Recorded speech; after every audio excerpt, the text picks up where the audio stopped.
Boom. Classic. Classic song. Let's go. Let's do this. This is it. I think. I hope. I hope.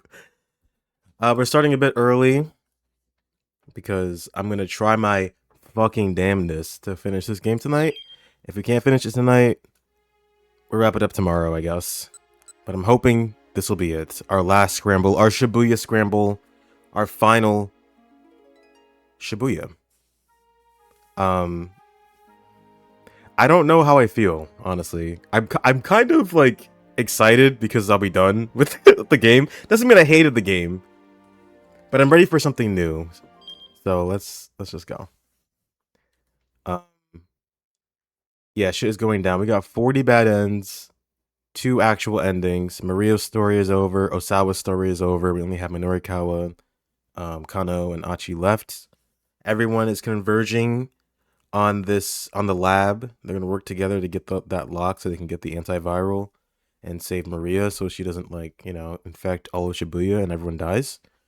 And yeah, goddamn, 25 hours. Holy shit. Let's go. Also, this is a 2-hour time block. The first time this has happened. We can't even do Achi. So let's just start with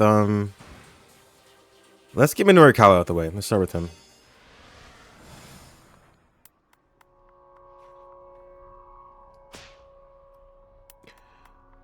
Hang in there, Chiaki. Just keep it together.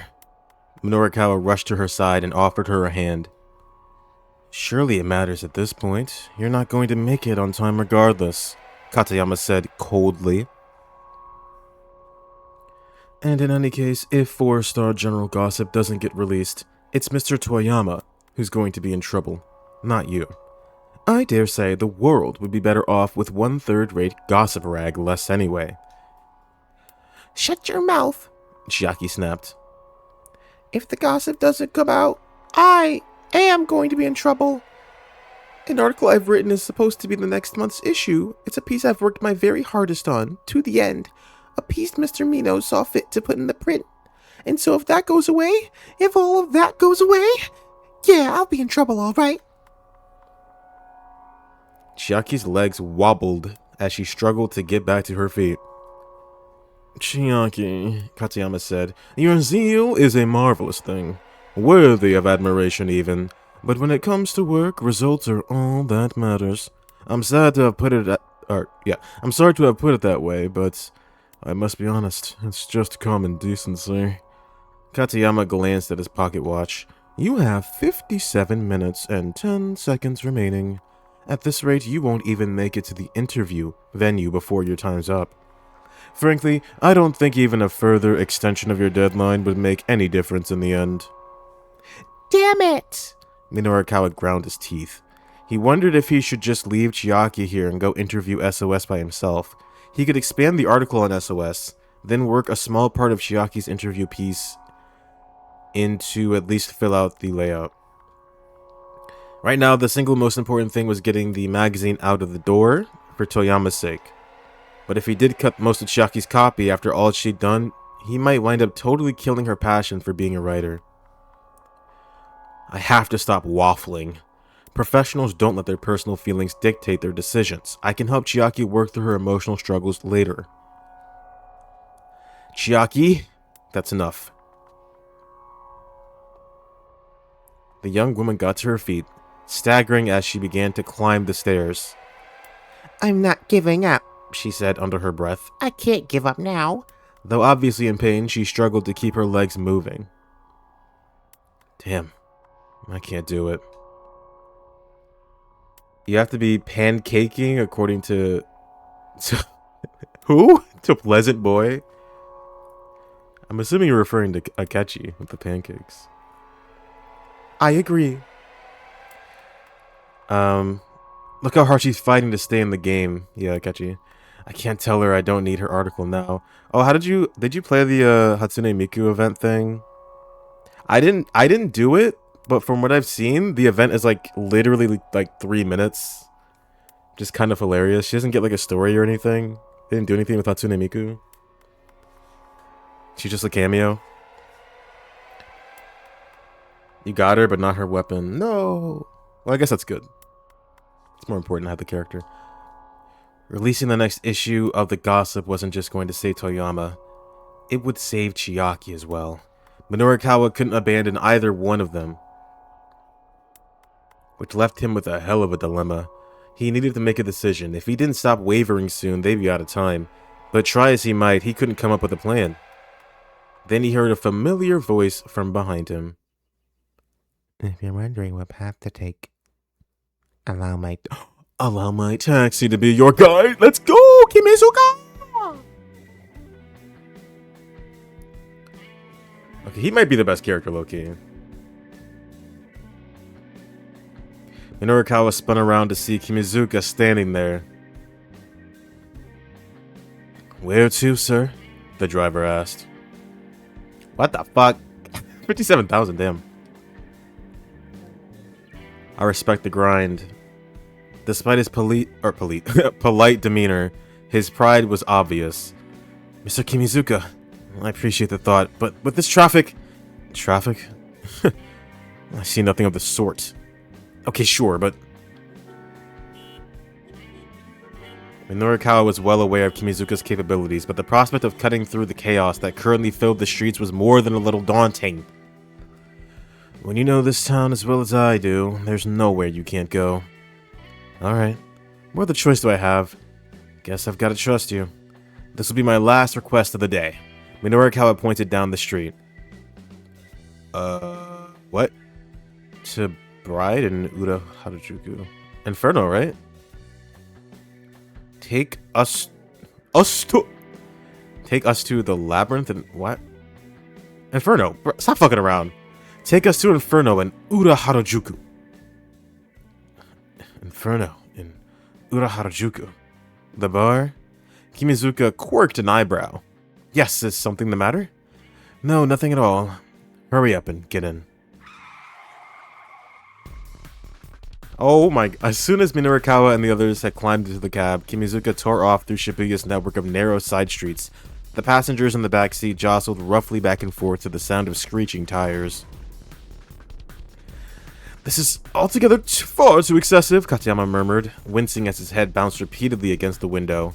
To think we allow such inconsiderate driving here in this country. Chiaki, meanwhile, had opened her laptop and was somehow working furiously to finish her copy. The sound of her fingers clicking across the keys echoed within the vehicle. How's it going, Chiaki? Minorikawa asked. Just a little more. Her eyes were glued to her monitor, her face all seriousness. Her face sincere? What did that say? Her face all seriousness. Okay. Kimizuka glanced over at Minorikawa. If I may ask, sir, what business do you have at this bar? Just a little interview. I hear a local gang called SOS uses the place as their big hangout. You're interviewing SOS? Sir, I feel it might be best not to get too involved with that lots. There was something about the driver's... there was something about the driver's warning that seemed a little off. Do your taxi driver connections tell you what SOS is up to? Minorikawa asked. Originally, they were something of a vigilante corps, in the name of keeping the neighborhood clean and safe, but lately I hear nothing but bad things about them. Those loan sharks had said something very similar.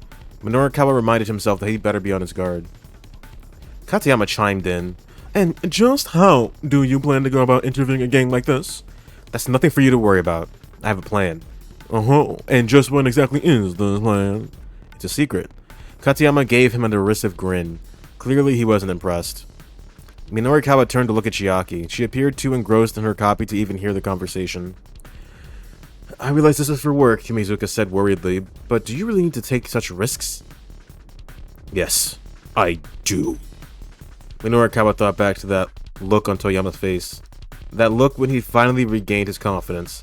He couldn't let Heaven Publishing go under. Toyama provided the canvas on which Minorikawa shared his art with the world. Thinking about it now, Minorikawa realized he'd always been chasing Toyama's shadow. Though it was galling to admit, that man had been the ideal Minorikawa strove to live up to. That was why he'd hated seeing Toyama reduced to such a pathetic state.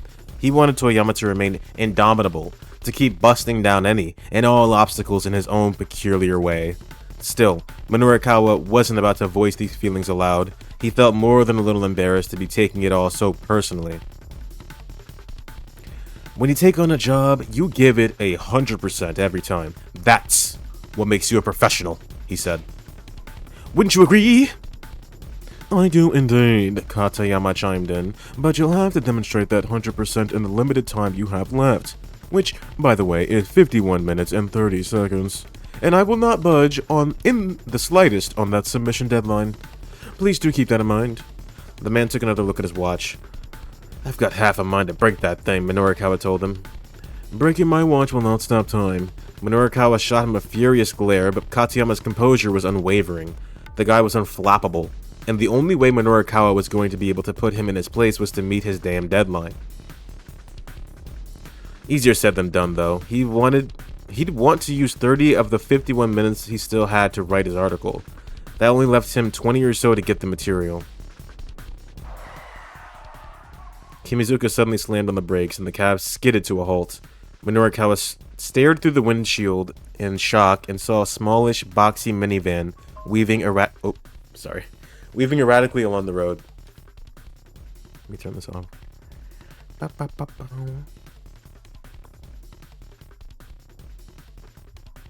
Whoa, look out! That thing's heading our way! Don't worry, sir, the driver replied. Just leave this to me, makasete. Keeping his cool, Kimizuka dexterously steered them clear of the oncoming vehicle. As the minivan... Okay... sped past, an eerily cold breeze wafted over the taxi. What the heck was that? Minorikawa asked. I'm not sure, Kimizuka said, but let's hurry on our way. Nimbly manipulating the gear stick, he stomped on the gas once more.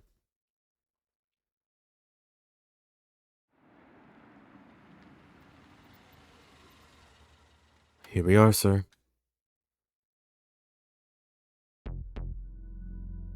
They'd pulled up outside of a dilapidated old pool hall. You're a lifesaver. Minorikawa clapped a hand on Kimizuka's shoulder. Just be sure to be careful, sir. Minorikawa nodded. Huh? What? Chaki asked, looking up. What are we being careful about? Nothing, Minorikawa said. You just wait here in the car. You've still got that copy to finish up, yeah? Yes. All right then. Chiaki frowned, but resumed her typing. And you wait here too, Minorikawa said to Katayama. But of course, that goes without saying. Incidentally, you have 49 minutes and 6 seconds remaining. Minorikawa did some quick mental math. With the half hour he'd already set aside, that left him with 19 minutes. However dangerous SOS might be, he couldn't afford to hesitate for even a single second.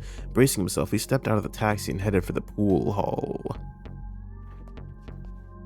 P.U. Minorikawa took a deep breath as he approached the grimy door. Here goes. He drew his leg back and gave the door a hearty kick, instead of opening it. The mob of young men inside the bar turned as one at... What the... That's gonna be me all night, by the way. The mob of young men inside the bar turned as one at the sound of the door crashing open. The way it's like... Never mind, doesn't matter. Who the hell are you? Several of them started toward him belligerently. Just calm down and hear me out, he said. I've come to interview you. Interview us? What the hell for? These were hot-headed punks, all right. They seemed to be itching for a confrontation. Minorikawa felt like a punch might come flying his way at any moment. Then another voice called out from further back. Hold up, guys. It's Susumu! It was a young man seated in the far back corner of the bar. His air of authority marked him as the gang's leader. That must be Susumu. Then, Minorikawa thought. When you say interview, do you mean for TV? Or like a magazine? Mind telling us who you are? The name's Minorikawa. I'm a freelance journalist. I'm doing a magazine piece about young people in Shibuya. All I'm asking is just for you guys to answer. Methane. A few questions. Susumu sounded less than enthused. Just 5 minutes, Minorikawa said. What do you say? Nah, I'm not in the best of moods right now. Go on. Get out of here. Right, Minorikawa thought. He's going to make things difficult. But he hadn't expected these troublemakers to just up and accept an offer to appear in print. Now is when the real battle would begin. Guess I'll just have to write my piece without your help, then. Susumu took the bait and shot him a look. Right about what exactly? Your little warehouse raids. Warehouse raids? Susumu raised an eyebrow. What are you talking about? Really now? You're gonna tell me you don't know your boys are dealing in stolen goods? Stolen gluten? SOS doesn't steal, man. You don't know what the hell you're talking about. Oh yeah? Why don't you ask those two over there? Futaritomo. He spotted the two fellows he'd seen arguing earlier at the scene of the explosion. Now he pointed them out. Their faces betrayed their alarm.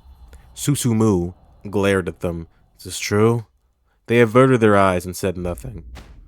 I asked you a question. Have you been stealing stuff? After a long moment of surly hesitation, both young men nodded. You idiots! Susumu marched up to the two and without warning decked them both. How dare you sully the SOS name? As the two gang members cowered, he continued to punch them repeatedly. Okay, enough with the beatdown. Minorikawa stepped up to intervene. Let's get down to business here. I won't reveal anything about the warehouse raids. In exchange, you give me my interview. How's that? Not a bad deal, I'd say. But Susumu ignored him, continuing his pummeling of the pair. Whoa, hey! Nobody's gonna play nice with a guy who flies off the handle and beats on people, you know. What'd you just say? Well, look at yourself. You're clearly not the cream of the crop here, kid. At that, Susumu's fists finally fell still. Ooh, nice alliteration. The rowdy bar went completely silent. Say that one more time, I dare you. I'll put your ass in the ground. The gang leader's eyes were red with rage. Minorikawa snorted, unafraid.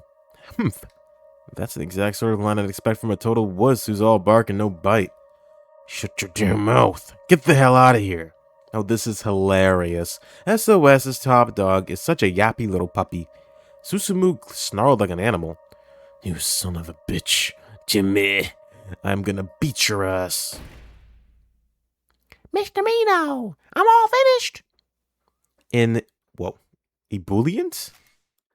Oh, now they describe it. Cheerful and full of energy. Originally, the term indicated a state of bubbling or boiling. So it's just saying bubbly. Ebullient. Interesting. An ebullient voice resounded suddenly through the bar. Chiaki! Minorikawa looked and saw that both she and Katayama had appeared in the doorway. I finished my copy. Could you please look it over for me? She thrust out her laptop proudly. Susumu stared in bewilderment. Who the hell are you? Oh, I was under the impression you SS folks were, being interviewed? Chiaki broke off haltingly. Yeah, you're right about that. One by one, gang members started to close in around her. Well, you look like you're really angry is all. Oh, do we now? That's because we are pretty damn angry. Good grief, Katayama groaned. It would seem that getting your interview is quite impossible. By the way, you only have another— You shut up! Minorikawa snapped as Katayama appeared at his watch. Just leave this to me. You two hurry up and get out of here. No way, Chiaki said. What? Why not? Because I want you to read my copy, Mr. Mino. She looked him right in the eye.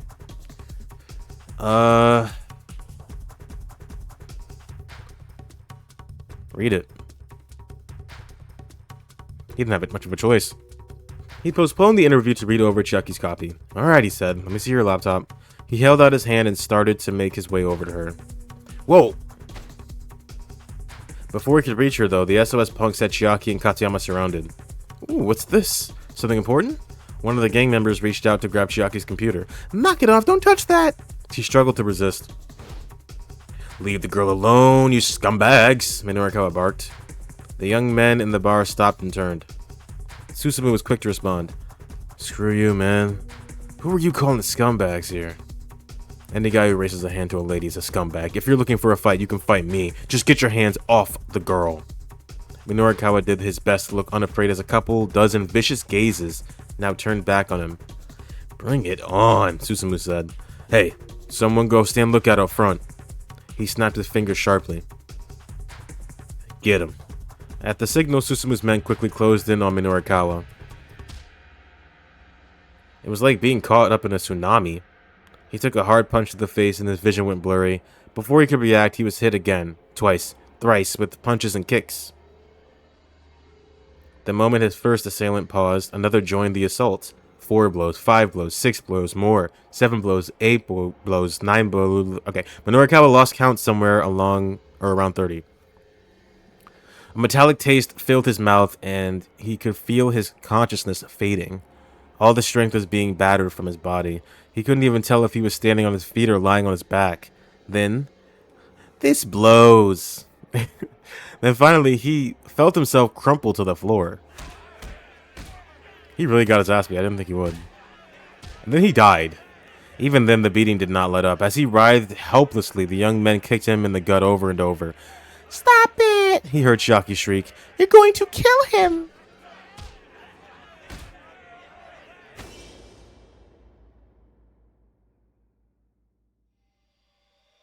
Oh, that was the wrong answer.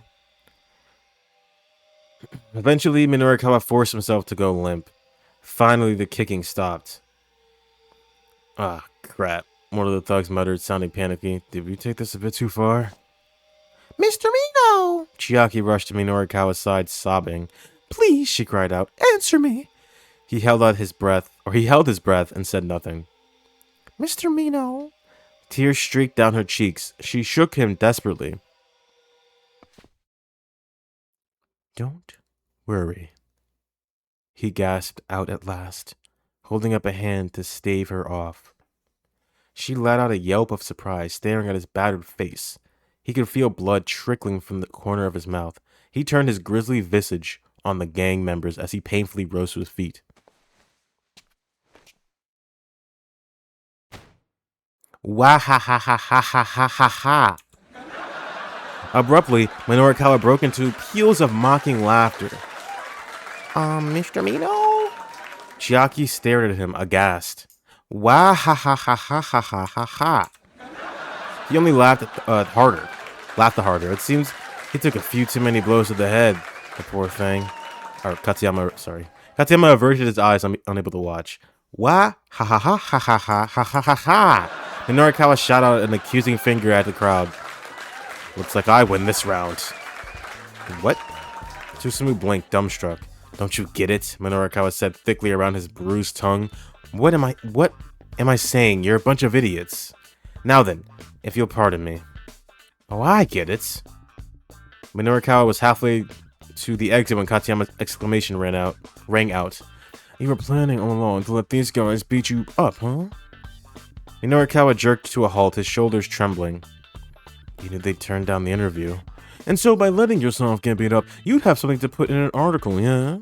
It's a bit bogus, maybe, but I guess it's one way to get material to fill your pages. Minorikawa broke out into a cold sweat. Shut up, you idiots! But Katayama continued with his oh-so-brilliant analysis. You sure pulled a fast one on this gang here. I wonder what sort of headline your piece should have. The twilight of Shibuya's legendary street crew, former vigilante squad, now a mere gang of common thugs. Something like that, maybe. Susumu stared daggers at Minorikawa. Go on. I dare you to write that up. Then we really will put your ass on the ground. He moved to block the path to the door, clutching a broken beer bottle in one hand. You moron, Minorikawa bellowed at Katayama. I was this close to pulling it off. Oh, well, that's a shame, isn't it? Katayama replied. Minorikawa rolled his eyes. Gee, you think? Susumu slowly advanced on them, beer bottle at the ready. Incidentally, Katayama said, you have 40 minutes and 7 seconds left. Good luck. Minorikawa hung his head. Was everything futile? Oh. At this point? Who's that, Achi? No. Alright. Clear jets. I'd say that's quite enough. Kimizuka? What are you doing? What is he up to? Susumu stopped and spun around. Kimizuka had entered the bar. The taxi driver stared out sternly from behind his sunglasses. All the young men in the bar fell silent. Minorikawa and his companions exchanged glances. Oh man, You? Susumu's face. All hail Kimizuka. Susumu's face twisted up in an awkward embarrassment. Kimizuka's tone was light and playful, but intimidating nevertheless. Whoa, hey now. That's no way to address your teacher. Teacher? Minorikawa blurted in disbelief. Kimizuka nodded. Yeah. Until last year, I used to be a teacher. But I got into a bit of a dispute with my school, so I moved on. These guys in here are all former students of mine. Sorry that they're a bunch of good-for-nothings. Wow, Chiaki said. I'd never have guessed. I didn't know that either. I thought since I wasn't their teacher anymore, it wasn't my place to butt in. But I couldn't sit idly by and let one of my customers take a beating. Kimizuka turned back to Susumu. This guy totally played you. Every last one of you. Susumu bit his lip in frustration. Still, it's hard to imagine anyone would want to take a beating from this many guys all at once, so it's hardly your fault for falling for it. Kimizuka had switched gears from taxi driver to street smart mentor. You guys lost this one, he said, and for that you need to give him his interview. No way, Susumu looked disgusted. Look here, kid, Kimizuka said. Let yourself save some face and help the man out, and maybe you won't come off as a bunch of total idiots in this article. He flashed an amicable grin. Or is it amicable? Yeah, amicable. Well, when you put it that way, fine, alright. Susumu blew out his breath in resignation. Susumu, you can't just let yourself cave like that. The remark had come from a particularly nasty-looking young fellow who slouched on the bar sofa. Minorikawa recognized him, the kid he'd encountered earlier that afternoon, wandering around with a wooden cudgel. You shut up, Kiryu, Susumu said. So wait, just gonna let SOS make a mockery of itself? Kiryu demanded. The gang leader let out an annoyed growl but said nothing. And you still think you've got what it takes to run Shibuya? Shut up. I've already said I'll do it. Kiryu sneered sullenly at Susumu's outburst. Misdemeanor! Minorikawa was just letting out a sigh of relief at being able to get his interview when Chiaki scurried back up to him. Please, can you read my copy now? Her face showed a strange mixture of confidence and unease. Alright, he said resignedly. Let me see it. The proofing deadline was drawing steadily nearer. Still, if the piece wasn't good enough, he'd have to make her rewrite it again. He wasn't going to compromise on quality. Bracing himself, Minorikawa stared at the monitor. Chiaki swallowed hard, so anxious that it was audible.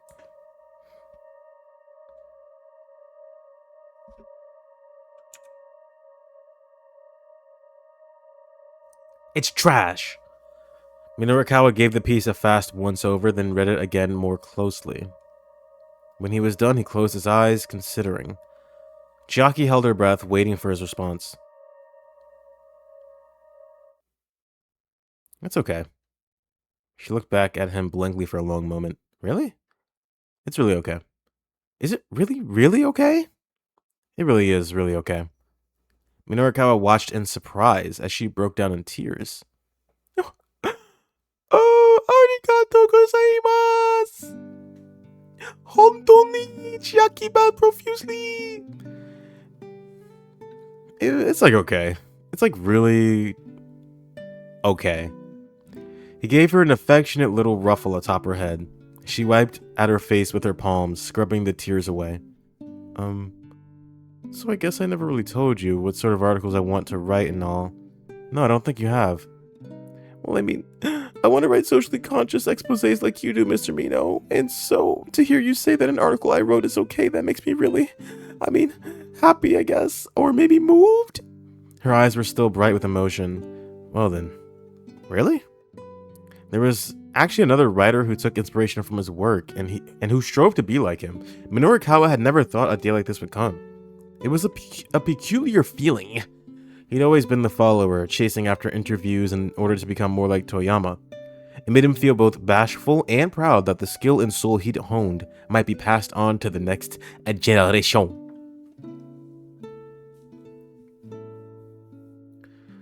Right, I should be off. Kimizuka gave Minorikawa a slight nod. Minorikawa returned the gesture, but more deeply. You really have been a tremendous help today. I'm not sure where I'd even be right now if you hadn't been there for me. Oh, no, not at all. I was just driving a customer around to where he asked me to go. Oh, that's right. I still owe you a fare. Opening his wallet, Minorikawa saw he had only a 10,000 yen bill. 100,000. Still, now was no time to be frugal. Keep the change, he said as he handed it over. But even as he said it, Kimizuka was already handing him some money back. Here, I insist. The driver had already counted out the exact change in advance. You really are a pro, huh? Minorikawa took the money and stuffed it into his pocket. We'll meet again. Somewhere out there, on the streets of Shibuya. Kimizuka pointed his index finger at Minorikawa's face. Minorikawa responded in kind. Wait, don't we still need to go back to the office, though? After that, the interview with SOS went off without a hitch. Now that the tension was diffused, these were just a bunch of ordinary young guys. The juxtaposition of their appearance and their behavior would make for an interesting piece. So, about what you said earlier, Susumu said once Minorikawa had finished his questioning. About how I'm not the cream of the crop. Oh, yeah, that. I just said it to get you worked up. Don't worry about it. Well, let me just ask you what you really think, then. How do you think I could be a better leader? I don't know. I'm not really the sort of guy who wants to stand at the top, you know? But I guess I can tell you two things that'll make things go more smoothly with you and your buddies. Susumu leaned in, listening intently. Forgiveness. And also, turastu. Minorikawa chewed over his own words. The events of the day replayed in the back of his mind. He'd forgiven Toyama for his faked suicide, and trusted that he'd regain his reporter's edge. He'd forgiven Chiaki for her bungled interviews, and trusted that she'd grow as a journalist. In the end, that's what it was that had helped him through. Forgiveness, followed by trust. Susumu grumbled softly. Forgiveness and trust, huh? Doesn't sound so easy.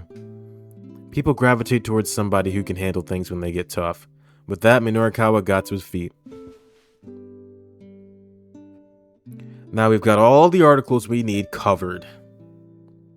Chiaki rushed over to his side. Well, I guess we still need Mr. Toyama's piece.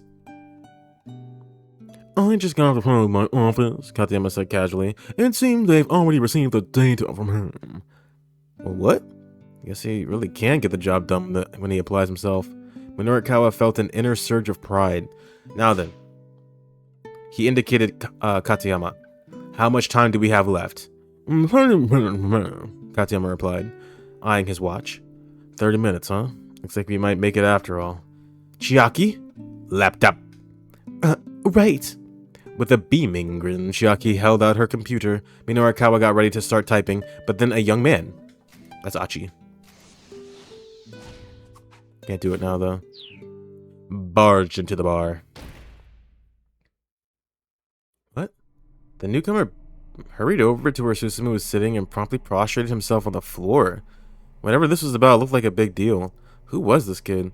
The gang's feelings looked decidedly mixed.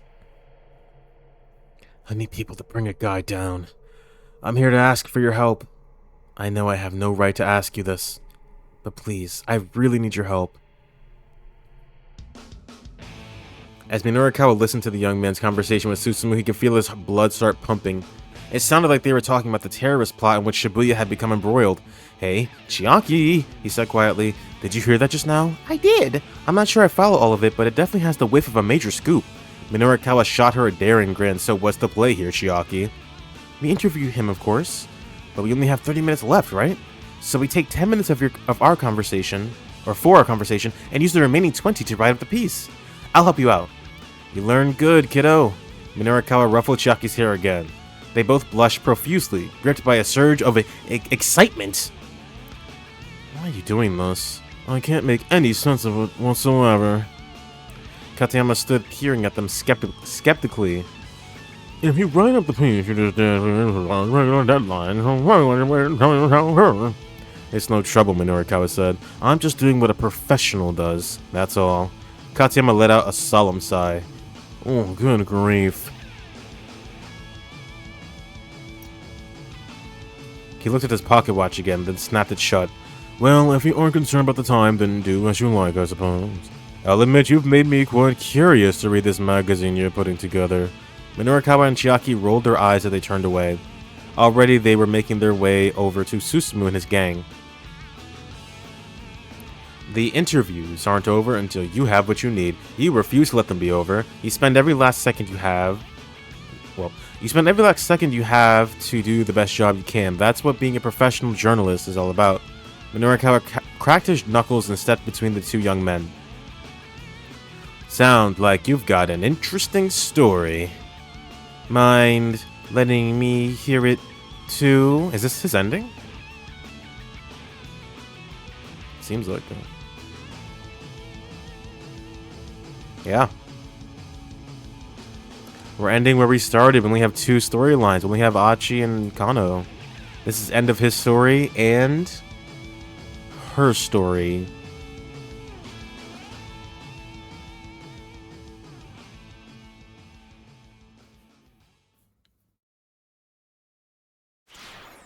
Alright. Oh. That's done. Wait. No, not even close. What am I talking about? That's only like 30 minutes. Huh. Okay. We can't do Ashi, so let's go do Kano.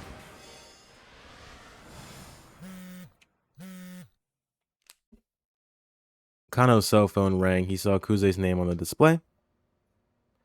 Kano speaking. What the hell are you doing? The director's voice was shrill with irritation. What's the situation with Maria Osawa? I have her in custody, sir. We need to get her into quarantine immediately. I'll send you a counter-NBC terrorism unit to pick her up. What's your location? Sir, the situation's a little complicated at the moment, Kano replied. He and Stanley made eye contact. Kano gave him a knowing nod. He knew what he needed to do here. He briefly informed Kuze of the plan to take Maria to the laboratory, but was careful not to mention Alphard. Please, sir, Kano said, bowing reflexively to the phone. Let me handle this. Absolutely not, Kuze exclaimed. There's no way I can allow that. Maria Osawa needs to go in quarantine right the fuck now. Right now. Sir, please, just give us a little more time. Giving her the antiviral is the only way we can save her. If we put her in quarantine, it'll be a death sentence. Kuze let out a growl of frustration. Kano, that isn't your decision. I keep calling him Alpharad. Alfart? Am I saying his name wrong? Yeah, I guess. Alfart. Kano, this isn't your decision to make. Kano had run out of arguments. It was clear that Kuze's only concern was stopping the spread of the virus. Director Kuze, are you just going to let Maria Osawa die? We can't put the lives of everyone in Shibuya at risk in order to save a single person. I know that, sir. That's why I'm asking you to please let me go to that laboratory. And if it looks like we're not going to be able to not going to be able to hack the password, then at that point, a quarantine can... Kano! Kuze snapped. I'm giving you an order. And I'm not accepting that order. Listen, Kuze said. How many years have you been a cop? What do you mean by that, sir? Kuze didn't reply. Is this an order from up top? Oh, he said that. Is this an order from up top? What's going on here, sir? Please, I need some kind of explanation. Stop it, Kuze said. You sound like a child. This is dereliction of duty. Call me a child if you want, but I'm not following an order that I know isn't right. Bitch. Kano punched the end call button with his thumb. From an objective standpoint, he's probably fired. They needed to think about more than just Maria. If the Uwa virus spread through Shibuya, it would be a nightmare of epic proportions. Kano understood that perfectly clearly, but still, he looked down at Maria's face as she lay collapsed on the floor. I'm dying. This girl was still alive, and Kano couldn't stand idly by and let a living, breathing person die. Consequences be damned, he wasn't going to be the one to weigh the worth of someone's life. As he stood, still clutching his cell phone, Stanley gently set a hand on his shoulder. I'm doing fine, he said quietly. Alphard is in possession of the Uwa virus. The people of Shibuya are already in danger. He may have already released the virus in the city. If he hasn't, he may do so at any time. Right now, what we need to do is get that antiviral and arrest all farts. You made the right choice here. Thanks, Stanley. I appreciate hearing that. Stanley gave Kano a slap on the butt. He was right. At this point, they needed to focus on the things they could still accomplish. So, guys, Achi stepped forward. Who's going to take Itomi's sister and Kanan to the lab? Maria was in no condition to walk, so they were going to have to take a car, which meant they needed a driver. I only have a motorcycle license, Achi said, and I don't know where the lab is anyhow. I should go with Maria alone. Kanan looked over at the others. There's no way of knowing for sure when she might become contagious. We shouldn't needlessly risk exposing more people to infection. She knelt down to gather Maria in her arms. That won't be necessary. In that case, that's Osawa, right? I should drive. Kano whirled around at the sound of a new voice behind him. Oh! What? Teteno? But why? Teteno was standing in the doorway. You! Achi's. Oh.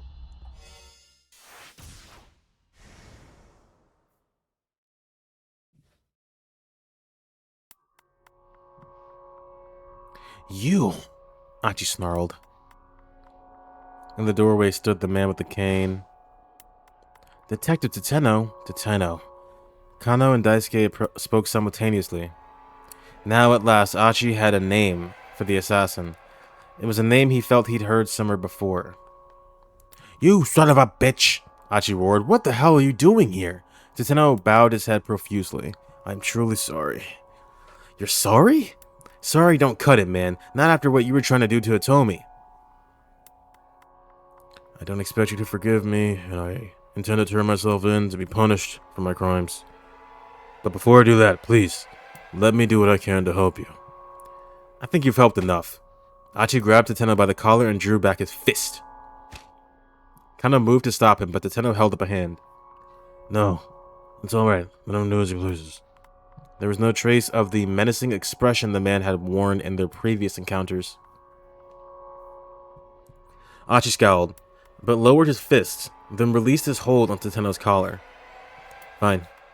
Hitomi's sister needs help, so we do need a driver right now. Make sure those two get to the lab and back safely. That'll make up for that punch I didn't give you just now. Thank you. I'm so sorry. Daisuke stepped forward. No. I'm the one who should be apologizing. I'm the one who got you caught up in this. Daisuke, you really didn't grow up to be very good people, did we? No. Guess not. The two men stared bleakly at each other, shoulders slumped. In the end, Teteno said, I guess we were just trying to run away from our pain. Yeah. Didn't expect my own son to be the one to teach me that. Just turned out to be a fine young man. He is Katone's boy, after all. Guys, Achi stepped into the middle of their solemn heart-to-hearts. You can get sappy all you want later. Dad, once this is all over, we're going to go see Suzune, okay? Sure. Daisuke nodded heartedly. Hold on, Kano spoke up, turning to Stanley. If these two take Maria to the lab, that leaves just us two to apprehend Alphard down at the Scramble. Is that going to be enough? I mean, Alphard's not going to show up without a plan. The more people we have on our side, the better, and I doubt we'll be able to get any help from the police.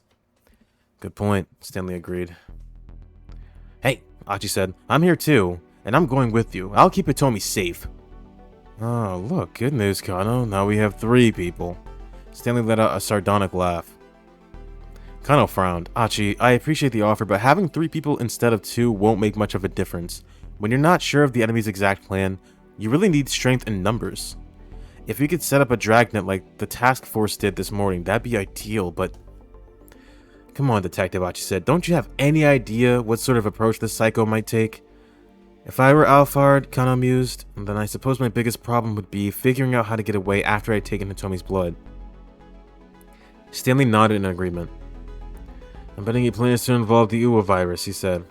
If, for instance, he tells us he set up a device somewhere to spread the virus throughout Shibuya, that prevents us from taking action against him. Achi swallowed hard. This guy wanted to unleash a killer virus in Shibuya? If he succeeded, then the town Achi had known and loved all his life would become a graveyard. Of course, that's mere conjecture, Stanley murmured. Quite frankly, even I can only guess what he's going to do. His expression was grim. Strength in numbers, huh? Achi said. So you're saying we absolutely need more people, is that it? Essentially, yes, Stanley replied. But not just anyone, mind. If it's not a group that meshes well, it'll hinder more than help. Kano folded his arms across his chest. He looked perplexed. People who mesh well together, huh? Achi had an idea. The police? No, we're going to ask SOS. He could ask SOS. If there was anything he could do, it was that. It was a selfish request. He knew that. Susumu would probably be furious with him, but Achi would just have to deal with that. If his old pals wouldn't forgive him, if they understood that they'd be helping protect Shibuya, he was sure they'd step up and take actions. After all, the whole point of the gang was that it was made up of people who loved their town. Can you give me half an hour? I'm gonna try and see if I can rustle up some good people. Kano straightened himself up. You think you can do it? Achi nodded assertively. Just wait here for me, okay? He said to Hitomi. She gave him a worried smile. Alright, I'll be waiting. It'll be okay. Achi did his best to sound reassuring. I promise. I'll bring back some help.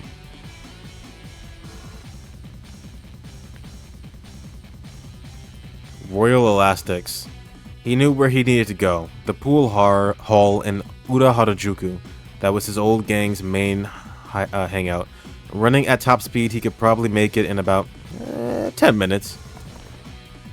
Alright. This is just like when he first left in the beginning of the story, dude. The parallels. Oh. Can't jump. Rushing out of the door with a battle cry loud enough for Kano and the others to hear from back inside the shop, Achi sped on his way. He's alright. He's channeling his inner Ryuji. For real? Traffic on Dogenzaka was at a near standstill. Had there been some sort of major incident or accident? As Achi ran along the roadside, he heard a middle-aged man screaming angrily. What do you mean no trains are stopping at Shibuya? The guy was red in the face. What the heck is going on? Calm down, old man. We don't got time for this. Calm down, old man. Achi ignored him and kept on running.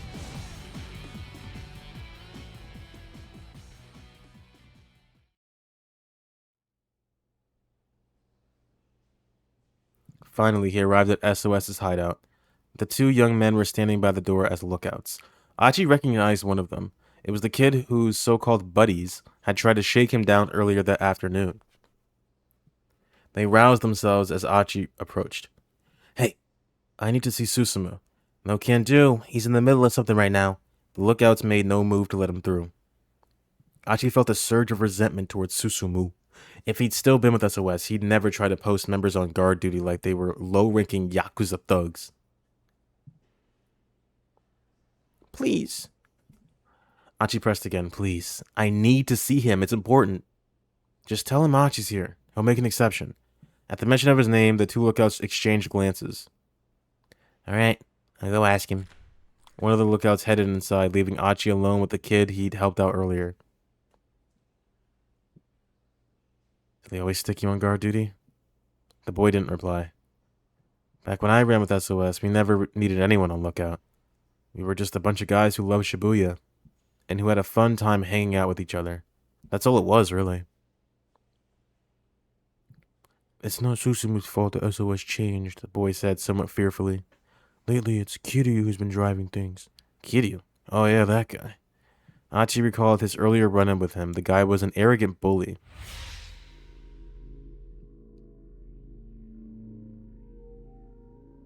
Kiryu's planning to steal Susumu's throne. What for? The boy took a nervous look at the door before hurriedly continuing. He's trying to expand SOS's influence, and he's got a lot of people on his side. Right now, the gang is kind of split into two factions. Susumu's guys and Kiryu's guys. Finally, Achi understood what was going on. The gang members had all been acting so weird because they were caught up in some kind of internal struggle. Kiryu goes around recruiting new followers by force, and if he doesn't like you, he dishes out punishment. This month alone, he sent 8 people to the hospital. SOS is a total mess, man. This plan of mine might not work after all. Achi felt a sinking sense of despair. If SOS was ravaged with infighting, it was doubtful they'd heed the dangerous request he had for them. I have a very simple solution. Achi's supposed to be like this rough and tumble guy, right? Achi goes in, he beats the shit. Despair? Oh, wrong game. Achi goes in, he beats the shit out of Kiryu, beats him unconscious. Everyone's like, oh my god, Achi's back! And then they follow him, right? But even still, I want to be a part of this gang, the boy muttered. Achi peered at him in surprise. Why? They shake you down for dues, stick you on guard duty. That's not a decent way to treat someone. I look up to Susumu. He treats me like he would anyone else, even though I'm way down in the bottom. And it's not just me. Susumu always puts the members of the gang before himself. That's why I want to stick with SOS. Uh-huh. So that's it, huh? Susumu really had been trying his best. And the members of SOS, some of them at least, admired him for it and stuck by him. Thanks, Achi said. The kid gave him a dubious look. Achi didn't know if Susumu would help him out or not, but he knew it was still worth putting their disagreements aside in order to ask. The door opened and the other lookout returned. Susumu says to come on in. Achi nodded and strode inside. Bruh, we know what happens. Come on. Dun dun dun dun dun dun.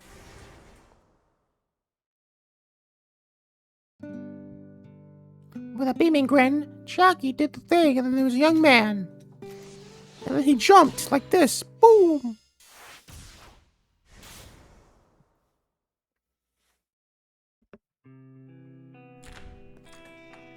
Alright, get the fuck in here.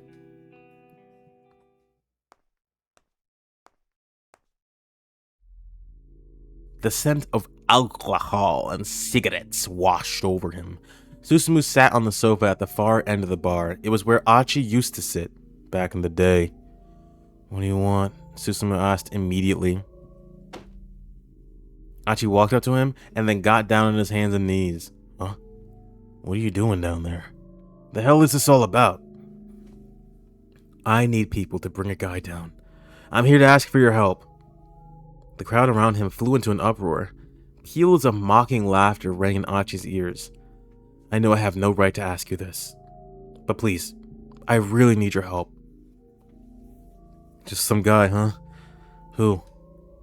He's an international terrorist trying to get his hands on some wonder drug for a killer virus. If we don't stop him, somebody I know is going to die. Somebody I love. And that's not all. He might try to unleash the killer virus here in the city. Susumu burst out laughing. This is some kind of joke? You alright in the head there, Achi? The other gang members followed his lead, unleashing another storm of mockery. The laughter continued for quite some time. Nope, don't say anything. Achi said nothing. He endured the ridicule and simply stared up at Susumu. As patiently as he could, he waited for Susumu to give the proverbial nod. Finally, the laughter subsided, and Susumu crouched down and got in Achi's face. Is that how you go about asking someone for a favor? Susumu growled menacingly. If you have a problem with me kowtowing like this, I can apologize some other way, all you want.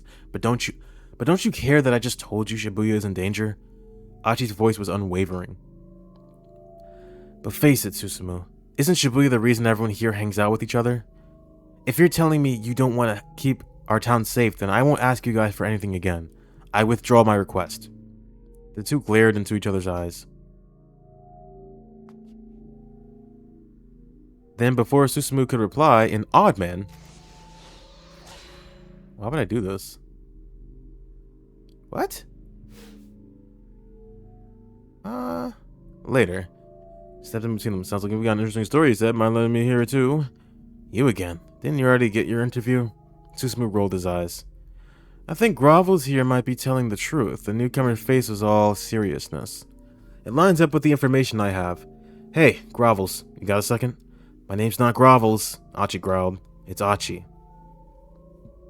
I am Minori Minorikawa, magazine reporter, and I know a bit about that stuff you were saying just now. The killer virus you mentioned is called the Uwa virus. That wonder drug is an antiviral medication, and the person you know who might die is Maria Osawa. Am I right? Achi was almost too shocked for words. How do you know about all that? Minorikawa ignored him and turned to the SOS leader. Susumu, he said, something really is going down in Shibuya. What are you going to do about it, boss? Susumu bit his lip. He looked pretty conflicted. Sounds good to me, someone called out. Let's give him a hand. Achi turned to see where the voice had come from. It was Kiryu. You shut up, Susumu said with a glare. Break out of your rut, old man, Kiryu sneered. Achi here is right. Isn't keeping our beloved Shibuya safe what SOS does? He slipped an arm around Achi's shoulders. You okay with that, right, Achi? Me going against Susumu's orders to help you out? Kiryu's lips pulled back in a broad, unsettling grin. But first, we have unfinished business, you and I. I mean, I'm gonna lend a hand even though you ditched the gang and all. But first we gotta settle our score here and now. You understand that, don't you? Yeah, you're right. Kiryu grinned hungrily. It's guillotine time! A bunch of the gang members started up an eager clamor at Kiryu's pronouncement. In a matter of moments, Achi was grabbed from all sides and hoisted up onto a pool table. No. A dozen young men held down his... Did I just say the same thing twice? No. A dozen young men held down his arms and legs, positioning him so his head jutted out past the table's edge. Oh. Kiryu brought out a steel pipe nearly a meter long. It was caked liberally with dried blood. Guillotine, guillotine, guillotine, guillotine, guillotine, guillotine, guillotine. The men of Kiryu's faction pumped their fists in the air, chanting madly. Kiryu licked his lips as if drunk off of their cheers. Glancing to one side, Achi saw Minorikawa speaking emphatically to Susumu. It looked like the reporter was trying to talk some sense into the SOS leader. Man, today is my lucky day. I get to take the head of SOS's original head. Achi twisted his neck to peer up at him. Man, what point is there in taking my head right now? Oh my, you don't get it, do you? See, if I send you to the hospital, everyone in Shibuya is going to know my name. And once I've got that big-ass sign over my head, I'll be able to unite this town under my banner in one fell swoop. Kiryu's eyes were crazed and bloodshot. That's all the more reason for you to do it as I'm asking. If you want to unite Shibuya, you have to protect it first. But if you think you need to take my head to do that, then go right ahead. Even if these guys were all like Kiryu, if this many of them actually showed up at the Scramble, they'd be able to do far more than Achi could hope to by himself. The ultimate goal was to capture Alphard. Achi didn't care about how they made that happen. He was just sorry he wouldn't get to see it through to protect Hitomi to the very end. Okay then, Kiryu brayed. The gloves are coming off.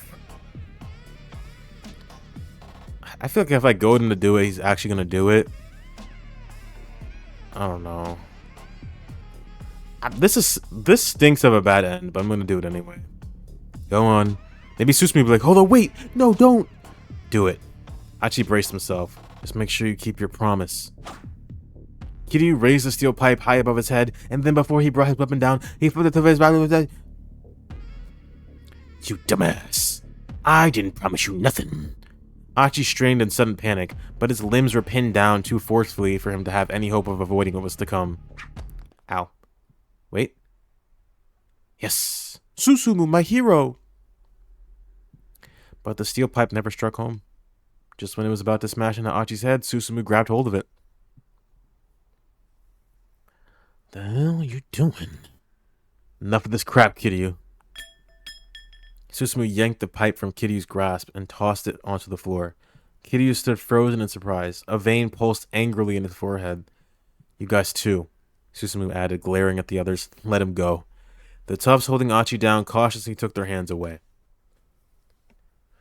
Kiryu let out a red-faced cry of rage. But we got unfinished business!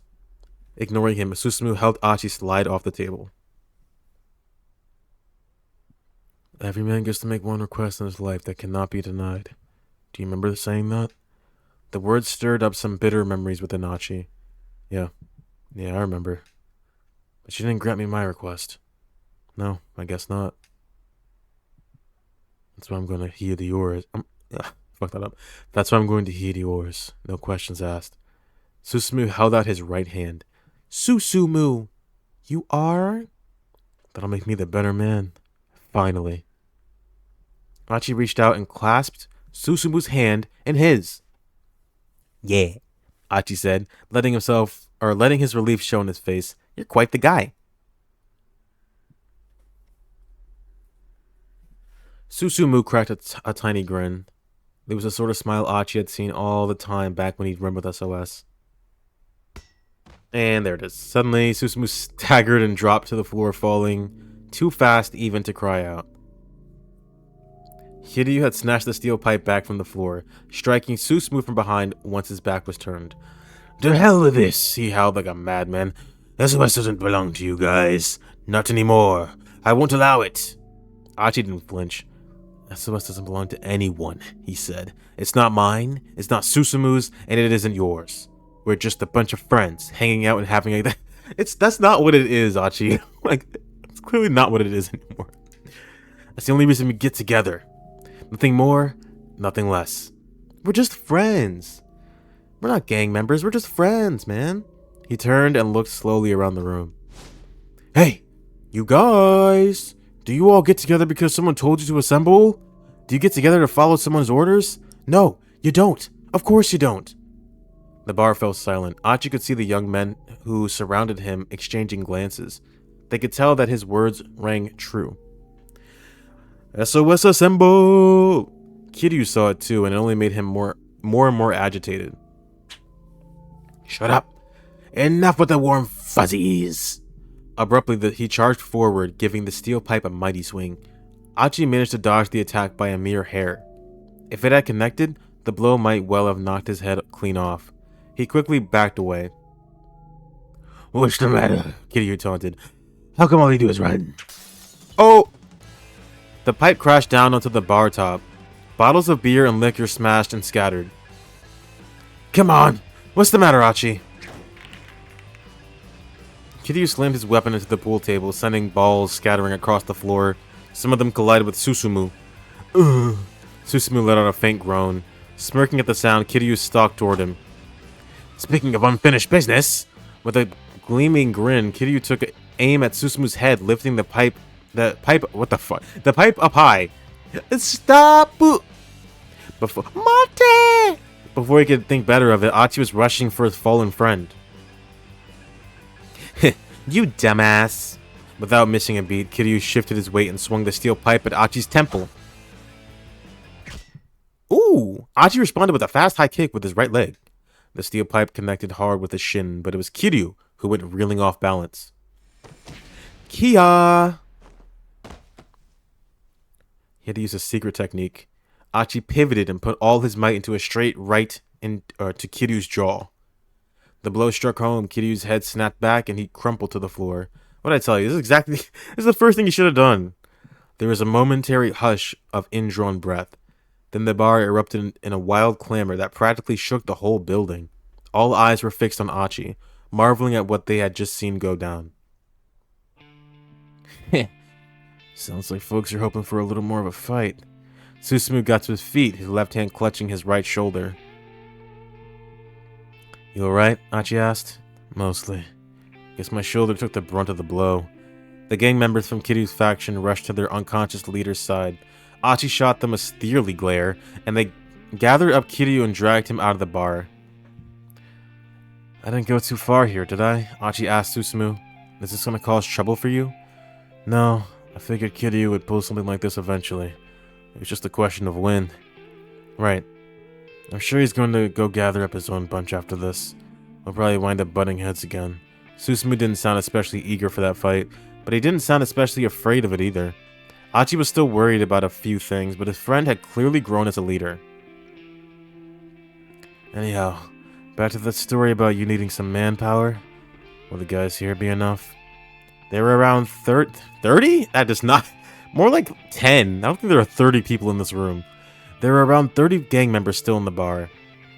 Achi looked each of them in the eye in turn. Some he knew from back in the day, while others were fresh faces. There's John and Max and Tyler, and his name is also Tyler, and that one back there is Makoto, and that guy is Frank.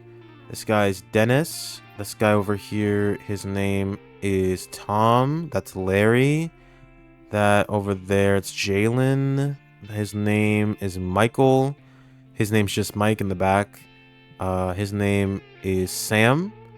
His name is I think it's Jotaro, and that guy's Josuke.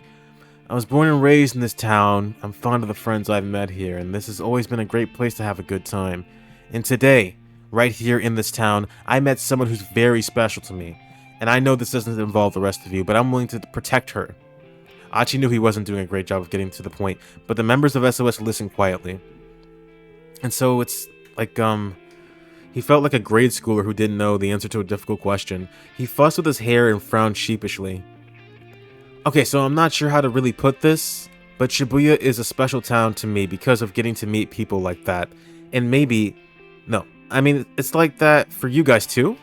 Don't you love Shibuya? So help me with this town. He bowed low and deep. I want to protect this girl who means so much to me, and the city that means so much to me as well. I know my answer.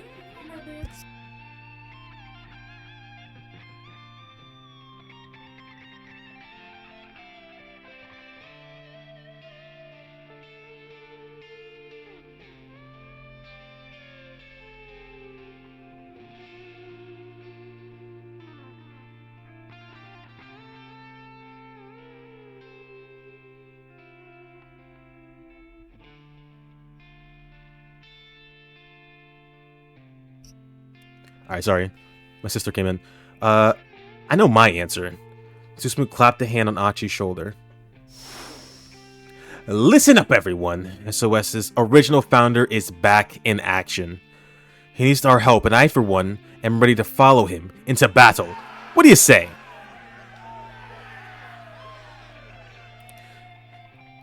Susumu's people let out a hearty cheer.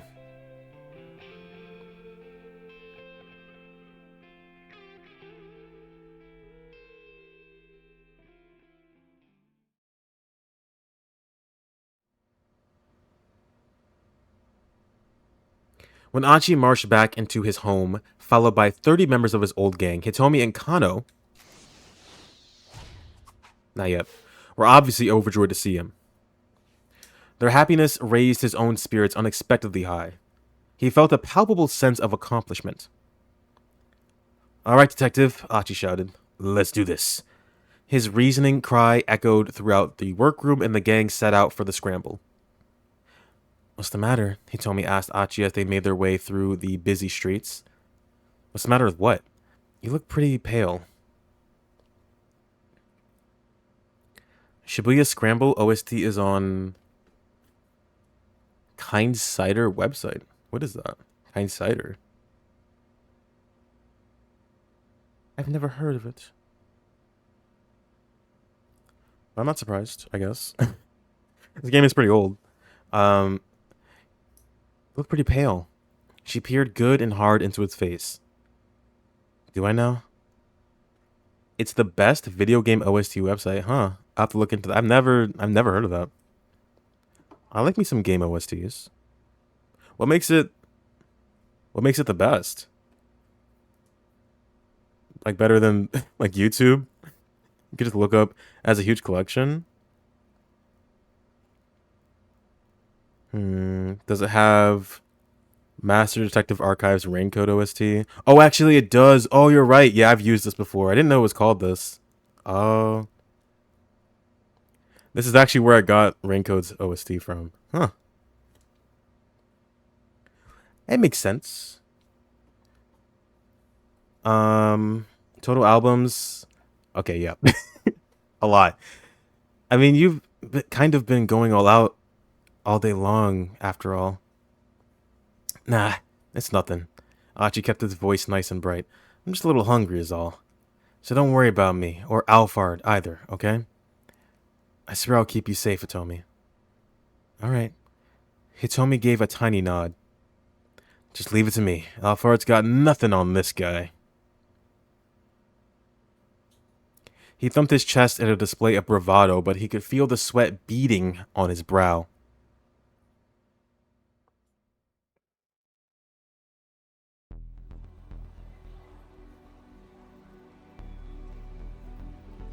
When they reached the Scramble, Achi took his place at the location specified by the battle plan Kano had drawn up. Hitomi was only a few meters away. Whatever happened, he was in a good position to shield her from harm. There were 3 minutes left until the appointed rendezvous. Achi wondered what sort of person was going to show up. Still, he knew he couldn't scan the crowd too much. He needed to act as naturally as possible so Alphard wouldn't be too suspicious. He risked a glance over at Hitomi. Maybe now wasn't the time for admiring, but he couldn't help but think of how hot she was. In some ways, seeing her there felt similar to when he'd first seen her that morning in the very same spot. That's true. It comes full circle. The difference was that this time it wasn't just Hitomi's good looks that made him find her so attractive. They might have only spent a few hours together, but in that time, he'd learned a lot about her as a person. He knew what was important to her, what her worries were. Out of Hatsune Miku, just like in general. There's just a bunch of albums. I'm sure Project Diva and Project Mirai are on there. Her wants and her desires. And also, he'd learned what a kind-hearted person she was. Achi recalled what had happened back in the workroom, even though her own life had been in danger all day. I have to scroll down to see more. There's too much Hatsune Miku! She's taking over. Even though her own life had been in danger all day, Hitomi had shed tears for her father and sister. She really understood people's grief and suffering. What do I do if I can't protect someone as good as her? Achi muttered under his breath, clutching his right leg. His shin was throbbing wickedly where the pipe had smashed against it. He'd been okay walking so far, but any intense fighting and the leg might just give out. But he couldn't let himself worry about that now. If it came down to it, he'd be a human shield to protect Hitomi if he had to. Achi looked at his watch. Only 1 minute to go before 7 p.m. He glanced again at Hitomi and saw her eyes widen with surprise. Quickly, he followed her gaze across the plaza. He spotted a tall, white man approaching.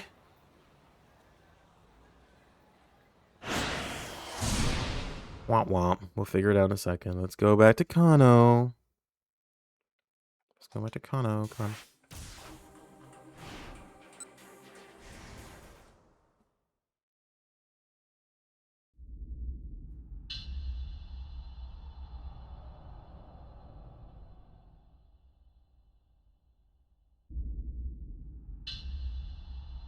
Teteno was standing in the doorway. You. Yep, you seen this.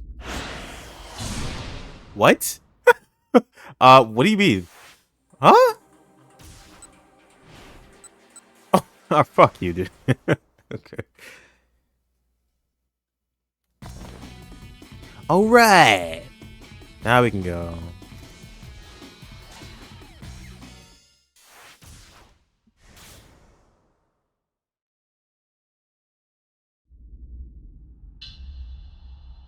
Alright, we just going over this again.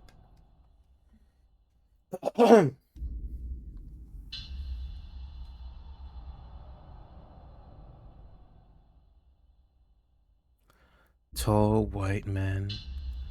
Dirk Nowitzki?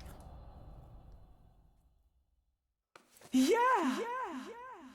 Teteno got the car keys from Daisuke, then helped Kanan pick Maria up off the floor. Kanan watched him warily. There was no trace of the blood-curdling expression the older detective had shown when he was holding Maria at gunpoint. His face was that of a man with a responsibility, the Teteno that Kano had always known.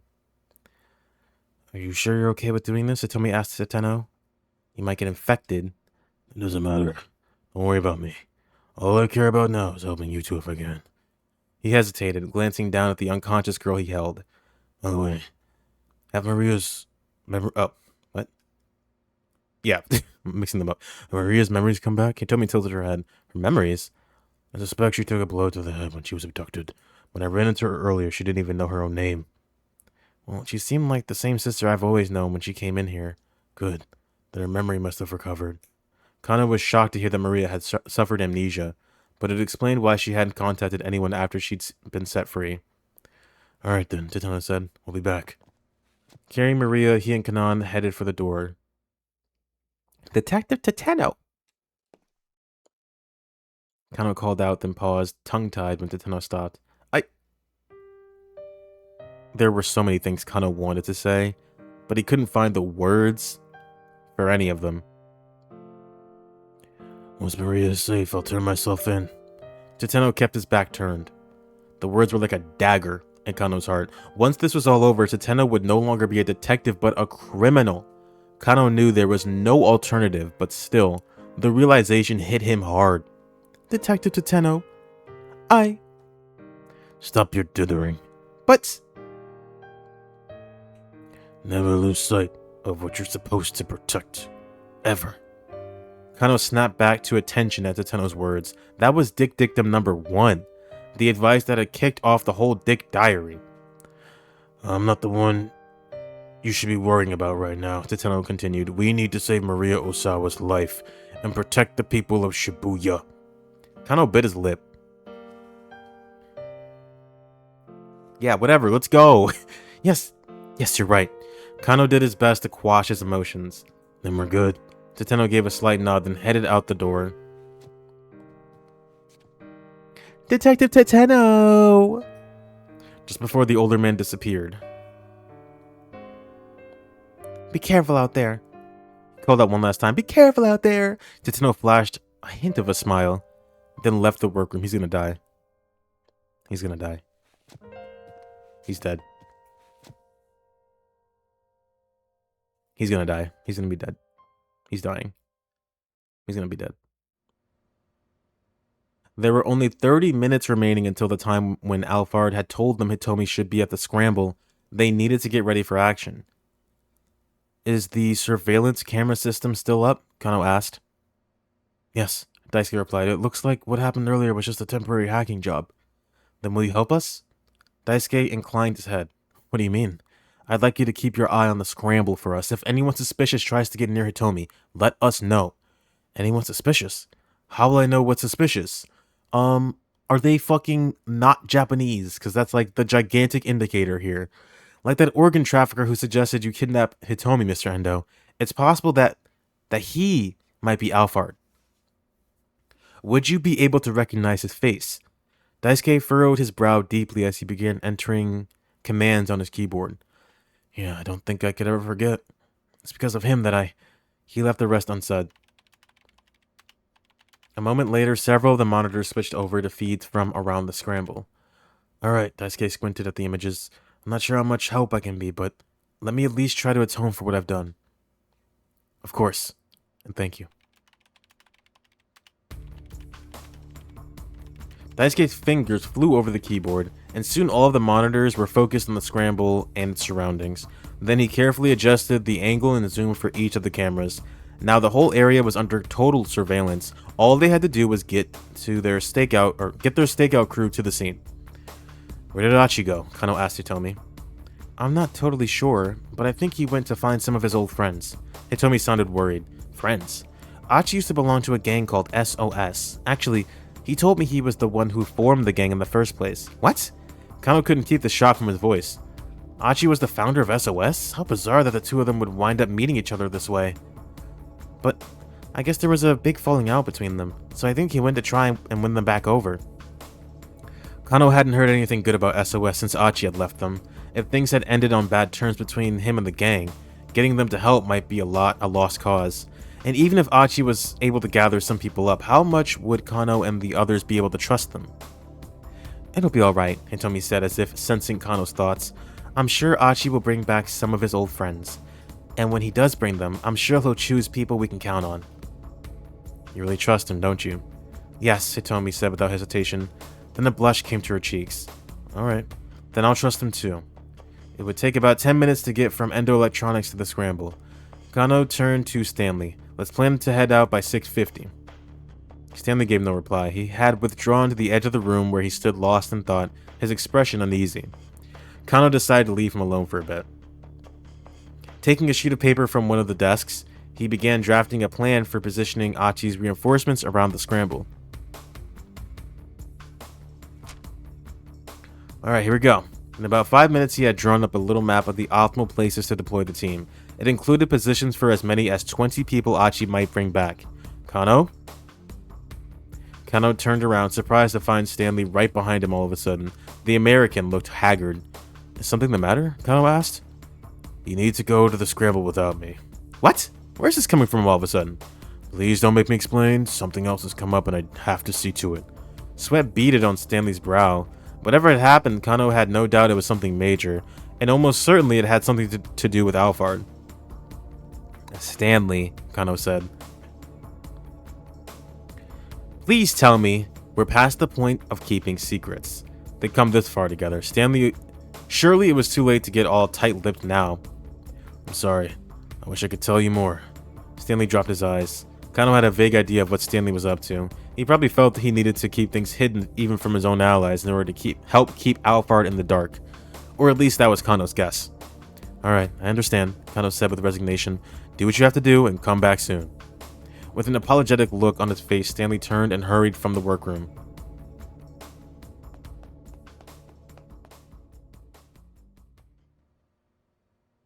Kano glanced at his watch. It was coming up on 6:50. Pretty soon, they'd have to head for the Scramble. But Achi still hadn't returned. We need to head out soon, he said to Hitomi. You said 6:50, she replied. There's still 2 more minutes to go. Kano let out a tiny sigh. He shared Hitomi's fervent hope that the reinforcements would come, but not her confidence. If Achi didn't reappear, Kano would be left to protect Hitomi all by himself and to try to apprehend Alphard as well. Would he be able to pull it off if it came to that? Wait, he's coming. The clock kept up a steady ticking. With each minuscule movement of the second hand, Kano felt the tightness growing in his chest. A minute passed, 2 minutes. Time was of the essence. They couldn't keep waiting any longer. He told me, I don't like having to do this, but we can't wait any longer. Seeing the look of determination on Kano's face, she gave a tiny, reluctant nod. What? What do you mean? Okay.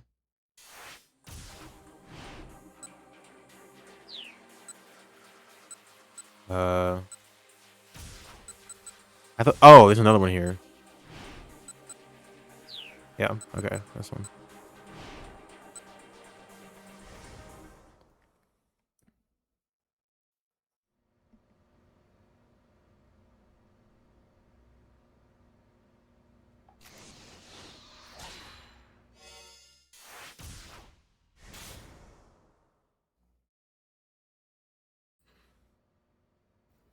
Hey, Tommy, I gotta go, girl. I gotta get the fuck out of here, man. A little nervous. She had a right to be nervous. Alphard was after the antiviral that she had in her bloodstream. Once he had it, Hitomi would become a liability that he'd want to dispose of. And right now, the only person who could keep her safe was Kano. He clenched his jaw tight and tried to look confident. Please, just try to relax. I'll protect you with my life if I have to. Protecting Hitomi is my job. Oh my god, it's the title theme! Achi, you're back. I said I'd see you through didn't I?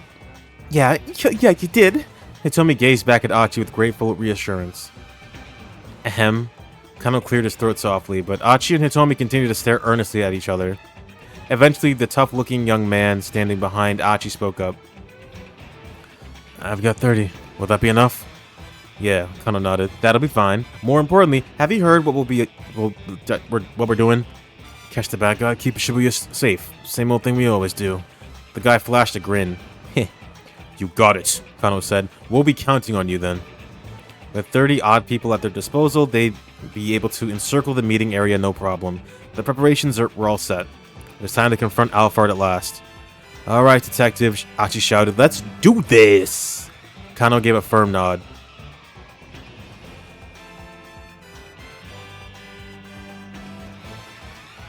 Nine minutes later, 6:59, Kano and the others were in the position around the scramble. Each subtle tick of the second hand was like a sharp prod to Kano's nerves. His whole body was stiff with tension. They could not let themselves fail. There was too much at stake. Here, now, hundreds of thousands of lives were on the line. There's Aya Kamiki. With Shibuya on lockdown, the area around the scramble had been seized by panic, and there had been multiple traffic collisions. The sidewalks were crowded with scared people, overturned cars and abandoned motorcycles clogged the streets. Amidst the chaos, emergency vehicles sped by at furious speeds. But the fire and emergency personnel and even the police were short-handed, and the whole of Shibuya had begun to look like a war zone. The main roads had been blocked to normal traffic, and trains weren't stopping at the stations. In effect, the city was in a state of complete shutdown. Kano glanced again at his wristwatch. 6:59 p.m. and 10 seconds. Oh yeah, I heard there's a sequel to this game. I'm surprised she hasn't played a bigger role, honestly. They kept mentioning it in Osawa's story, and also she met with Hana, right? Is she Alphard? Is Aya Kamiki Alphard? Kano glanced again at his wristwatch. Yep, okay. 11 seconds, 12 seconds, 13 seconds, 14 seconds. He scarcely remembered to breathe.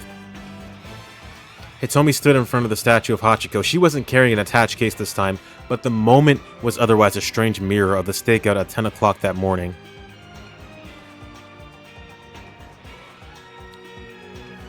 But the animation's so good. She looked terrified. Does she? Kano couldn't blame her. The criminals weren't after some case full of money this time. This time they were out for blood. Her blood. Kano did a slow scan of the area. Achi was standing not too far away. His companions were strewn about here and there, carrying on as normal. Here in Shibuya, those guys fit right in with the crowd, and they had the area around Hitomi completely surrounded. Yet again, Kano looked at his watch. 6:59 p.m., 35 seconds, 36 seconds, 37, 38. Aya Kamiki switched the A and the Y. And no, go not an anagram of Alphard, yeah. He forced himself to take several deep breaths. He focused on the sound of his own heartbeat and exhaled until all the breath was expelled from his lungs. And then it all started. Kano's cell phone rang. I've got him. It was Daisuke. The organ trafficker who devised the kidnapping. It's him. Where is he? Kano asked. Is he close by? I've got him on camera now. He's on the other side of the intersection. Kano looked out across the scramble. There were so many people that it was hard to tell who or wasn't suspicious. Can you describe him for me? The tall foreign guy, the one wearing What? Tall foreigner. It's Stanley? Kano's eyes drifted over the crowd. No. Who the fuck is that?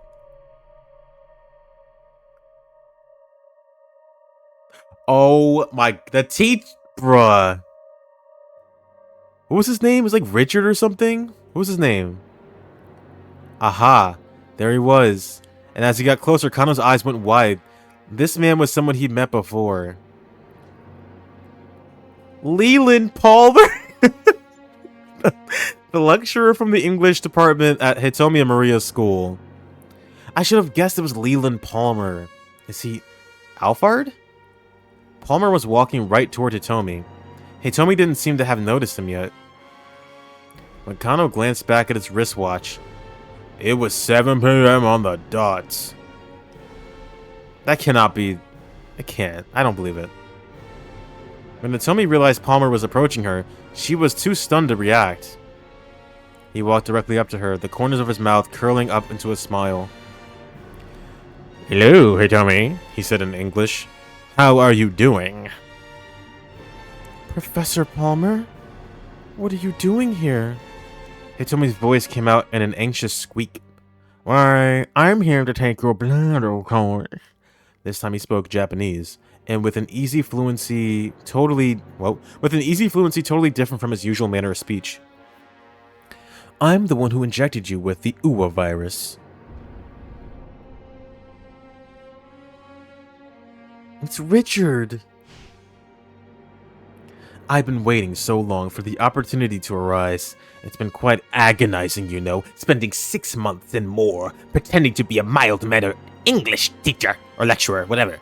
"Professor, you're Alpha Rat, aren't you?" "Let's get down to business, shall we?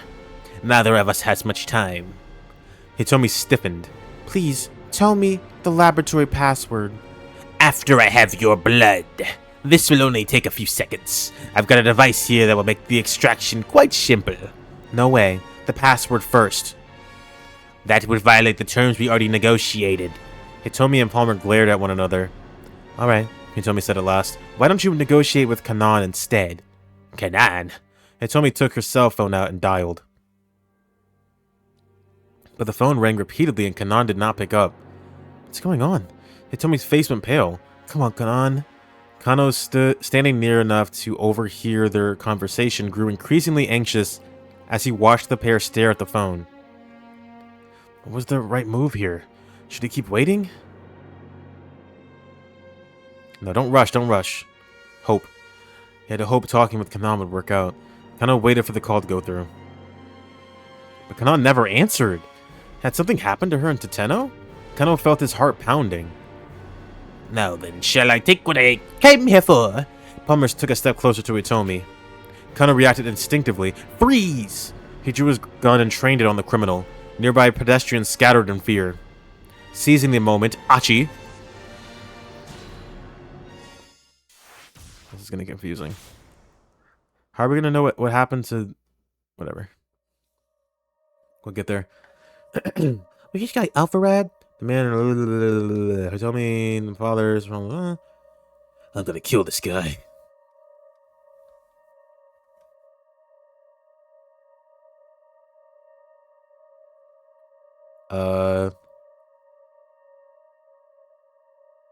Protecting Hitomi has to come first. I have to set aside my hatred right now. I need to just focus on catching this guy.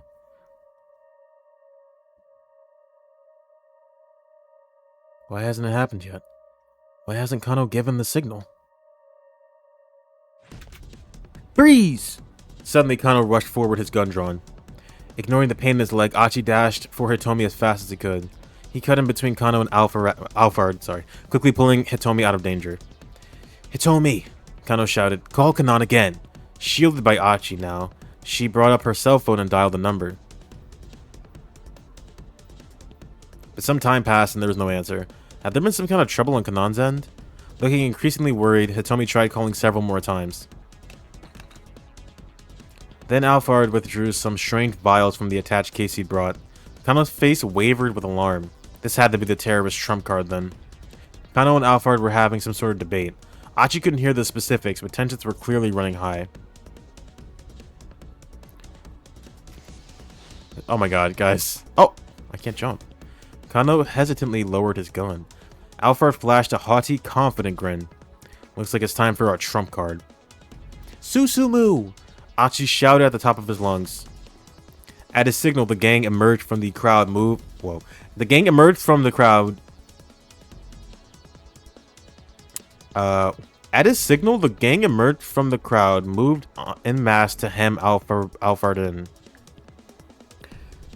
That doesn't sound right. Surrounded? Now the terrorist was visibly at a loss. "You certainly don't look like police." "You're right about that," Achi said. "I mean, just take a look. I gathered up a bunch of people who love Shibuya more than their own lives, in order to take your ass down."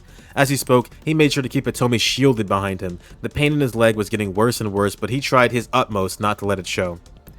"There's no escape," he declared. "You've lost." "Lost? Me?" "Well, it sure doesn't look like you're you're gonna get away. Alphard grimaced at Achi's words. I see. Then it appears our negotiations are at a close. Why did he still seem so confident? Something definitely didn't seem right. He doesn't care if he survives. Oh no, he's going to unleash the virus, accepting that it would kill him too. Alphard met Achi's eyes, and seeing the haunted realization there, the terrorist flashed a wicked and triumphant grin. Enough of the high and mighty act, Susumu shouted. He began to stomp toward Alphard, but he didn't reach him in time. Ugh. Radical 6 for everyone! The vials in Alphard's hand went sailing high into the air. Look out! Catch him! Catch him! Gotta catch 'em all! Gotta catch 'em all! Achi gestured for his comrades to fan out across the open space. Then, out of nowhere, a huge explosion blew Achi clean off his feet. What the fuck? His eardrums ruptured and his world was engulfed in an eerie silence, as if time had stopped. As he lay crumpled on the pavement, the one thing that still rang in his ears was the tinkling of glass as countless vials smashed on the concrete.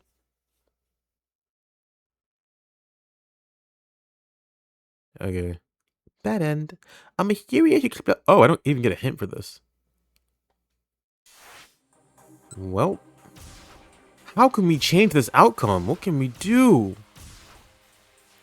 Like, genuinely, though, what can we do? What is this? Achi? Why would I jump to Achi from here?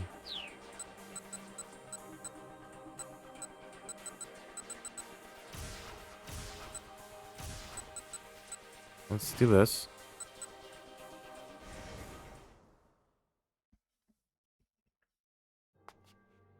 Seizing the moment, Achi came out and he was like, oh, you're breaking the terms we agreed upon then. I don't negotiate with terrorists. Kano inched his way closer, his point of aim never wavering. Hitomi, he shouted. Call Kanan again. Again, Hitomi dialed her cell phone. And then Palmer opened the case. One more move and I shoot, Kano shouted. But the terrorists ignored the warning, producing a set of small glass vessels from within the case.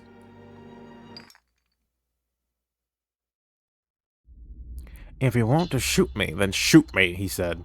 Assuming you don't mind this getting scattered about. It's bullshit, no way. Is that... Surely you don't need me to explain. Stanley was right.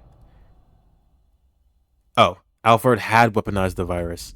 Doing his best to conceal his horror, Kano tried to sound defiant.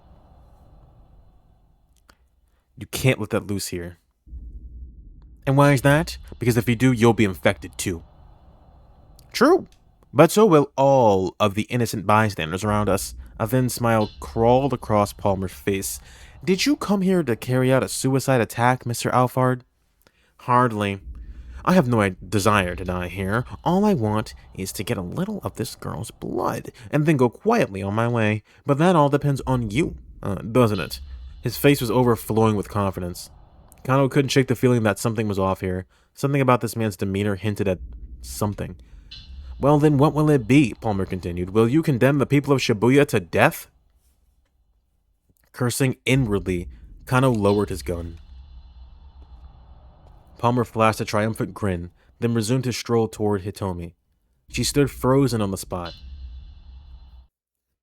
Susumu! Do I want to do that now? Yeah, I do. What? Susumu! No, this is the same thing.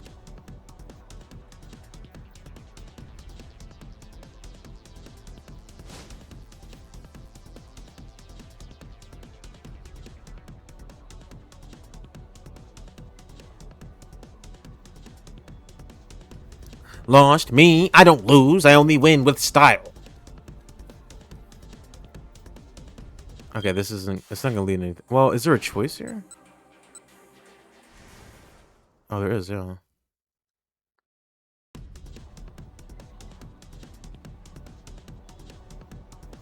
It's not a bluff, though.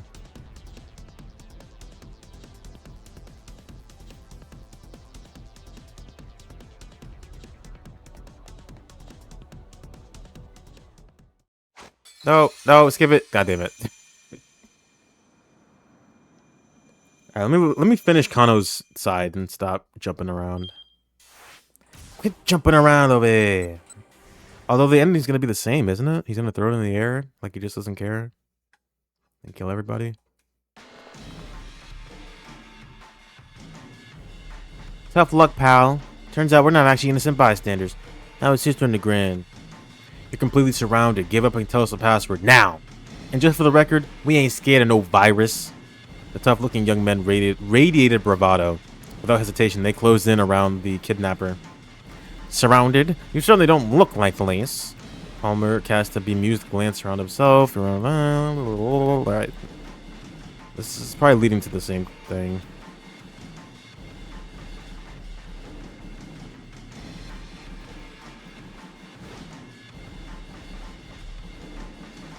Easy now.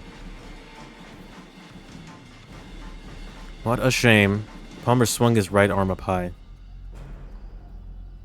Yeah.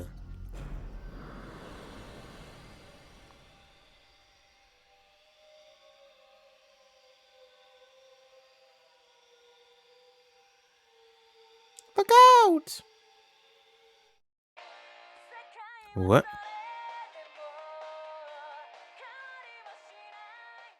Aya Kamiki, it was you. How could you, girl?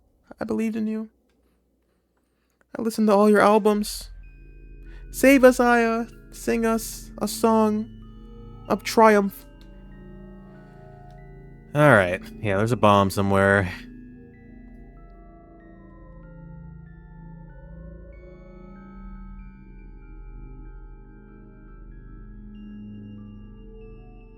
Here we go. Wait, Stanley route? What? Stanley routes? What do you mean Stanley route? How do I get to Stanley? Stanley story. What?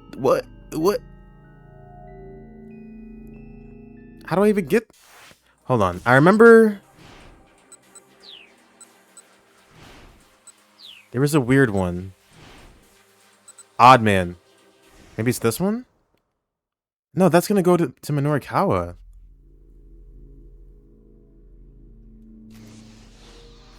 Yeah. Why do I care?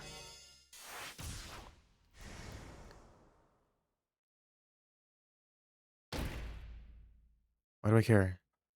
Isn't this over?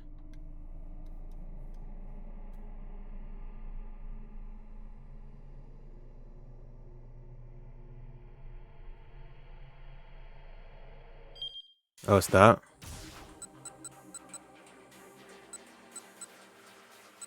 This one? Stanley's suggestion? Yeah. I guess this one.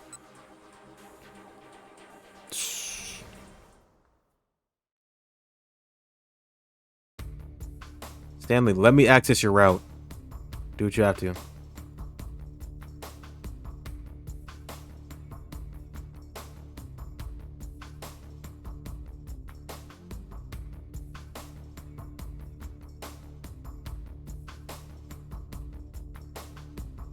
Once this is over, you'll go have a beer with me. That's a promise.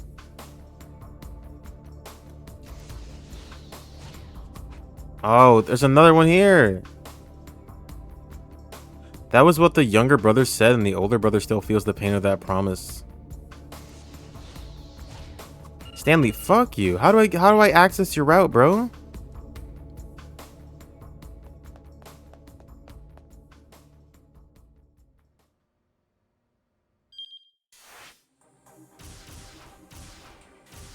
Oh my god. Are you kidding me? There's a Stanley jump, but I can't get there. Kano jump over here.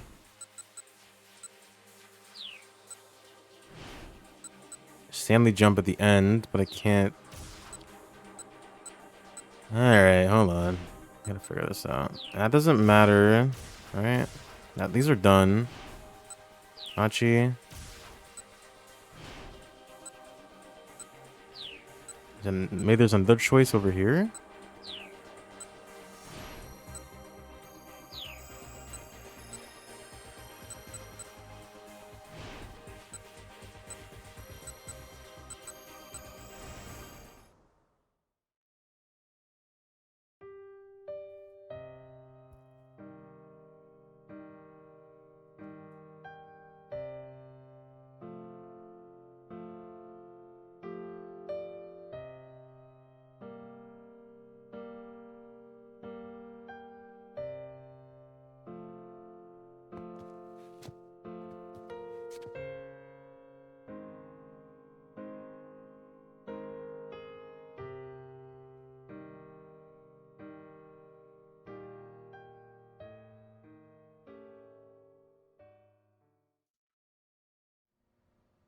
That doesn't seem like a help.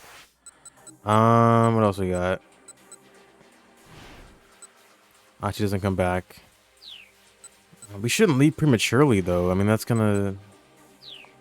So we need to access Stanley's route somehow. I don't know how to get there. The problem.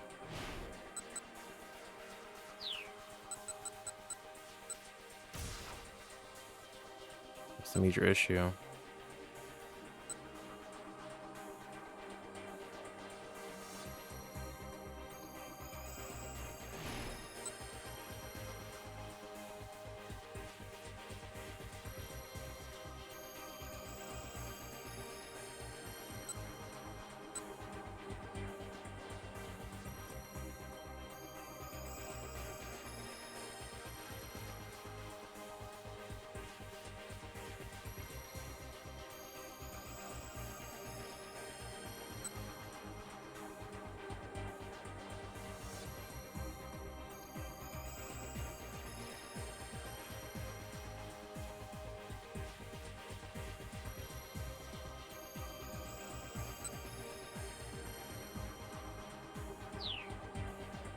$18.10.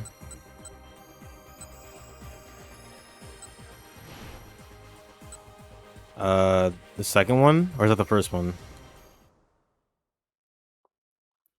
I picked A first. Right now it's B.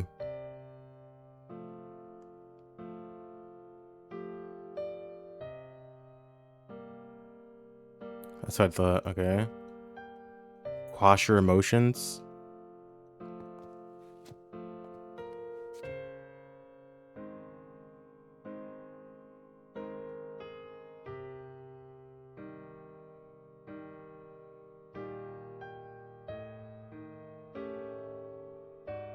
Salute him? I'm gonna salute him. That looks new. Yeah.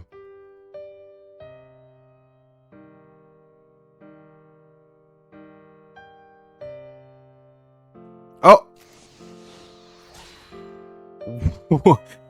Alright, can we, like, stop fucking around, please?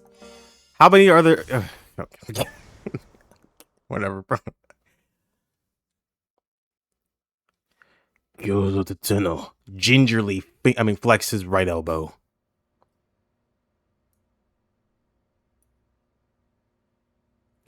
It was still a little sore, but it shouldn't interfere with his ability to drive. Does that hurt? Asked the girl called Kanan. No, I'm alright. Good thing I didn't kill you, she said, her tone matter of fact. Thank you for that. You ought to think that younger detective. If you hadn't stopped me, you wouldn't be here right now. Is that right? Tetsuno looked over at Kano. He was talking to Achi and the others about something. The last time Tetsuno had seen Achi had been back at Kotone's wake. He felt a strong surge of emotion, seeing how the boy had grown into a fine young man. That's such a weird thing to put it behind.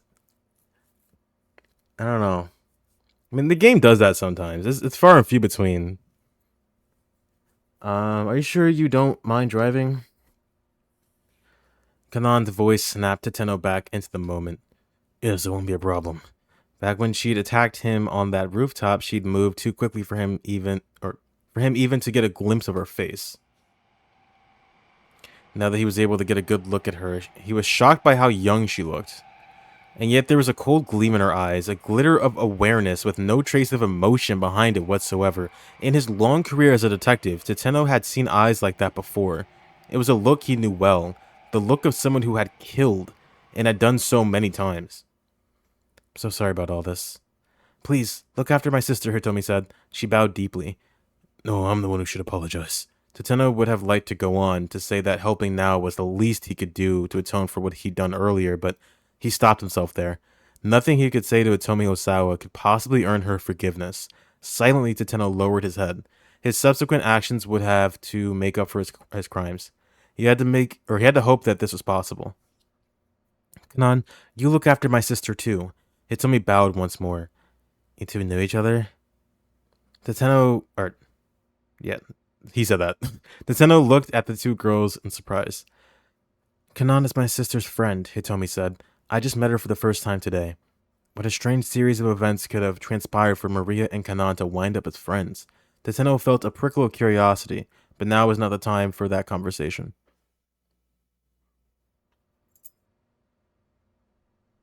Daisuke reappeared. He had gone to fetch his car keys. You know where it's parked, yeah? He asked. Same as back in the day. That's right. Over where we always hung out with Katone back in grade school.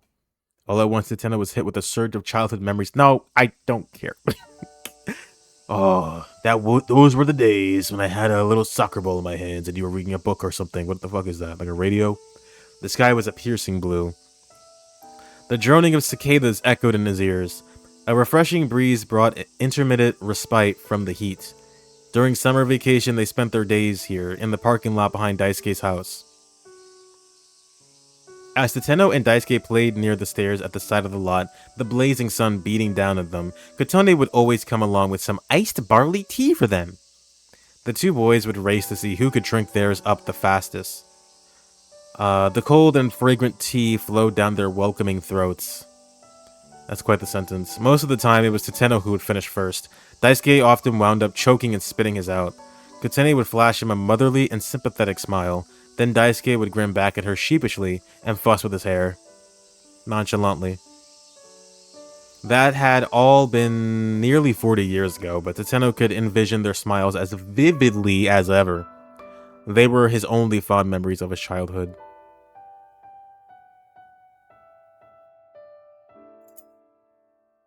Tetsuno took the keys from Daisuke, clutching them firmly in his fist. Alright, he said. We'll be back. He lifted up Maria and, with Kanan supporting her on the other side, began to head for the door. Then Kano called out to him. Detective Tetsuno, There was a look of sadness on the younger man's face. Don't let yourself become a detective like me. Tetsuno had the words right on the tip of his tongue, but he swallowed them back down. It suddenly seemed pretty petty to trivialize the aspirations Kano had held for so long. Once Maria's safe, I'll turn myself in. After he made sure that Maria got to the laboratory, he would cease to be a detective and instead would simply become a criminal. Wait, 2 years? That's a charge of plotting to commit the crime of murder carries a prison term with labor of not more than 2. Really? Only 2 years? Huh? Okay. Despite the failures that had brought him to his position, nothing he had said up until now had been a lie. Of that much he could be proud. Never lose sight of what you're supposed to protect. Ever. He could at least try to be the detective Kano had so admired until the very end. As Tetsuno left the room, Kano saluted him crisply. Or, how do you salute crisply? Ordinarily, a detective wouldn't salute in plain clothes or without his cap. The little breach of etiquette just showed all the more clearly how Kano felt. I'll never forget your dick, Tetsuno. Never lose sight of the dickdom. If Tetsuno hadn't been holding Maria up, he would have returned the gesture. You've inspired me with your dick, Mr. Tetsuno. Made a whole book about it. Leaving Endo Electronics, Tetsuno and Kanan carried Maria up a hectic Dogenzaka. The parking lot was less than a minute away by foot. Before long, however, they found their way blocked by a veritable wall of people. It was a riot squad, with Kuze at the head. Director Kuze. Tetsuno, what the fuck are you planning on doing with that girl? What are you planning on doing with her? I already informed Kano that she's to be put under quarantine. If she's allowed to remain free, all of Shibuya will be in danger. Kanan took a step forward. Tetsuno could sense that she was about to move in for the kill. Easy now, he said softly. Wait. As skilled as Kanan was, she was no match for an entire armed police squad. I'm not going to take all of them on, she murmured. I'm just going to take the man in charge hostage. Tetsuno swallowed. Capture Kuze and then run off? It could work. Considering the time limit they were facing, he knew that they had to find some way to force their way through here. Still, given how far they still had to go to reach the laboratory, he wanted to avoid direct conflict as much as possible. Give me 1 minute. No, just 30 seconds. Tetsuno turned and stared at Kuze. The two had known each other since their rookie days. Director Kuze, tell me, what is it that you believe in? What do I believe in? Yes. Weren't you always the one who said that you needed to put faith in your subordinates no matter what? Well, yes. Yes, that's right. Kuze's eyes wavered ever so slightly. In that case, put your faith in me. No. Oh, shit. Put your faith in Kano. In Kano? He believes that saving Maria Osawa will let us save Shibuya. He's doing everything he can to make that happen. Kuze's lips curled into a wry grin. That sounds like Kano, all right. Always thinking in such simple terms. Usually the simple answer is the right one, sir. People like you and me overthink things. We make them more complicated than they need to be. Just consider for a moment. Will putting Maria Osawa under quarantine clear up this case? No. It won't. So long as we don't know how she was infected with the virus, we can't rule out the possibility that other people have been infected as well. Tateno kept his eyes locked on Kuze's. Director Kuze, right now, what we need to do more than anything is get our hands on that antiviral drug. We need to be helping Kano. Please, sir. Kuze furrowed his brow and thought for a few moments, then shook his head. Tateno, buddy, come on. I can't do that. You gotta understand the position I'm in. The director's voice squeaked into his childish register. Kanan narrowed her eyes. What's this guy's deal? She whispered. It's hard to explain. But when his voice gets like that, it means... He was being completely serious. They were going to have to break through by force. He was confused. Now is their chance to make a run for it. Sure. Tano signaled with his eyes to Kanan, then got ready to sprint past Kuze and his team. He didn't get the chance to, though. Ugh! Suddenly, Kuze let out a pained yelp. Then, as Tateno watched in surprise, he proceeded to collapse onto the pavement. What? It hurts! Ita! Ita! Ita! Have I been infected with the virus too? The riot squad immediately rushed to the director's side. As Tateno stood there dumbstruck, Kuze secretively? How do you... Secretively, I guess? Secretively flashed him a knowing wink. That was a terrible performance, Kanan muttered. Yeah, but it was a tour de force as far as I'm concerned. Inwardly, Tateno gave his boss a nod of respect. Slipping past the riot squad, he and Kanan headed for the parking lot. Several members of Kuze's team hurried to chase after them. Don't follow them! Kuze cried out as he writhed on the ground. Everyone stay back! If you get too close to Maria Osawa, you'll be infected as well! The riot squad stopped in their tracks. Tateno and Kanan took the opportunity to hurry out of sight. Darting through some narrow alleyways, they arrived at the parking lot. The area had changed since Tateno's youth, but some of the old air of nostalgia still lingered. There it is. He spotted the minivan with Endo Electronics written on the side. Tateno gently laid Maria on the back seat. She was still apparently unconscious. Once Kanan had climbed into the passenger seat, Tateno hit the gas and sped off. How far is it to the lab? Kanan asked. Normally it would take about 15 minutes, but with this traffic, it's hard to say. Tateno avoided the stop and go of Doganzaka, taking side streets as he headed toward Shibuya Station.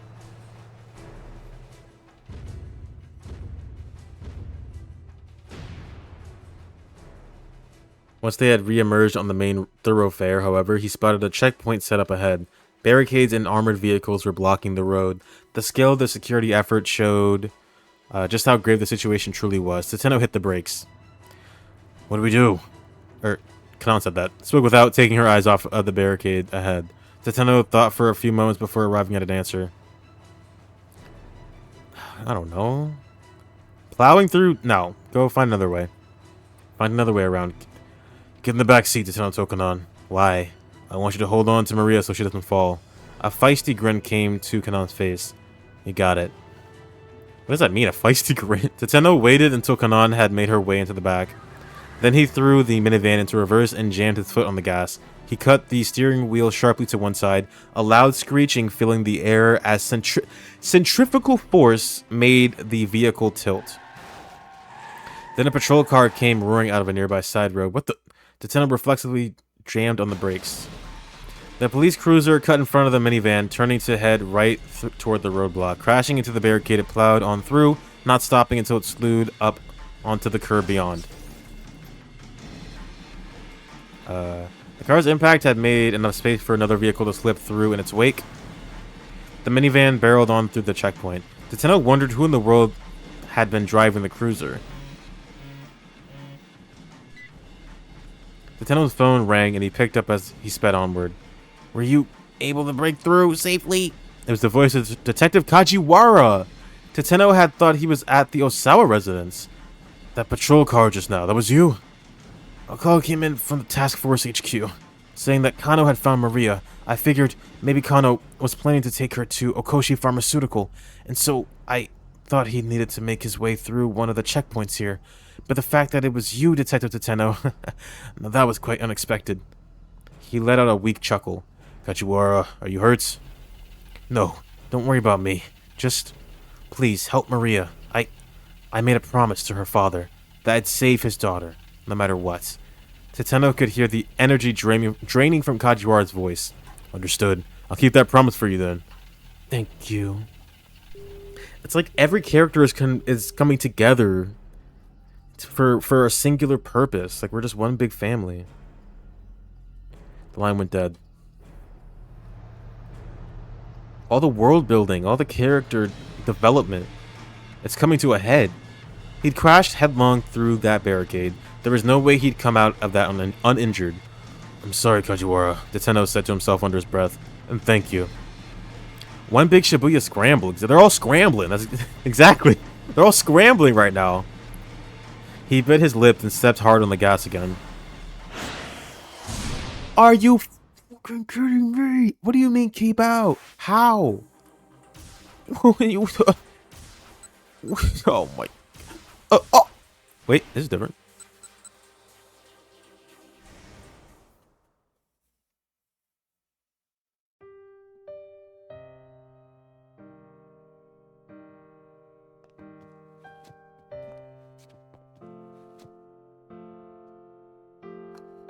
Blah, blah, blah, blah, blah, blah, blah, blah, blah. Fingertips, he squeezed his eyes, but still a tear of no man put in their cheeks.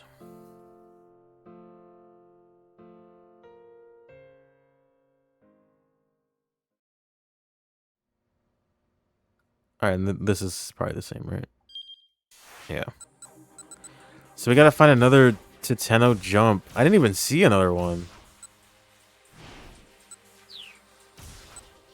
That's odd. I didn't even see another one. Unless I can... No, it's different, right?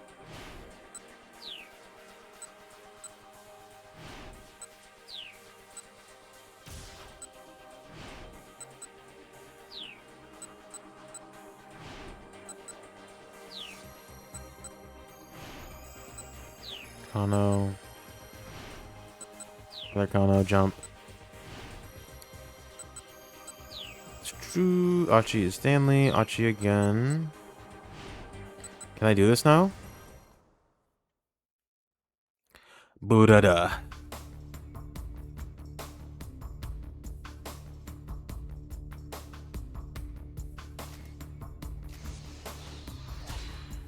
Yeah. Stanley route. My name's Stanley, and it was 6 o'clock p.m. Alpha had contacted the motley team at Endo Electronics, and the situation had immediately deteriorated. Stanley was locked behind Tateno. Okay, yeah. Seems like they're going to be kind of linked. A chance that Alpha might appear in person at last. He did fine. Jack Stanley set his hand on Kondo's shoulder. Okay, we kind of read this already. Pause. Frank. Jack, you have to get everyone to a safe place right away. Frank's nervous shout echoed through the hotel lobby. Stanley's younger brother was a member of the bomb and arson squad. This was 2 years ago. The CIA had obtained intel that Alphard was targeting a high-class hotel in Chicago for a terror attack. Stanley and his team had searched the hotel interior and had discovered the bomb set inside a large planter. When Frank arrived at the scene and saw the explosive, his expression grew grim. The detonation trigger is set in the worst possible place. It's going to be a bastard to remove it. In that case, you need to get out of here too, Frank, Stanley said. No, I need to make sure I can figure out how this thing is set up, so the disposal unit knows what to do when they get here. I'll be alright. Look, you can probably see it from back there. Stanley could indeed see the small explosive from where he stood. It was held in place by several screws. The timer had just ticked down past the 30-minute mark. Abyss, arson bomb, and oh shit, true. It's all connected. Where's Date at?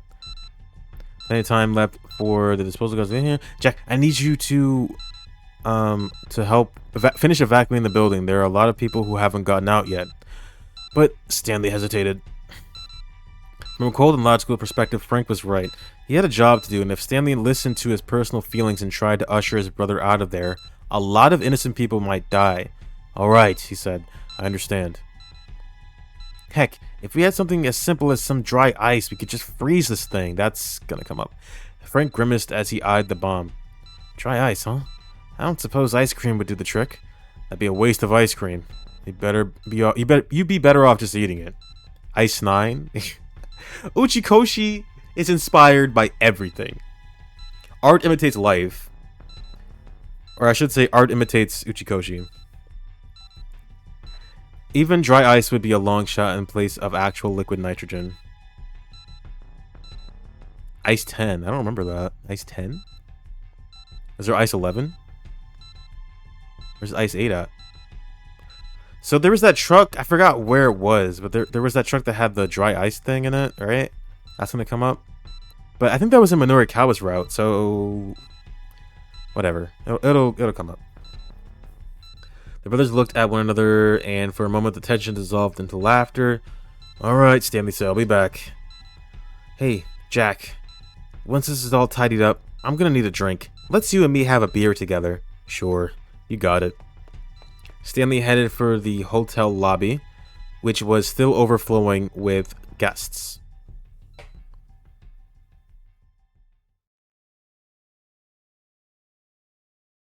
The Jack Squad requested 3 items, and one of them was Ice 10.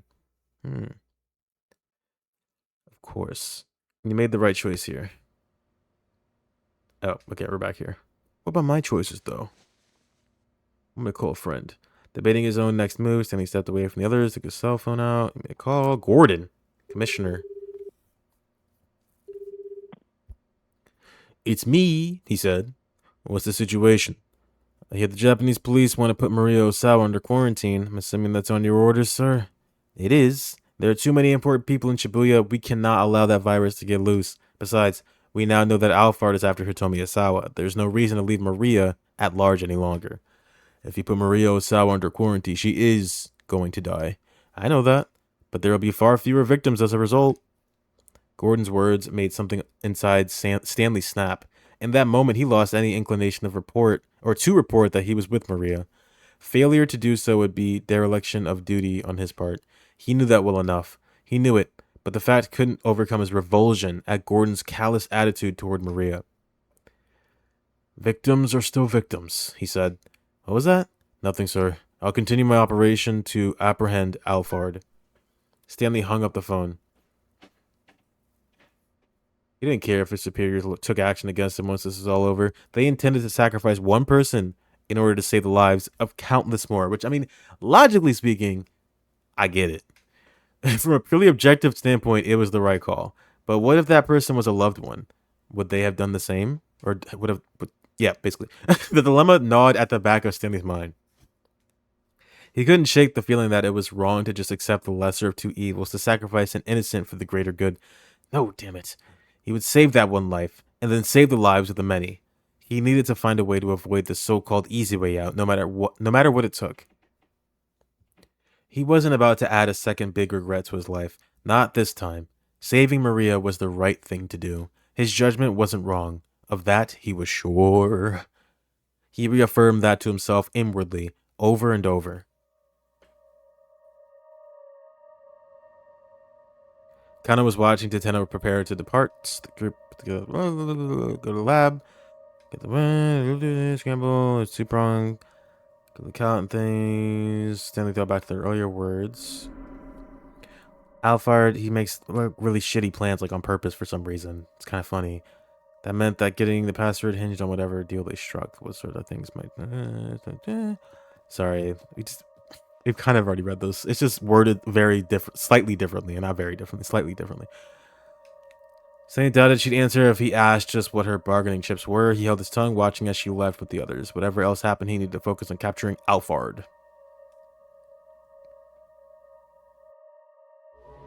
I will appear at the rendezvous in person. After all, wouldn't do with a lip in the. And it was actually Leland Palmer. Who would have guessed? It was Leland.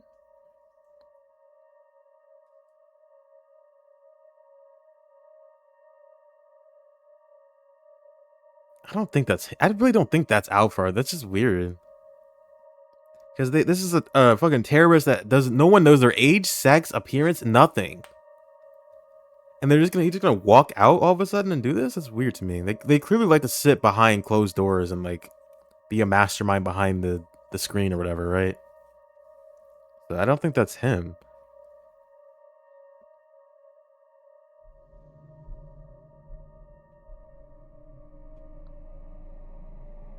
They want to expect him on site and in person, so why would that be? He's using himself as bait to lure me and Kanan out.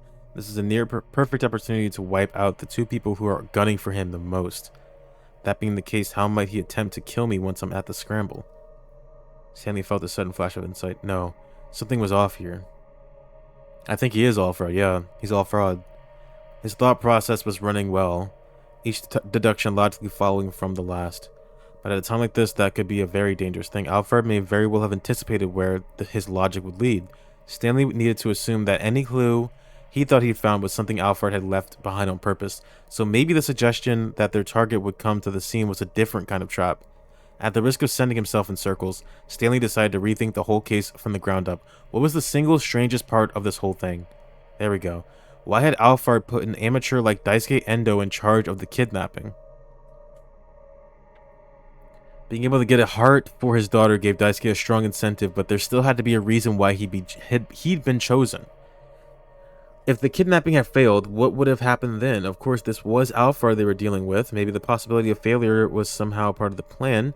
Hell, Daisuke had managed to accidentally kidnap Maria instead of Hitomi, hadn't he? If Alphard had gone with a professional, that sort of mix-up would have never happened. And yet, even if that degree of uncertainty was acceptable, or even desirable, using Daisuke seemed like far too big a risk. There had to be some other motive for bringing in Daisuke into the plan. Of course, advantage. Using Daisuke must have provided some important advantage that outweighed his flaws. It was the only thing that made sense, which meant the reason Alphard had Daisuke carry out the kidnapping was to carry out some other objective? He'd set up the kidnapping, devised the ransom relay, and kept the full attention of the police on that.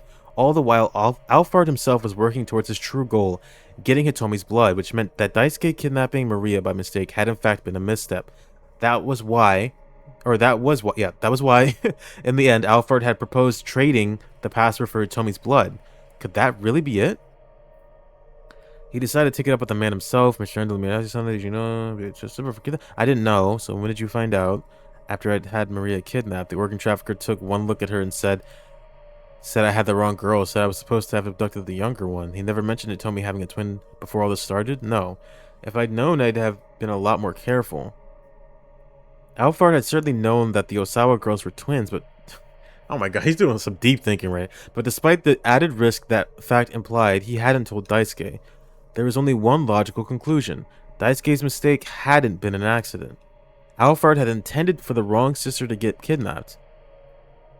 By using an amateur, Alphard had set up the police to write off Daisuke's kidnapping as the wrong target as a simple misstep. Had Daisuke been brought in simply in the name of camouflage? But why? Alphard was after Hitomi's blood. Daisuke was after Hitomi's heart. They both wanted the same thing, so why target Maria instead? Stanley's train of logic had run out of steam again. Still, he was sure he was on the right track. He just needed to keep following till he found out where that track would lead.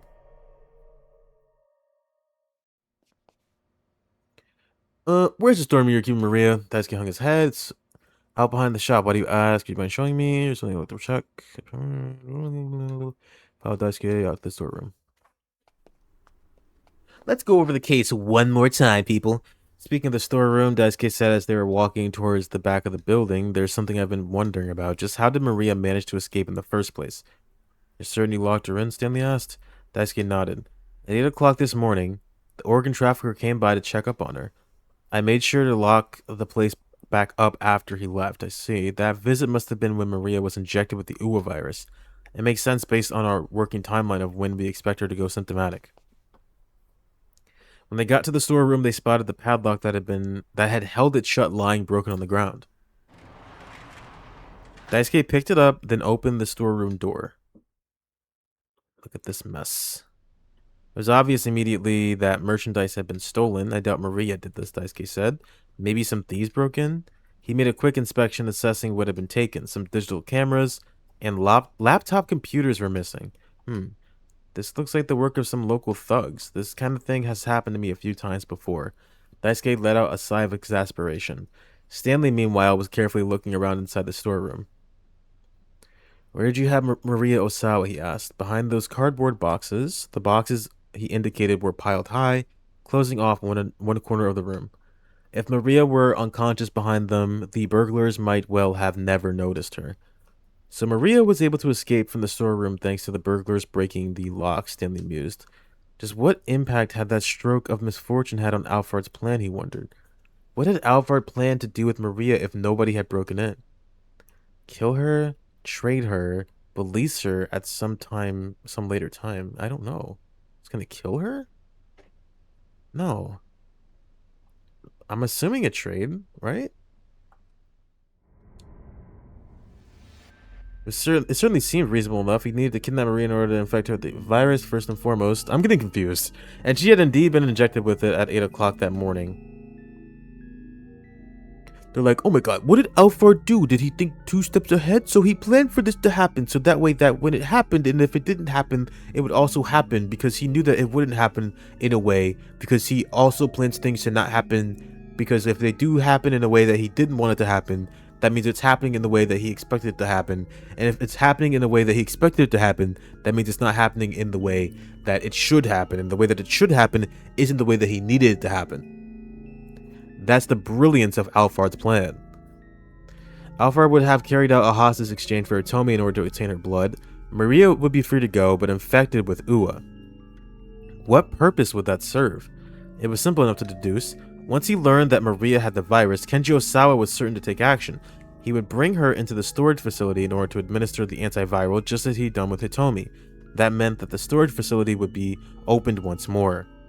That was what Alphard was really after, a way in so he could destroy the antiviral samples at the lab. So if that happens, then this doesn't happen, which will make that happen, exactly. Now you're thinking like Alphard. It was only the logical conclusion infecting Hitomi 6 days earlier had ensured that she would be carrying the DDS in her body.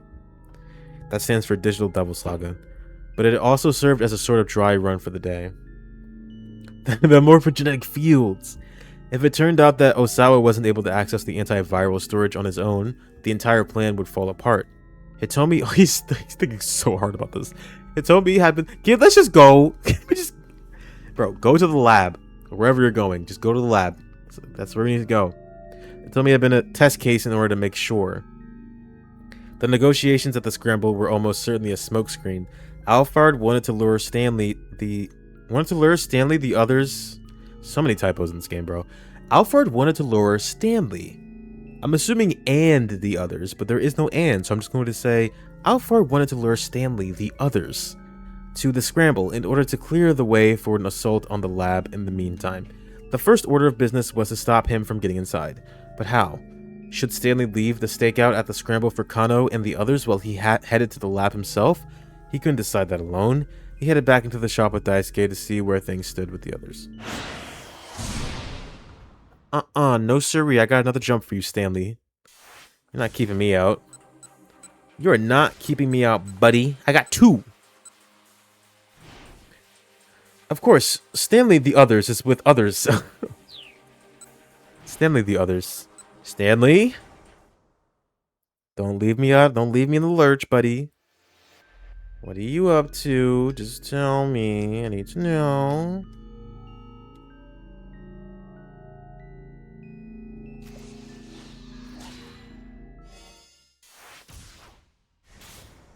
They're just fucking adding routes everywhere. When is Yanagi gonna get a route? When is Yanagi gonna get a route, bro? What is he up to? I forgot how his story ended. Kano's plan for action for the scramble was steadily coming together. Stanley half listened as what should he do? He couldn't shake the conviction that he needed to head to the lab. Assuming that Alpha really did turn up at the scramble, assuming that he carried out another bio-terror attack there, the worst that could happen would be a disaster in Shibuya. It'd be far worse to let Alphard, who was already in possession of the UA, destroy the world's only supply of the antiviral. If he succeeded at that scheme, his bioweapon would be unstoppable. He could hold the entire planet in the grip of fear. A terrorist arms dealer must never be allowed to obtain that kind of power. Stanley couldn't take that risk. Even if he was wrong in his suspicions, it only made sense to shore up the defense of the lab. Yep. There's only one person he could count on now, Kanan. She was on the way to the lab already. If Stanley could alert her to his conclusions, it would make it that much harder for Alphard to carry out his plan. If nothing else, hopefully she could buy time for Stanley to get there. Stanley approached Kano. I'm gonna leave. What? But why, Stanley? I'm not gonna tell you. Why can't he just say I'm going to the lab? I have an idea of what Alphard might really be up to. Oh, never mind. There's no telling where the mastermind might be watching. Okay, I guess. He could be listening right now.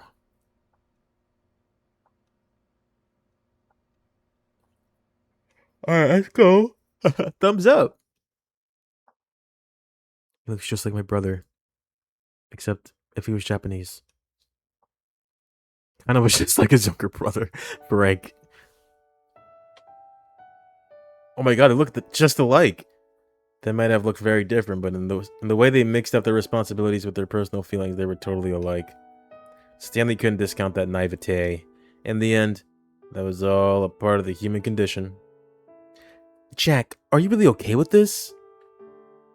Frank cast an anxious look at his older brother as they made their way onto the University of Chicago campus. It's my responsibility to look after you, Stanley told him. As long as you take your studying seriously, I'm all for it. Frank had been worrying about tuition costs as he prepared for college. After losing their parents 5 years earlier, the two had struggled to get by. Yeah, but... Stanley set both hands on his brother's shoulders. Listen to me, Frank. You're my brother. And I care about you. I just want whatever you do to be something you can be proud of. Alright, Jack. I hear ya. And thanks. Kano, promise me one thing. Let's go get a beer. Okay, I like that. Stanley, you're kind of cool. He's a hardened detective, but he had a reason because he lost his brother 5 years ago or 2 years ago, however long it was. It closed off his feelings, but now they've reopened because he found someone that kind of like emulates his brother characteristically. And he's like, oh my god, maybe it's okay to love again. It's always a good character arc. I see a little bit of Frank in you. Hang on. Up, here we go. See? Boop.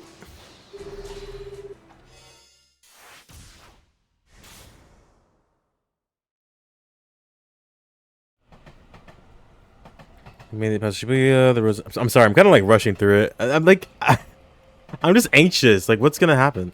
They ought to make it to the lab in no time. I don't think that's actually Alpha. I want to know who it actually is. Are we ever gonna see them? Probably not. Tateno's phone rang. It was Stanley. What's going on? He asked the American. Let's say it's mere conjecture, but for now, let's assume I'm mostly on the right tracks and voice full attention. Bad news. I think Alphard is headed toward the lab. He's planning on hitting it to destroy the antiviral. Are you fucking serious? It was even worse than he feared. Alphard heading to the lab? Turn back. I'll go to the lab with Kanan. Something wrong? Kanan asked, peering at him from the backseat. Couldn't hide the fact that he was trembling. She seemed calm, unfazed by the possibility of further complications. Perhaps she had already anticipated something like this happening. Did you hear me, Tateno? This is an opponent who's out of your league. Turn the fuck back. I'll handle it. I can't do that, Tateno replied, managing to regain his composure. My job is to get Maria to the lab as soon as humanly possible. Whether Alphard is coming or not doesn't change that. Don't be absurd. Even if you do have Kanan with you, you can't keep Maria safe and still win the fight. Maybe Stanley was right. I'm gonna sacrifice my life. Almost certainly he was, but Tateno couldn't put Maria's life in danger by turning back in order to save his own. Kanan! Tateno glanced at the young woman in the back. See, yeah, if Alfred shows up, don't worry about protecting me. Just keep Maria safe. I was gonna do that anyway, bitch. That was all Tateno needed to hear. I'll give my own life to protect you. You don't have to do whatever, bro.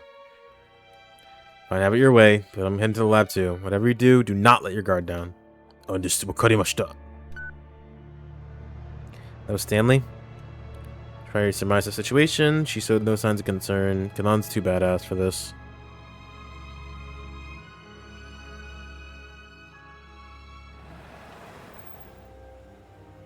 The minivan ride to Okoshi Pharmaceutical. Pull out the gate, got a vehicle. Incom. Assuming you already heard the details from the director, Tatsuno barked into the intercom. Open up. We haven't heard anything from the director Osawa. The security guard spat back. And moreover, the laboratory is currently on lockdown. I'm sorry, but not even Director Osawa is allowed inside. That's ridiculous. Tatsuno scowled at the intercom in frustration. Then a car came racing towards him along the street. The sound of screeching brakes filled the air as the vehicle skidded to a halt, and then Kenji Osawa jumped out from the driver's seat. Maria! Osawa rushed over to Tateno, then to Maria where she lay in the minivan. He looked carefully at his daughter's face. Oh, thank goodness. She still hasn't gone symptomatic. Mr. Osawa, why aren't people being allowed into the laboratory? Osawa tilted his head. They're not? Tateno explained what the guard had said. That's ridiculous. Osawa immediately called the security guard on the intercom and got the same story. You've got to be fucking me. I'm the lab director here. The security guard wasn't hearing it. I'm sorry, sir. These orders come from Mr. Makino. No. So am I just supposed to sit out here and watch my daughter die? Racked his brain for other ideas. Maybe they have to climb the gate and break their way in? Sound of a phone. Security guard answered it without muting the intercom speaker's voice feeling audible. Who in the world could be talking to before the telling? Oh, it opened. Alright, whatever. Don't even question it, just go in there. Huh? Why? Tateno and Osawa looked at one another in surprise. I have a message for Director Osawa from Mr. Makino, the security guard said. From Makino. Osawa huddled over to the intercom and had a brief... What? Sotovos exchange with the guard. What was that all about? I would see my wife... Oh, wow! Okay, She pulled through. My wife was able to pull some strings for us. Nice. Tateno didn't have time to wonder what that would mean. Has the lock been open for us as well? He asked. A smile disappeared from Osawa's face. No, of course not. She can't do anything about that. I see. Well, let's regroup inside. Very well. By the way, who's going to be hacking the password? Me. A child. Ah, so you're Kanan? We should get you to the laboratory. Let's go. After checking to make sure there was nobody suspicious lurking nearby, Tateno headed into the laboratory with the others.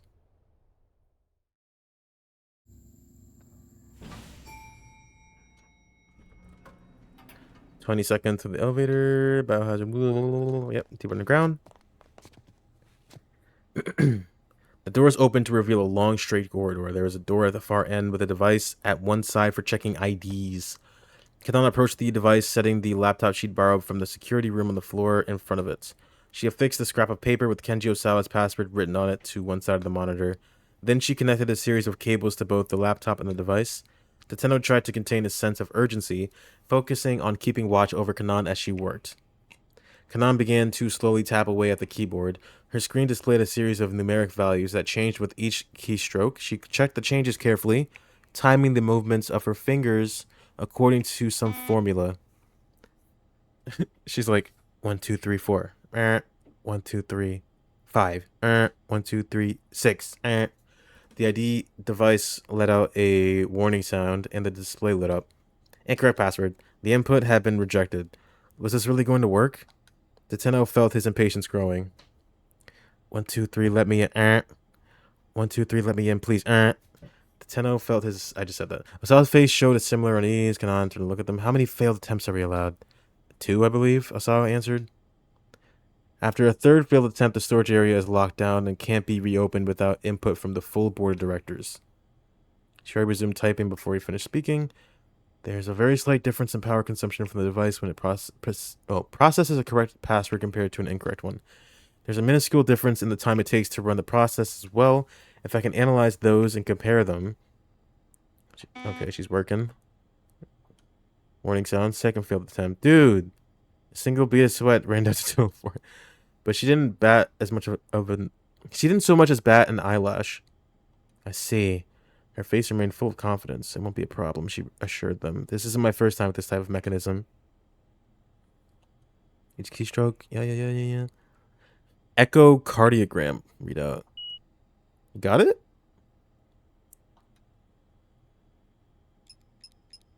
Ain't no way. Nintendo jotted them down in his notebook, then stepped up to the scanner to enter the twin passwords for Osawa and Tanaka. Wow. Go Kanan. Door opened. Kanan let out a sigh of relief. Osawa gathered up Maria and headed into the storage area. Nintendo felt a surge of relief as he watched the two of them go. Kanan, meanwhile, was fastidiously... I can't say that word. Fastidiously. There we go. Putting away her equipment. What do you think? Nintendo asked her. About what? She asked, her gaze as serious as ever. About Alphard. Why hasn't he shown up? If what Stanley had said was true, Alphard ought to be coming their way. It was both strange and unsettling that they'd been able to get inside without any interference. This isn't over yet, Nintendo continued. Don't let your guard down until we know Alphard has been dealt with. Right. She got her pistol. You keep those two safe, she said. I'll go check things out front. Get back in the elevator, head it up.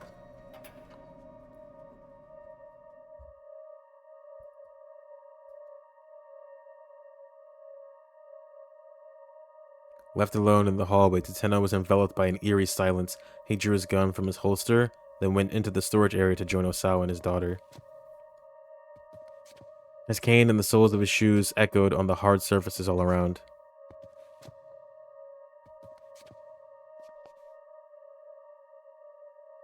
At the end of the hallway, Tetsuno came to another door. He took up the position there, determined to guard the two individuals inside. This was the only way in. If anyone was coming, they'd have to pass through here. Pinks back to the door, he let it aside. Great way. Oh, too much has happened. It caused me painful memories. He realized his whole life was rife with things he could never undo. If you're coming, then come on. Tetsuno aimed his gun down the empty corridor. Right now, he just needed to protect Maria. That had become his life's sole purpose.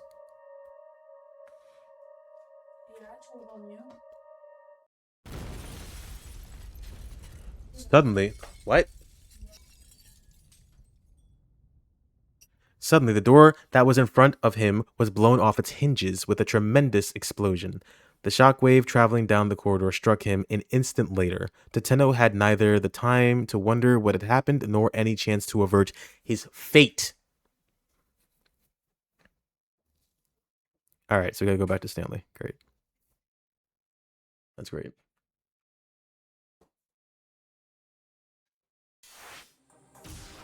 What do you want? What are you doing?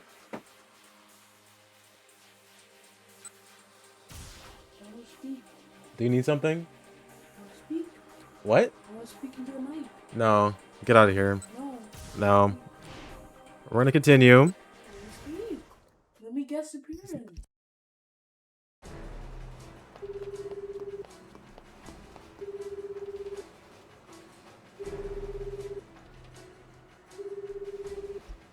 Hurrying out of Endo Electronics, Stanley dialed up to Tetsuno as he ran along. It's Stanley, what's going on? What I'm about to tell you is mere conjecture on my part, but for now, my sister is standing behind me and she won't leave for some reason. He took a deep breath and steeled his nerves. I think Alphard is heading to the lab. He's planning on hitting it to destroy the antiviral. Are you serious? Tetsuno's voice was laced with apprehension. Yes, you need to turn back right away. Go to the lab with Kanan. The detective's only reply was silence. Did you hear me, Tetsuno? This is an opponent who's out of your league. Turn back. I'll handle that. I can't do that. Now Tetsuno's tone was calm and steady. My job is to get Maria to the lab as soon as humanly possible. Whether Alphard is coming or not doesn't change that. Don't be absurd. Even if you do have Kanan with you, you can't keep Maria safe and still win the fight that's coming. Get my own life to protect. Okay, we read this already. Have it your way. I'm gonna head to the lab. Whatever you do, do not let your guard down. Understood. The Tenno would be no match for Alphard. If the terrorist spotted the detective, he'd probably kill him on the spot. Reassurance or encouragement would be meaningless. Instead, Stanley left the Tenno with one final warning. Oh shit. Keep Maria. That's what he said, right? Just keep Maria safe.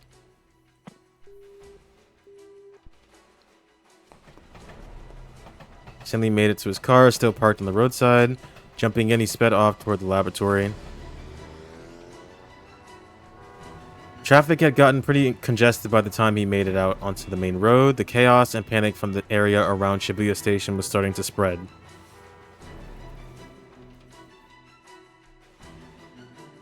His frustration steadily growing, Stanley fought his way along the congested streets. Just as his aggravation was beginning to boil over, he finally arrived at the Okoshi Pharmaceutical Laboratory. He could tell immediately that something was wrong. A plume of smoke was rising from one of the laboratory windows. It was thick and black, clearly the result of a fire of some sort. Stanley hopped out of the car, drawing his gun as he approached the door. He was about to make his way inside when the scent on the air stopped him in his tracks. The smoke carried the telltale odor of explosive residue. He hadn't made it on time. All his fears had come to pass. Maria, Osawa, Toteno, Kanan, they were all surely dead. And no doubt the antiviral had all been either stolen or incinerated. In all likelihood, moreover, viral samples from the lab had been dispersed by the explosion. Stanley cursed. He'd already inhaled some of the smoke. This really was the worst case scenario. They'd been utterly defeated. Stanley called up Gordon to request backup for a sweep of the laboratory. He knew that it was already too late to change anything. Even so, Stanley would go through all the motion before he admitted defeat. What? Okay. Complete failure. Thanks. Ending 80. Complete failure. Oh, this is also a bad end. Alright. Obviously something here, right?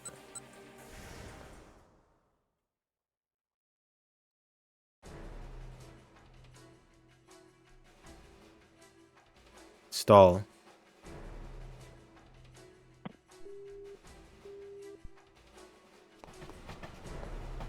Let's see.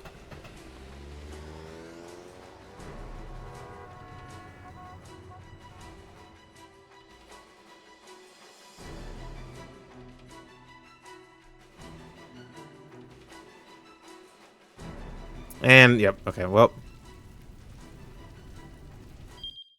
Thanks. Shoot him. How about you shoot him in the face?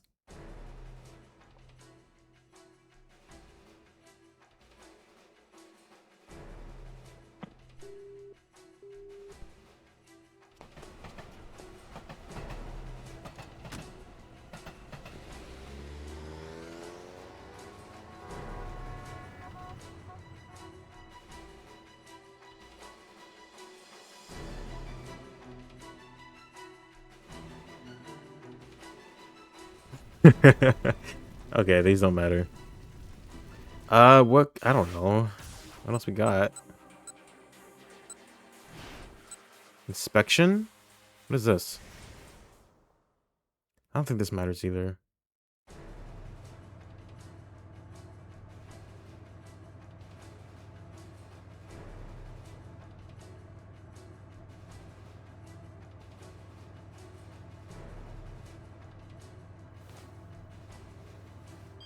Yeah, no. There's oh well. Let's see.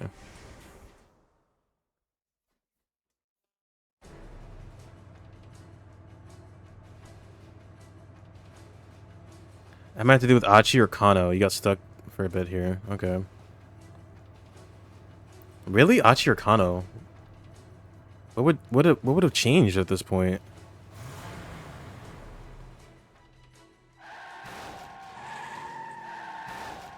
It should be the same. What the fuck? I hate when this happens.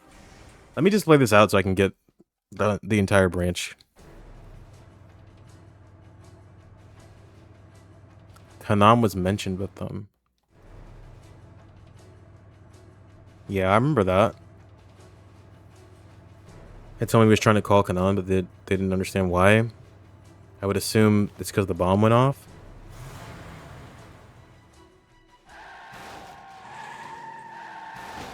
I'm trying to prevent that bomb.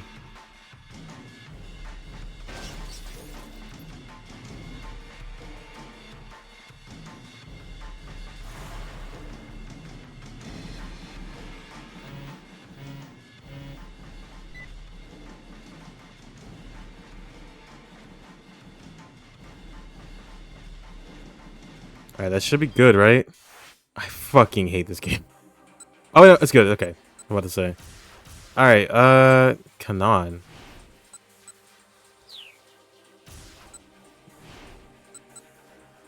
Let's Stanley jump. Is it like a Kanan path? I would assume. How do I get to Kanan? These are bad. Something with Achi or Kano, really. I feel like I've done these. Rising emotions. Do I just do this again?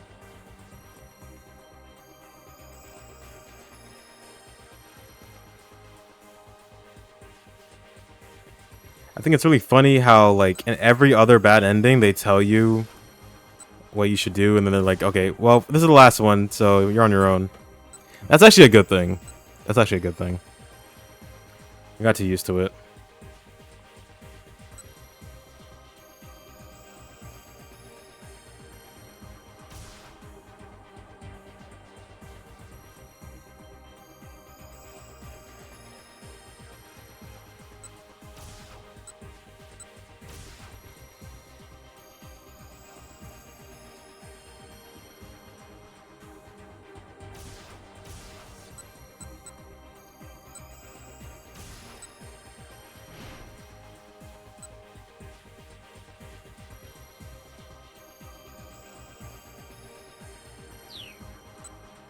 Maybe it's one of these.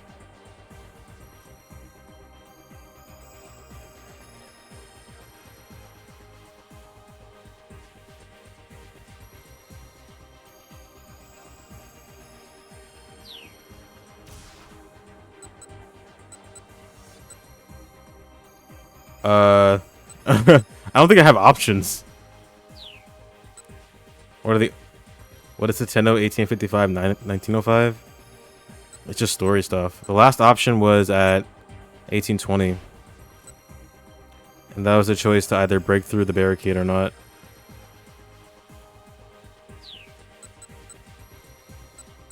It's gotta be Stanley.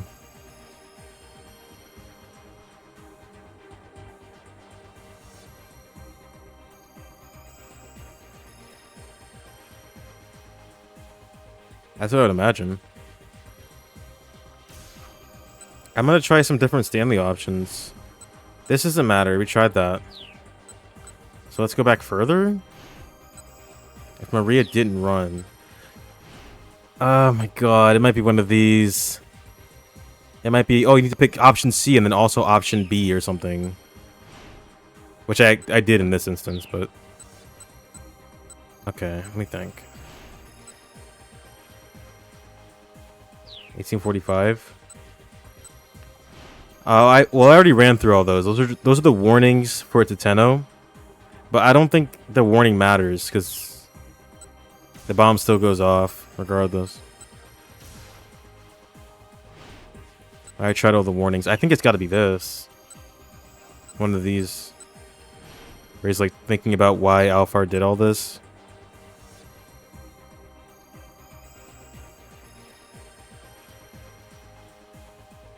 Should be B. For this one? Who convinced him?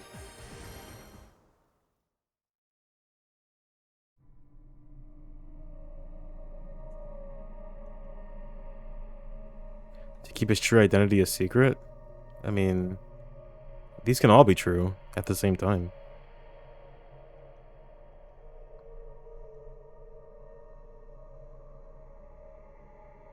1825 afterwards.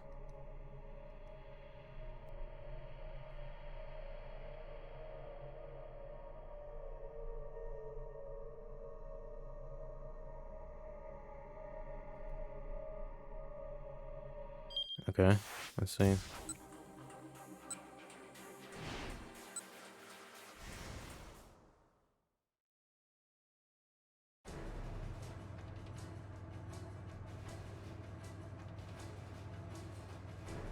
The only one I haven't done is talk my way through. Should I do that? Will that change though?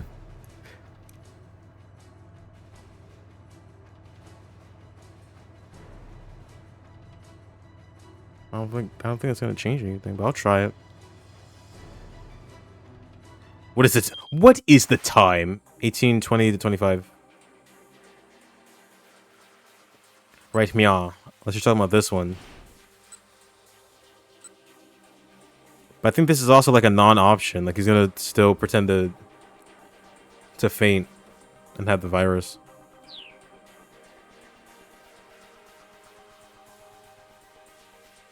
It could be any. Okay.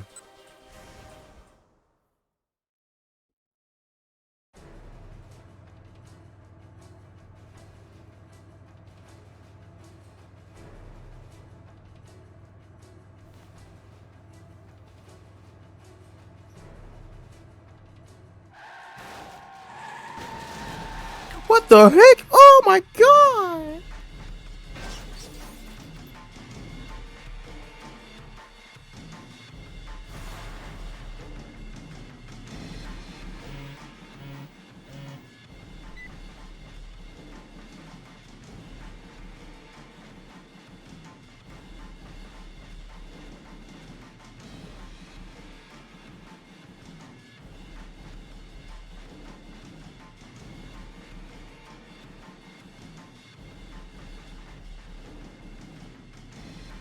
I think I'm afraid to back out. You think it's good now? I think it should be okay. It's gonna play. I feel like this is gonna play out the same. We'll see. Don't worry, Kajiwara has his lucky banana. True.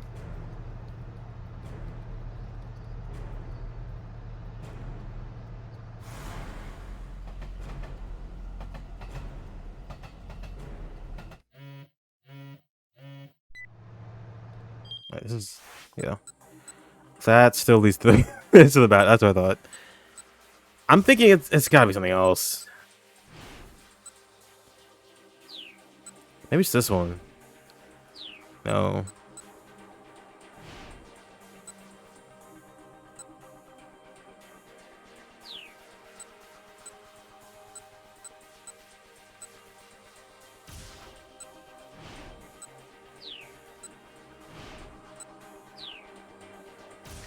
Let me do this one then.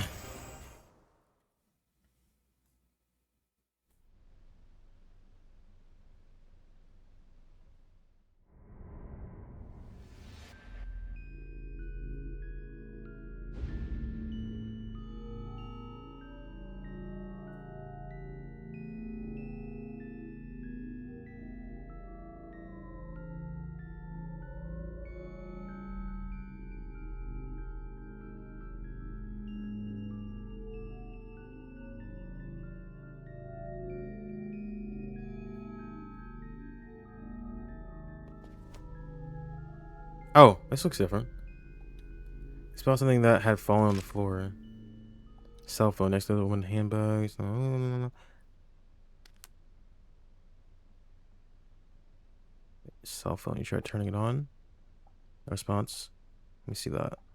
See if I can fix it. Oh, this might be it. Yatta!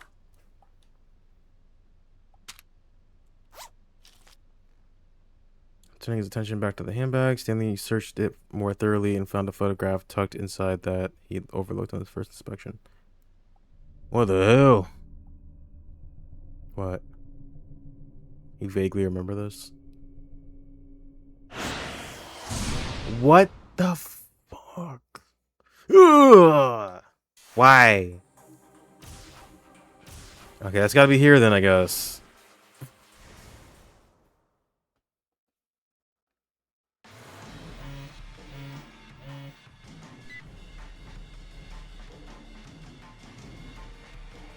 Were you able to break through safely? Oh my god, Alphard is Maria. Dun dun dun.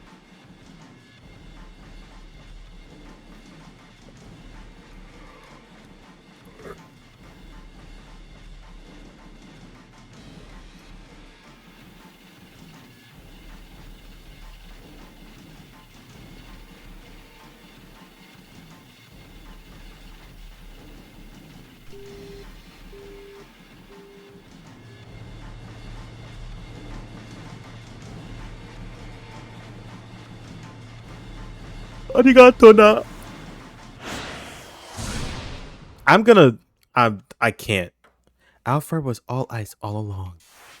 Who'd have thought? What? Oh!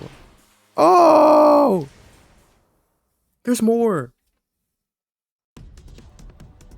Why did he still seem so confident? Something was definitely up, and he doesn't care if he survives. Shibuya doesn't care if he survives. Oh no, he's gonna unleash the virus, accepting that it would kill him too. Alfred met Achi's eyes too, and seeing the haunted realization there, the terrorist flashed a wicked and triumphant grin. Now for this high and mighty chagrin, Susume shouted, and he began to stomp towards Alfred, and he didn't stop. I'm gonna throw it! Ah!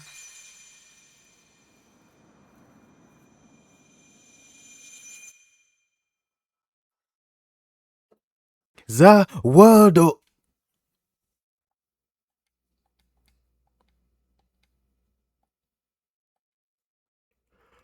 Okay. Ooh, spinning around in the midst of the chaos, Achi saw Susumu catch one vial deftly. How are they doing? That's pretty impressive. Many of the other gang members appeared to have done the same. There's one more over there. The desperate shout had come from Hitomi. She spotted a vial sailing high in a high. It was in the air. Damn it! Achi launched into motion, ignoring the searing pain in his left leg, but the falling vial was so far away. They were done for. He was sure of it. Kano! A pair of hands shot out and safely grabbed the falling vial. It was Kano. The tension drained from Achi's body. We did it. We didn't break a single one. Damn it. Kano cursed under his breath as he stared out into the throng. Alphard had disappeared. They hadn't been able to capture him after all, which meant they'd lost their last chance to get the password for the lab. Incorrect, we already got it.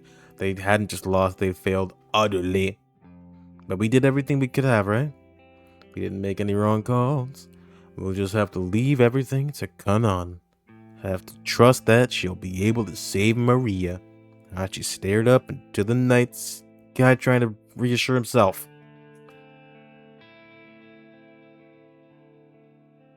Oh, fuck you. Failed capture. What do you... Okay, what about you?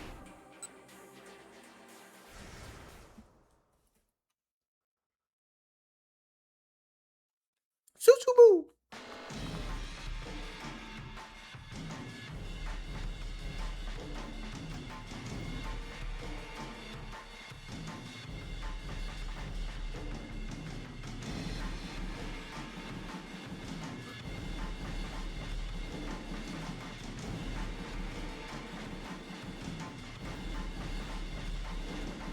Lost? Me? I don't even know the definition of the word.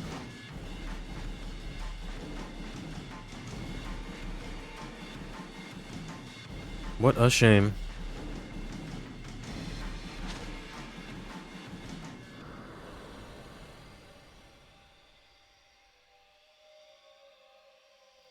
It doesn't matter. This guy isn't even Alphard. It can't be. I don't believe it. He doesn't look like an Alphard to me. He doesn't have that cunning look to him, you know? I don't think he's a stooge, though. But he can't be Alphard.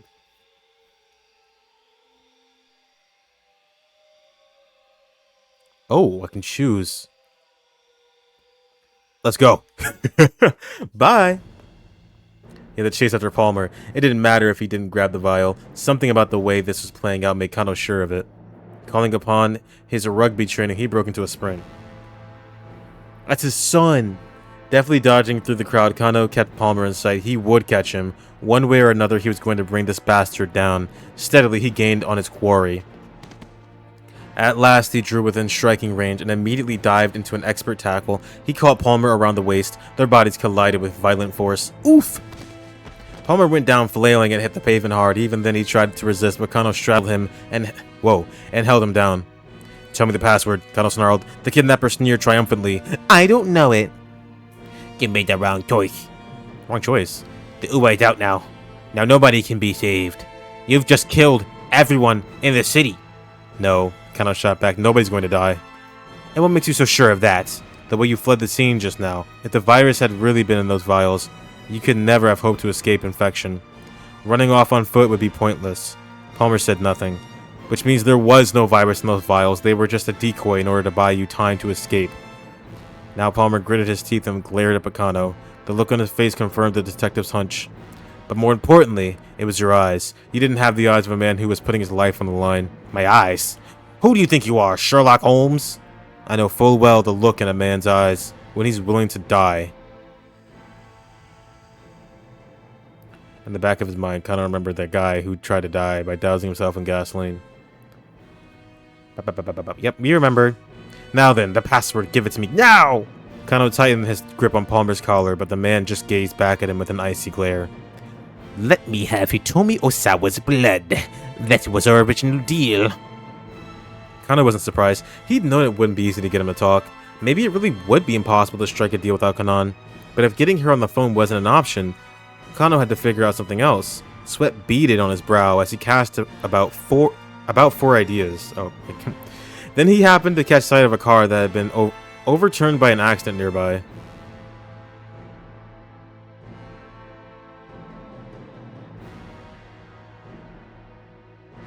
Gasoline had spilled from the vehicle, creating a broad, dark puddle on the pavement.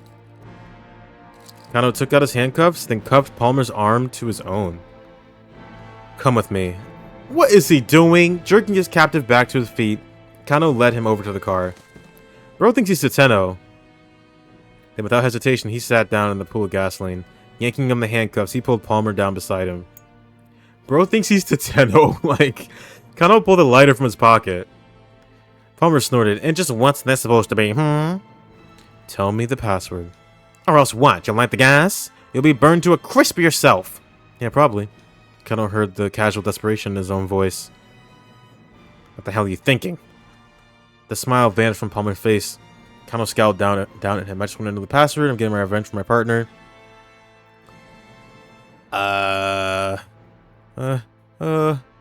My friends will avenge me. Give me the password. If that's really what you're after, then you can't kill me. Palmer and Kano locked eyes and both refusing to back down. The scent of gasoline fumes filled the air around them. Kano knew that the slightest spark could set off a massive fireball.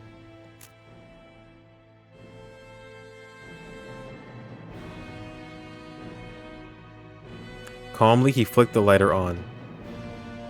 You can't be serious! Palmer's eyes fixed on a tiny flicker of flame. The password. You value your life so little? The password. In his mind, Kano could see the pages of the Dick Diary clear as day. Dick Dictum. Number 1. Never lose sight of what you're supposed to protect. Ever. Ever. Never ever. Palmer glanced in defiance. Or glared in defiance. Kano brought the lighter closer and closer to the gasoline. He could practically feel his own life growing shorter as his hand descended. And yet he felt no trace of fear. His body was numb. His senses strangely distant. Time seemed to slow. The world around him dissolved into a blur. He was surprised at how calm, how remote he felt, here in the midst of his life or death confrontation. And then far in the depths of Palmer's eyes, he saw the barest hint of doubt. Meat Miner is on a 20-stream streak. Tune into 20 of... Oh, I thought that was a message. Thank you! Oh my god! Tune into 20 of Deep Freeze's ID's consecutive streams to earn 450 merit and recognition.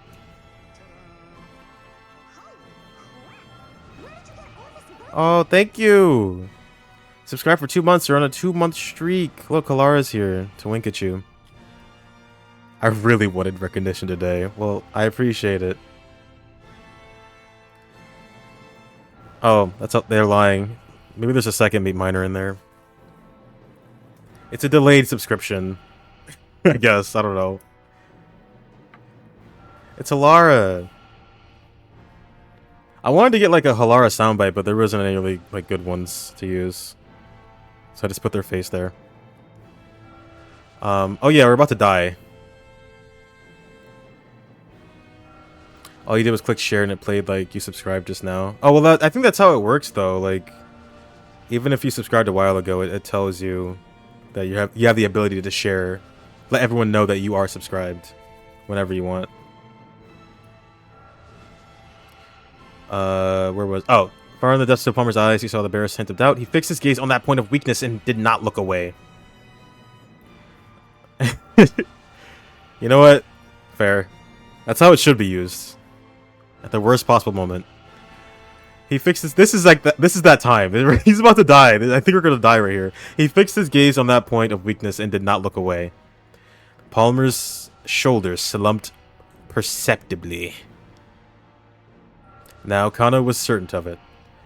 Just like how I'm waiting to deploy my tens of thousands of Mira for an invincible rainbow... Oh god, I keep forgetting. Well, it's here. I think. I hope I didn't fuck it up. I should probably test that next time, actually, just in case. But it should be ready and raring to go. I did think about... I don't know if I'll do it right now. So do not redeem it now. But in the future, I think I will try to sing along to it to make it more of an enticing redeem. Instead of having her just do it, I'll sing along. Do like a live karaoke thing. In that case, I should probably pick the other song, because I prefer the... Don't stop. I'm serious. I'm not going to sing it now if you do it. I'm not kidding. I should pick the other song, because I prefer the half-whole fucking shit from I Somnium 2. I think that song is kind of better. But Rainbow Arrow is kind of iconic. Yeah, now Kano was certain of it, gonna die. Shishuo's words sounded in the back of his mind. You need a cool mind, but a fiery spirit. A detective without both of those is worth nothing. Let me go. Promise to let me go and I'll tell you. Is that your answer? I don't think you quite understand the situation here. Kano brought the flame still closer to the gasoline. Palmer's eyes went wide. No longer was he able to hide his trembling uncertainty. Alright, I'll tell you. Just put that thing out. The password first. 1, 2, 3, 4. His voice a strangled snarl. Palmer gave him the password. Kano extinguished the lighter. What's the Can we know? I want to know what it is. We're not going to share it with the class. Pulling out his cell phone, Kano dialed up Osawa. As he did, he recalled his last exchange with Stanley. Boom.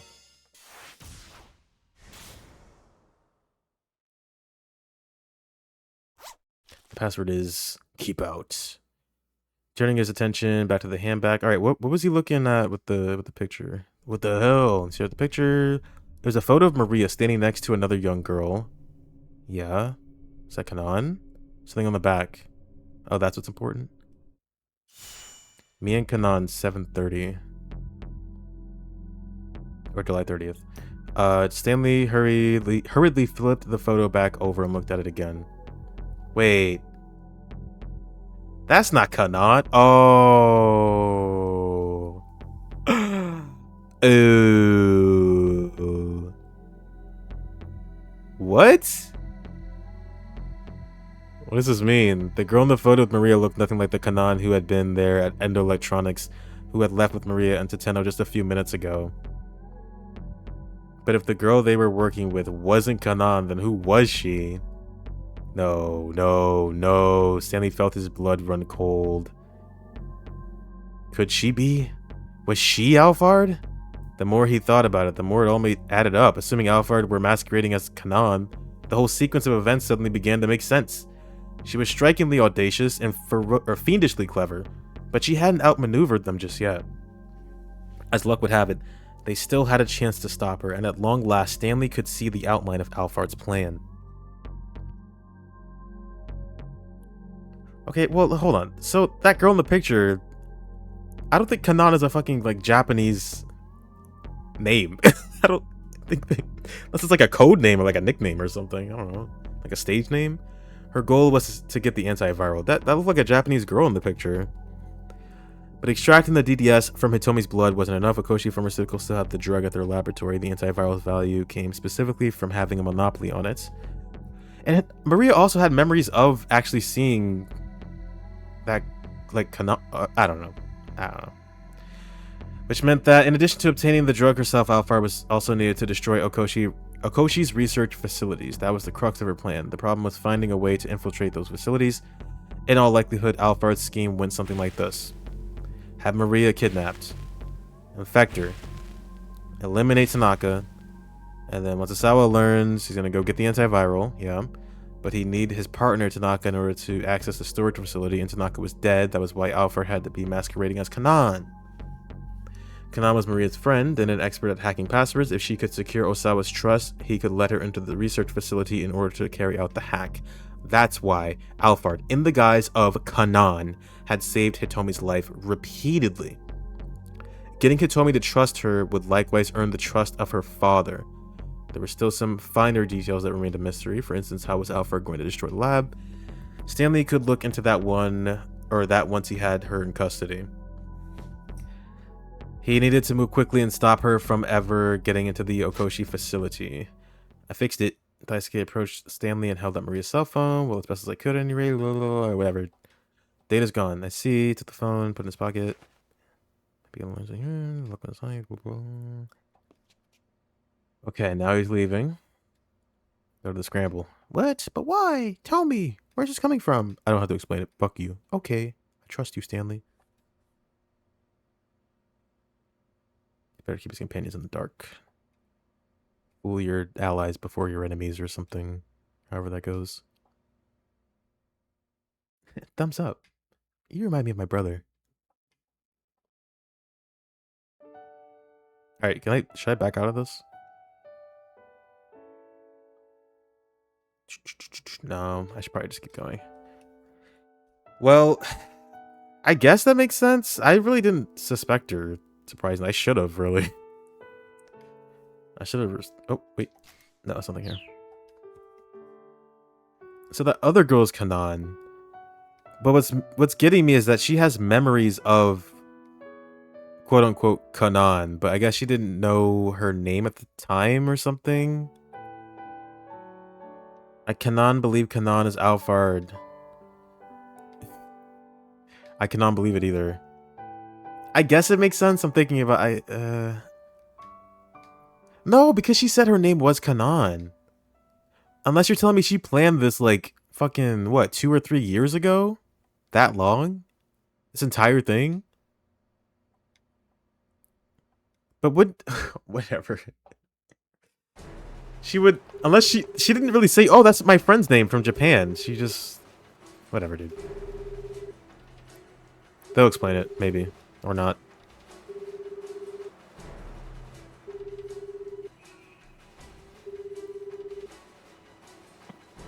Wait, what? Did I miss something? Oh, here we go. He quickly explained his suspicions about Kanan. He sounded unnerved. Find a way to turn back without her realizing what's going on. Will do. So he was headed to the laboratory despite Stanley's instructions. Save Maria is your top priority, isn't it? That's right. The test information was firm. Alright then. Guess I'll have to head that way myself. In the meantime, do not let her inside that lab. Please. Let's probably kill him on the spot. Reassurance or encouragement would be meaningless right now. Instead, Stanley left Tetena with one final warning. Ooh. I don't know. We shoot her dead? We stall? Shoot her.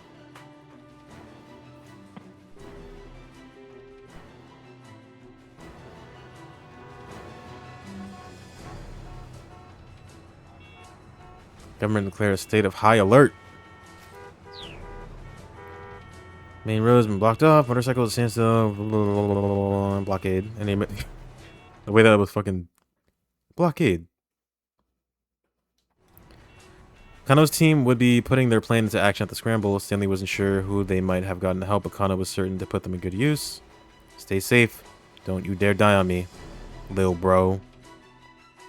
Stanley prayed silently as he darted underneath. Get in the car. Yep.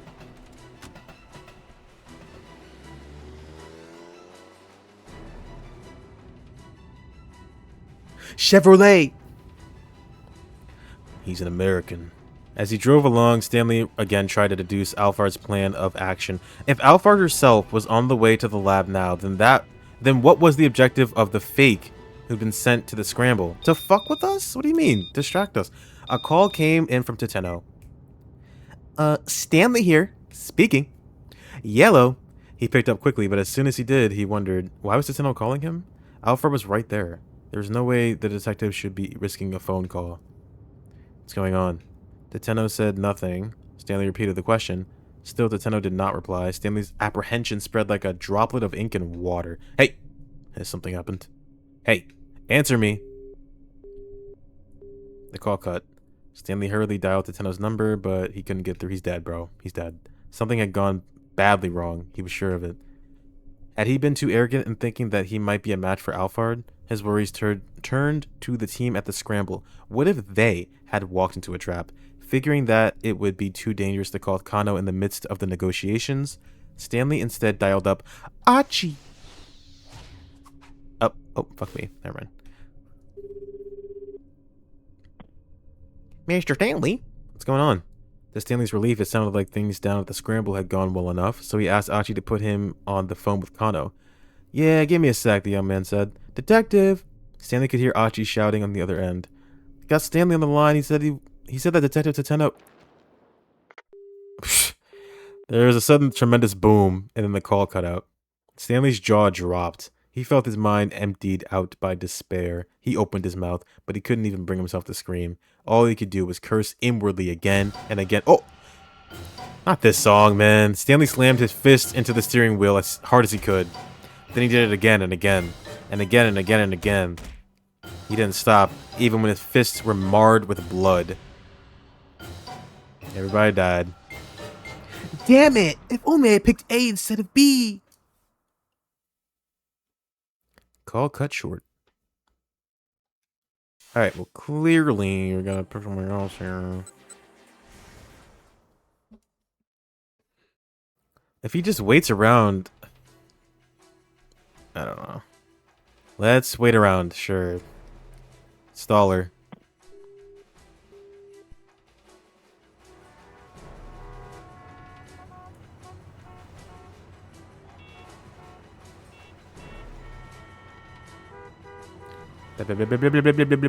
Oh. Any moment. Stay safe, Minasan.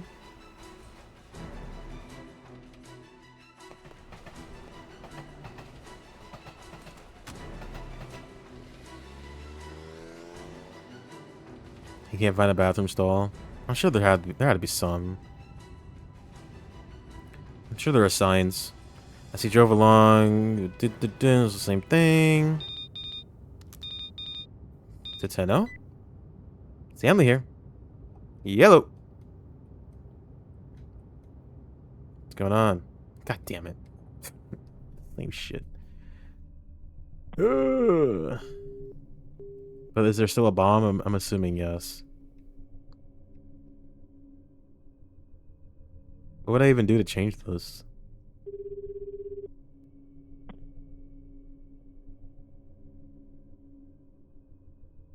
Detective. Stanley's calling. He says that he... Okay, yep, and everyone died again. Okay. And I can't even jump here. I don't know why. Oh, well, because I'm not done with this. That's why. Maybe I should finish Achi's. Let's do that first. See what happens.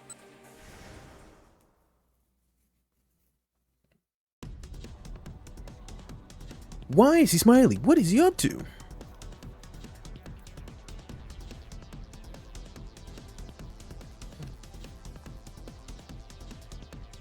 I was confident I might finish this tonight, but now I don't know anymore. There can't be that much left. This seems like the end, but... I feel like they're gonna add a bunch of routes. And a Hitomi route. Then an Alphard route. Then a Kuze route. The fucking Achi's dead mom route. This is what happened 15 years ago.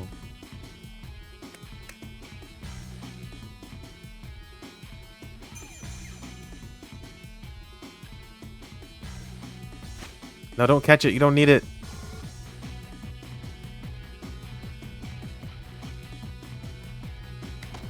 Oh, he's still... Never mind. Nice catch. Meow, meow, meow. Detective's over there. He's chasing Alphard. Soon, both men were lost in the crowd.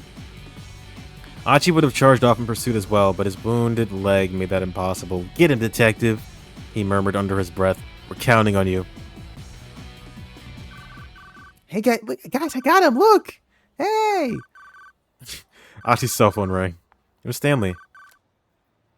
Hello, Mr. Stanley, what's going on? Something isn't right. Huh? I can't get in touch with Tenno, Stanley said. What about on your end? Anything unusual going on? No problems here for the moment. Detective Kano managed to catch Alphard. Did he get the password? I don't know. I think he just finished his interrogation. Could you put me on the line with Kano? Yeah, give me a sec. Achi turned to Kano and shouted, Detective! Kano turned to look at him as he was flipping his own cell phone closed. I've got Stanley on the line. North is up. That is subjective in nature. That's true. For me personally, north is east right now. But how are you doing, Pork Bob? Think we're gonna die. Yep. I'm doing aight. That's good. I think everyone died. Tiny bits of metal tore through his arms, legs, and torso. He crashed to the ground and crumpled like a tattered rag. There were screams coming from all directions, but as Achi started to fade from consciousness, the voices got softer and softer. I'm doing better than Achi. I think a lot of people are. Through the haze of pain, he saw a bloodied arm stretched out before him. You told me I've always loved you ever since I met you like 5 hours ago. Ugh. The fingers feebly reached for him, and Achi intertwined them with his own. Took the very last of his strength. Then both hands subsided into stillness. I think I'm at the end, but I can never tell with this game. Rest in peace, Achi-san. But not yet, because we have a jump. It's like, it actually is. They added like 2 more routes after I thought I was done with everybody else. So now they could just be adding anybody for the fuck of it. I don't know anymore. This is the end of the night though. Like, this is the end of this entire day. There surely cannot be more happening. You half expected that? I should have in retrospect. But it threw me off. I was like, oh my fucking god, dude. Everybody gets a route. Achi's cell phone. Is this not gonna be the same? How's this gonna change? Stanley, what's going on? Something isn't right. Huh? I can't get in touch with Tenno. Blah blah blah. Well, you're in. Anton route incoming. Can't handle that. Keep me online. Hey, pick up your cell phone. Dead. Yeah. Okay. So we gotta figure out how the fuck to prevent this bomb from bombing. Where was that? I can't do this. So these are the 2 new routes we got introduced to. Jack Stanley, who was the partner of Kano before. He has his own route. And then the detective that he looked up to Tenno, also has his own route. Honestly, where did that catsuit go? I forgot where we left it. That's gonna be our saving grace. It's gonna be the saving grace of this whole operation. We have one option here. I haven't tried this. Let's try this one. Alright, so we don't shoot her. We don't stall. We keep Maria safe. That's your job. Bitch. Finally, at the last minute, we remember the catsuit set up 20 hours ago. That whole stint with her being like a fucking mascot and the weird guy, that only lasted for like a quarter of this game's runtime. It's hilarious. I thought she'd be in that suit for the whole game. Nope. It's just like a haha funny joke or something. Alright, please let this change. Please.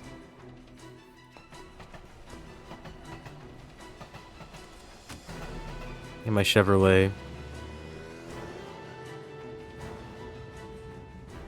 Don't call me, don't call me, don't call me as he drove along. The objective. God damn it.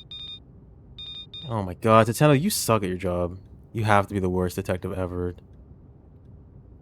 You have to be the worst. What's going on? Said nothing. I fucking hate him. I hate him so much. Alright, so that doesn't change anything. I have to get over here somehow. Let me stop jumping around and finish my routes. Unless, wait, what is this? I already did that. Yeah, start from here.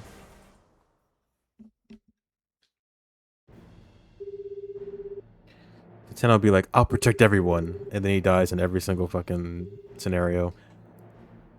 Stanley, looks like we'll be able to have that beer together after all. But Osawa didn't answer. Kano guessed immediately that something was amiss. Detective! No! Achi's voice was full of worry. I've got Stanley on the line. He says it's Detective Tateno.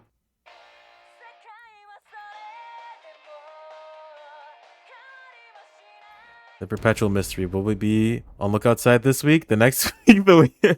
No, I will. I'm gonna try to finish it tonight. If I cannot do it tonight, tomorrow I'll play it again. Surely between 2 streams I can get it done. Then I can start look outside next week, and then we can do Half-Life. And also the Zenki Zero speedrun, and also whatever else I want to do. Gotta load up. We're almost done, right? This is like the end. Please.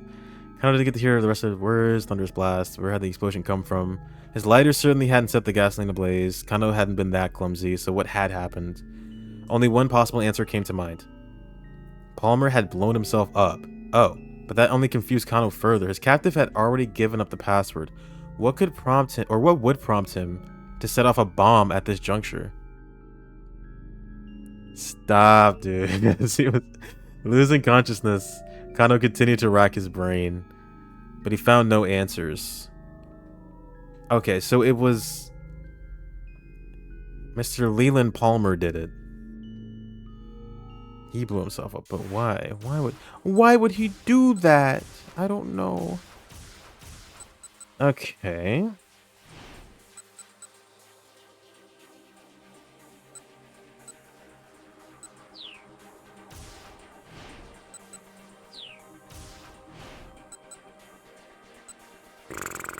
I don't think jumping here is going to do anything.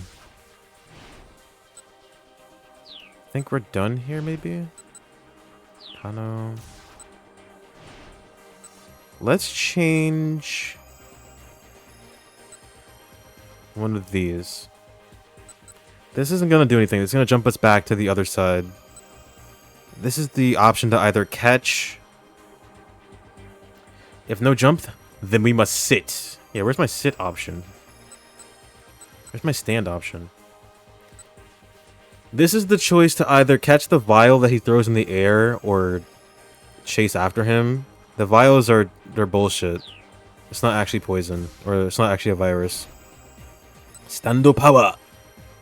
So this is the right option. We have to chase him because he's trying to get away. So let's change this. So he ended up killing. I thought he didn't want to die, but he ended up killing himself anyway. I'm getting revenge for my partner, I guess. I'm getting revenge for my partner.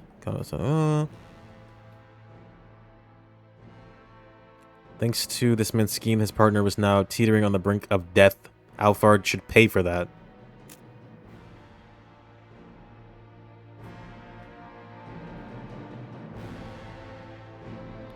Calmly, Kano flickered the lighter on. Can't be serious. No, it seems like it's the same. Yeah. This is the same. Okay, so we gotta figure something else out here. Oh, did I not jump here? I'm so stupid. I could have sworn I did. I don't think I jumped. Fuck. I'm dumb. Sorry. It happens. It happens. Yeah, I didn't even do this. Go.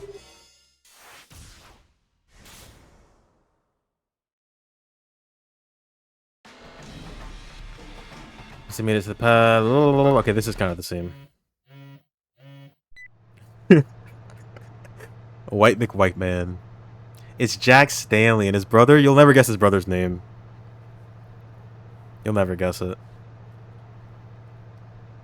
Ba-ba-ba-ba-ba. Look, you can see her eyeing in the back, Johnson. Close. Well, not really. It's Frank. Frank Stanley. And they live in Chicago. Understood the code. That Kanan is an imposter. Titano gripped his phone more tightly, hoping it would stop the trembling in his hand. It's her, Stanley said. She's Alphard. The detective had to stifle a gasp of alarm. I don't have time to fill you in on the details, but I've got some pretty incontrovertible evidence. You need to turn back now. Titano struggled to come to terms with what he just heard. It's too late. Bro, she can already tell. She knows that you know. He glanced at Kanan through the rearview mirror. She was holding Maria tightly in her arms. Was this really all an act on her part? If so, why? There was only one possible reason. If Kanan really was Alphard, then she had only one goal. She was pretending to help Maria in order to get into the lab, where she would be able to steal the antiviral. But wait, hold on. Kanan was Maria's friend, wasn't she? No? Well, I mean, kind of. Hitomi had said so, or has said as much herself. Kanan is my sister's friend. Maria certainly knew what her own friend looked like, and since it was obvious that Maria might be present, it didn't make sense for a clever imposter to pretend to be Kanan. Or did it? When Kanan showed up on the roof of South Hill making her surprise attack on Toteno, Maria had taken off down the staircase without ever looking back. And when she turned up at the Endo Electronics workroom, Maria had already collapsed in... Oh my god, I didn't even think about that. Wow. Maybe not a clever imposter, but what about a saucy imposter? Now, apparently she was pretty clever. I didn't even realize every time that Kanan's been there, Maria wasn't looking at her. As far as he knew, Maria... I was just assuming that because in her memories, it like vaguely looked like that girl, but I guess it isn't her. Maria had never actually seen the girl who was now sitting in the back seat, but then what about Hitomi? Shouldn't she have known what Kanan looked like? Toteno tried to remember just what Hitomi had said. She's my sister's friend. I just met her for the first time today. If they'd never met each other before today, then maybe Hitomi didn't know what the real Kanan looked like. That's what that means, yes. That was the only explanation that made sense. Kanan, are you really Kanan or are you not Kanan? Hey, Toteno, are you still with me? Oh, Jack Stanley said that. He sounded like he was on the verge of panic. At any rate, you need to find a way to turn back without her realizing what's going on. Even if Kanan really was Alphard, Toteno had to keep heading toward that lab. He went over the coded responses in his head. Yes was that's right. No was will do. Will do, he said. Saving Maria is your top priority, isn't it? That's right, Toteno affirmed. Alright then. Guess I'll have to head out that way myself. Kanan or not Kanan? That is the question. It's not Kanan today. Then who's the real Kanan and where is she? Don't let her inside the lab, that's right. Who is that? Kanan asked. Toteno felt his heart skip a beat. That was Kuze, that cop from earlier. She's like, bullshit, bitch, I hear him. Would the real Kanan please stand up? He was worried about us and wanted to check up. Okay, Kanan muttered, sounding disinterested. Toteno could only hope she hadn't guessed the truth. She knows. It felt like the specter of death himself was breathing down his neck.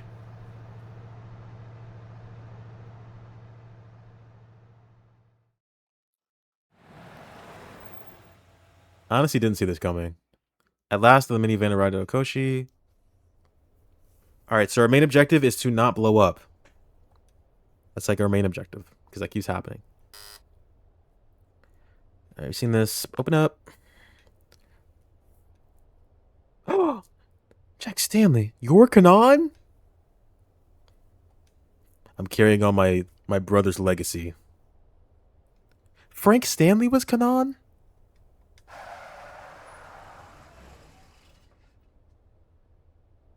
Kenji's here. Maria!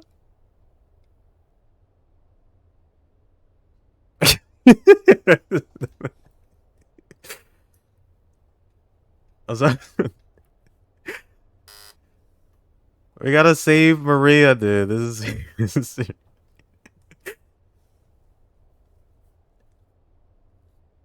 No. So am I just supposed to sit out here and watch my daughter die?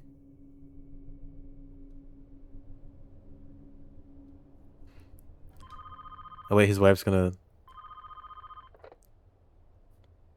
security card, insert as long as we can have fun, right?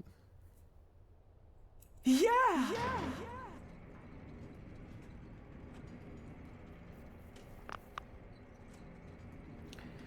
Alright, we get it. Come on, let us in. What was that all about? That's my wife, bro. Wait, can I go to... Don't tell me there's like a wife route. Okay, good. Jesus. After Osawa left home, I had a change of heart. Even if it meant losing everything, she decided she wanted to save Maria's life. Although Maria was not Ai's real daughter, it turned out that the time they'd spent living together had sowed the first seeds of a familial bond. She's also like a human being, so you usually don't want those to die if you can help it. Even if you're not blood related. Let's regroup. Inside. Oh, I am, Kanan replied. Ah, so you're Kanan. We should get you to the laboratory then.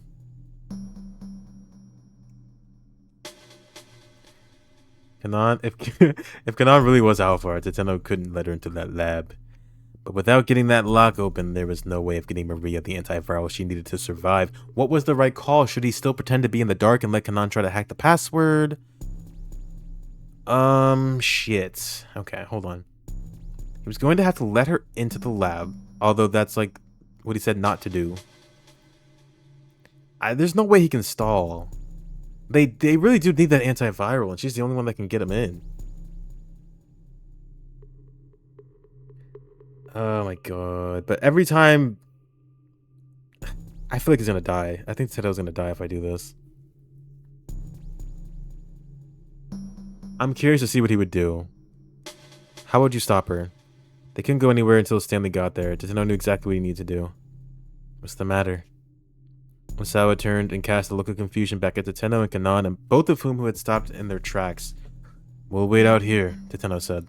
But, I mean, isn't Kanan going to hack the password? We also have the password now, right? It's been a slight change of plans. Go ahead and wait for us at the lab, Director. Alright. But we don't have much time before Maria develops symptoms. I'll be inside. Please don't keep me waiting for too long. With Maria in his arms and a worried look on his face, Osawa hurried through the gate and disappeared from view.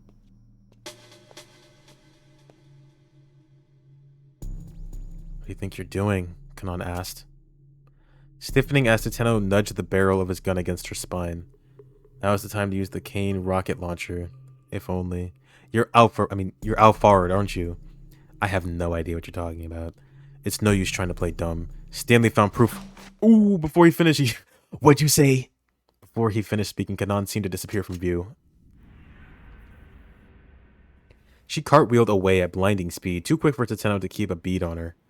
By the time she'd righted herself, she'd already drawn a gun of her own. Abruptly, he found himself facing her in a stare-down, weapons aimed at one another. Then Kanan's phone rang, and she reached to answer it. Don't move, Teteno roared. Did you forget the plan? That might be Hitomi calling. I don't care. Don't you move. If Kanan really was Alpha, the whole plan might be a sham. Teteno kept the barrel of his gun squarely on its mark. Kanan let out a little sigh. Have you considered that Stanley might be lying to you? Yes, it's possible. But I need to make sure we avoid a worst-case scenario. If you don't let me into the lab, who's going to hack the password? We've got your little decoy. My friends will get the fake Alpha to cough up the password. Once her phone had stopped ringing, Kanan sighed again. And what about Stanley? What the fuck? Fine. I can't jump? Is he on the way here? Who knows, Teteno said. At that, Kanan lowered her gun. She seemed disturbingly full of confidence.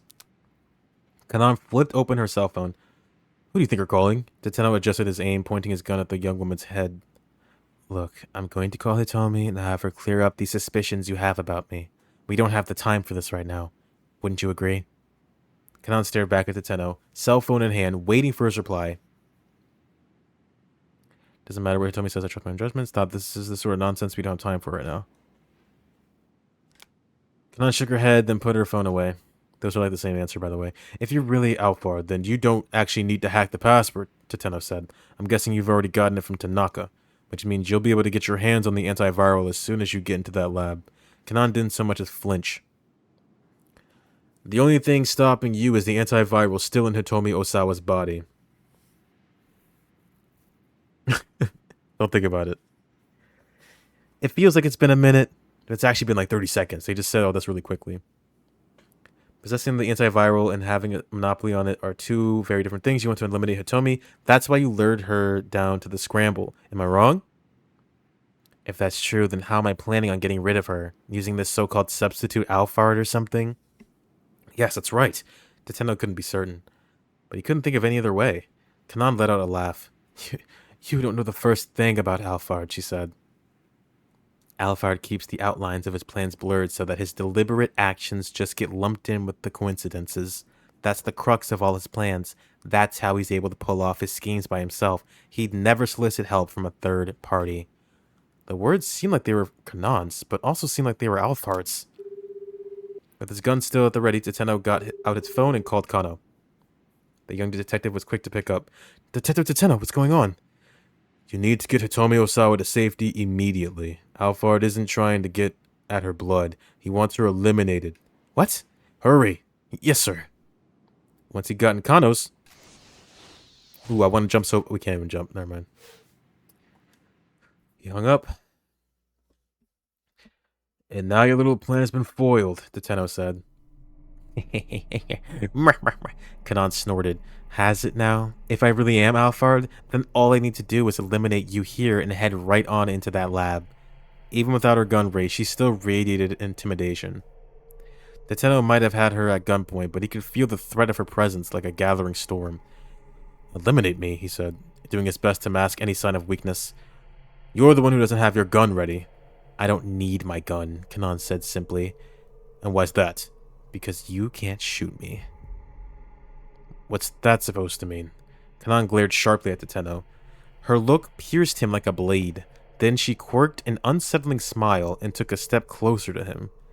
Don't move, he warned. Tateno said, Try anything funny, I'll make sure you regret it. These are the same thing. I don't want to pull this trigger if I don't have to. It's not that you don't want to pull that trigger. It's that you can't pull that trigger. Kanan took another step closer.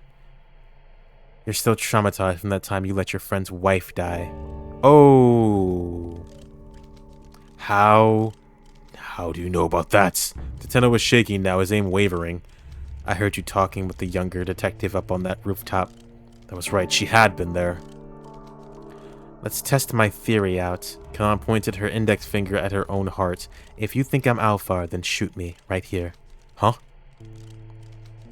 The corner of her mouth twisted up. You can't do it, can you? Tateno's gun hand shook all the more. You're afraid to pull the trigger. It was as if her words were a spell she's... Quite the gray ass. Quite the face she's making. Her words were a spell that she... What the fuck?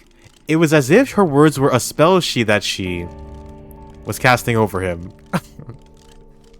Oh my god. You can hardly even stand the thought of pointing your gun at someone. One she too many.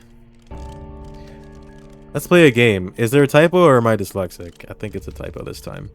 Tateno shook his head violently back and forth, but he couldn't get Kanan's words out of his head. Just... Alright. Just like my bed last night.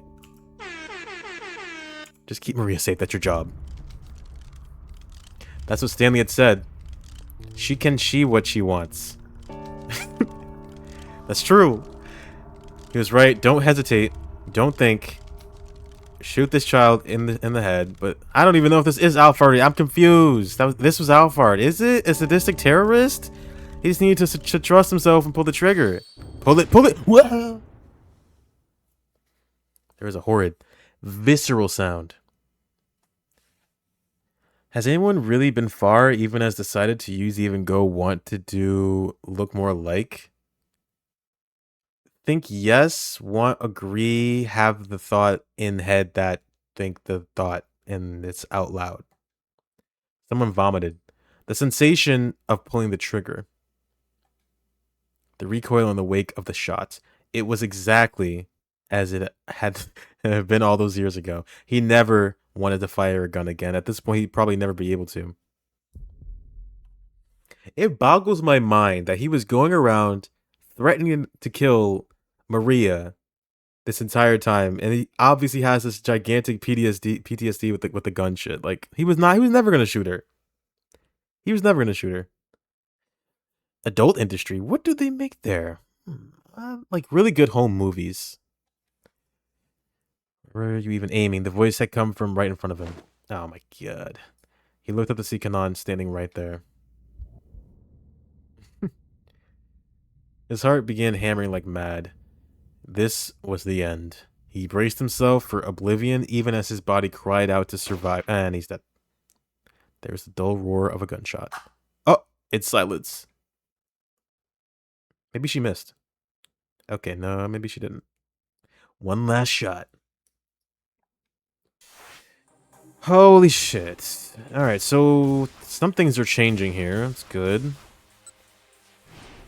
These are jump points I can't get to quite yet. I gotta unlock those.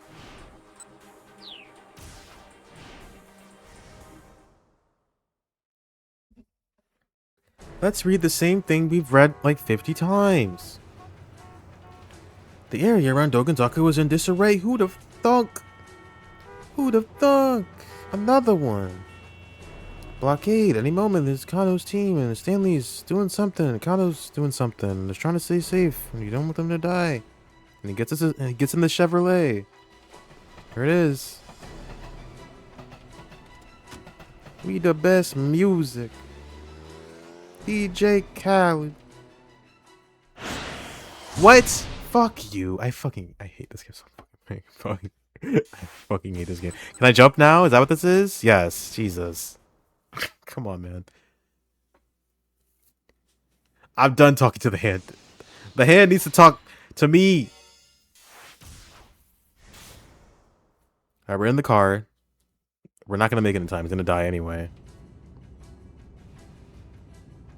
So drove along. Stanley again tried to deduce Alfred's plan. Blah, blah, blah, blah, blah, blah. What did he do? Oh, here we go. This is new. If Alfred herself was on the way to the lab now, then what was the objective of the fake who had been sent to the Scramble? Indiscriminate terrorism. I assume a decoy to get Hitomi's blood. These can all be true. I don't think it's the terrorism. To get the blood. Well, no, it doesn't matter because she's going to get the antiviral from the lab, so it's got to be a decoy. Surely that was the imposter's purpose, but it wouldn't be a simple matter of providing a brief distraction. Alfred had been careful to wipe out almost everyone she'd associated with in the past. That was precisely why all of her defining characteristics, such as age and sex and nationality, had been unknown. It was unthinkable that she'd allow this decoy, who almost certainly knew who she really was, to stay alive. And since Hitomi carried the antiviral in her body, Alfred likely wanted to get rid of her as well. In all likely, oh yeah, I guess it is. In all likelihood, the terrorist mastermind was planning to steal the antiviral from the lab, but as long as some of it remained in Hitomi's bloodstream, she wouldn't have a monopoly on it. Aha! Stanley suddenly blurted aloud. He just realized what Alfred hoped to accomplish at the Scramble. She meant to eliminate both Hitomi and her own decoy at the same time. The question was how. Beginning with her bombings in Chicago, Alfard had made frequent use of remote-controlled explosives. It was likely that she'd opt for something similar here as well. But she wasn't going to be at the Scramble herself, so how in the world was she going to trigger the explosion? Was there some clue to be found in something she'd said or done earlier? Think. Try to remember. Think. Try to remember. If he didn't do something, everyone at the Scramble was probably going to die. Then, as he desperately racked his brain, he remembered something Kano had said. It had been... It had been while... Oh, I read that wrong, sorry. It had been while they were at the scene of the minivan explosion together. He said he heard a cell phone ringtone. That's true, the Ayakamiki song. He heard a cell phone ringtone at the time of the explosion. Not sure if that's significant, though. Stanley recalled the recent exchange between Alphard and Hitomi. The two had called each other's cell phones. Alphard hadn't really been checking to make sure he had the right number. Or she had the right number. It had been a while ago, even go want to do... Stop. She's been checking to make sure Hitomi hadn't changed her ringtone. That was it. The bomb was set to detonate in response to a specific piece of music. And the ringtone on Hitomi's phone was the trigger. Where could the bomb be hidden then? Stanley didn't have the time to think. Getting our brains scrambled. He needed to alert Kano and the others right away. As he pulled out his phone again, he recalled the map of the stakeout positions. Kano would probably be right next to the decoy Alphard. It might be a mistake to call him under these circumstances. Maybe he couldn't risk calling Kano, but he could call Achi. Stanley dialed Achi Endo's number. Please, don't let me be too late. He muttered to himself he's waiting for the call. Achi was quick to pick up. Maybe I should jump. I'm going to keep it. I'm going to play it out. Mr. Stanley, what's going on? Oh, okay, whatever. Well, you know. It's good that I went, because I would have came back and gotten another keep out. And I can't jump. Lovely. So what the fuck I do? Like, what? Oh, these are different. These are different. Okay, let's do this.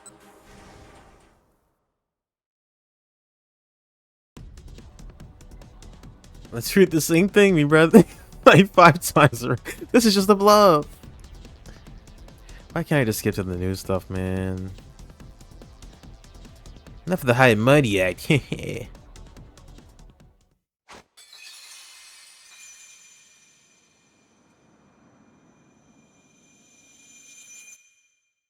1,000 in there. Look out! There's new stuff? No. Catch 'em, gotta catch 'em all. Gotta catch 'em all.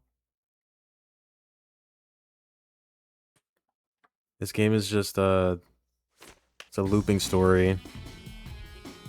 Nothing new ever gets added. We just watch the same cutscenes over and over.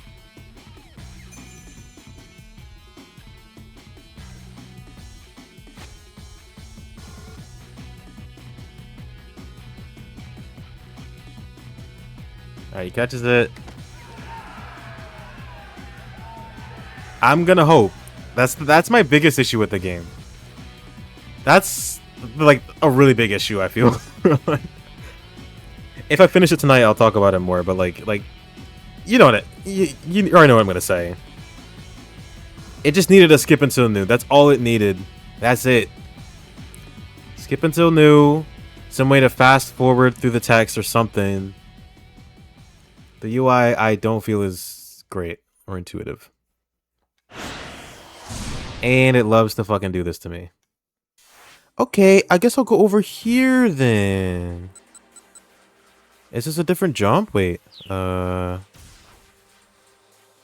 these are different jumps.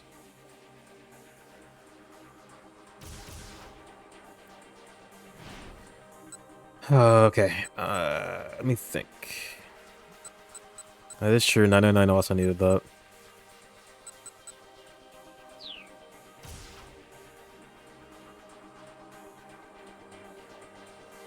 Well, no, didn't it? I think it did. Am I crazy? Or did VLR have that? I don't remember. You can't, like, skip it, but you can fast forward the text, and then it would stop when something new appeared. At least I thought that's how it worked. Let's jump. Let's jump to Stanley.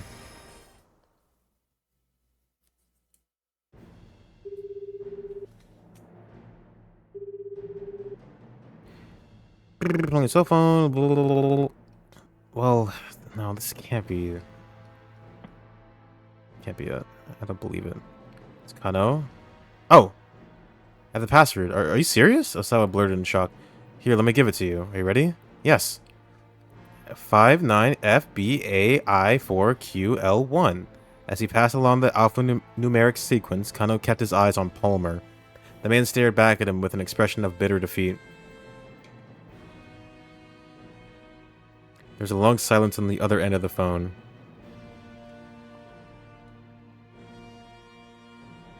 Then at last, Osawa's excited voice came through. That did it! Yatta! It opened! The lock opened! Kano let out a deep breath of utter relief. Now's the time. He's gonna blow himself up, bro. Palmer snorted. You're really satisfied with catching me and saving the life of one girl? I suppose it's the Japanese way to forget the pain that's been visited upon you. Damn. That's crazy. But it's not only over. The bloodshed will continue. All over the world. Women, children, the elderly, innocent, all will bleed. Because absolute justice is on our side. Is that right?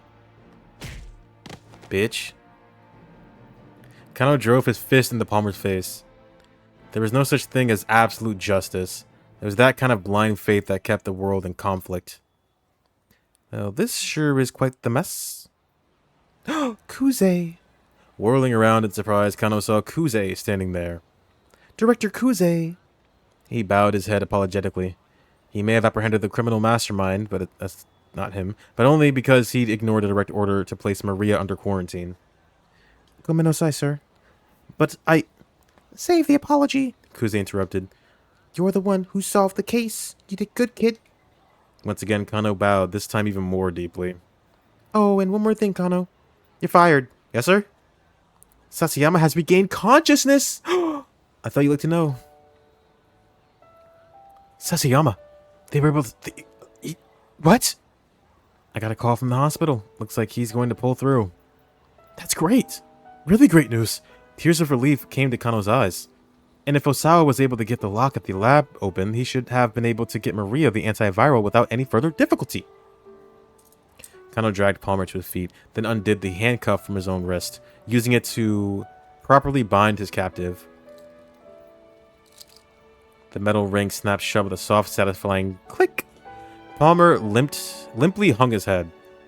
It was over. Warida. It was all finally over. It really had been quite a day, Kano reflected. Beyond all the challenges he'd faced, he had come face to face with his own shortcomings. Now he knew what a long way he had to go to be the man he wanted to be. But at least he'd learned what it truly meant to be a detective. Kuze was muttering to himself nearby. I mean, you don't even look alike, but... The director shook his head and cleared his throat. You know, Kano, for a second there, you look just like Titano. Really, sir? Kano smiled, fussing sheepishly with his hair. Kuze's words were the finest praise he could have asked for. Someday, he hoped he really might be a detective like Titano. No, he decided he would be. And until then, he'd never give up on that dream. It might be a long, long road, but he would walk it. He would walk it. Kano looked up into the sky. The neon lights of the city shone from all over. This was the same old Shibuya that it always was, but one that he looked at now with new eyes. Is this his ending? No, it can't be the end. I still got shit to do. What about the bomb? What about Kanan? Oh, that's what I thought. Yeah, keep out. All right. Fine. But they're all keep outs. Roll credits. No, it's no. God. What the fuck are we doing? They're all keep outs, and there's a bad end here. Okay. Well. Oh, I can jump to Achi from here. Yeah, alright. Stop complaining. I'll stop my kvetching. No more kvetching. Let's just jump from here. I should be able to do that, right?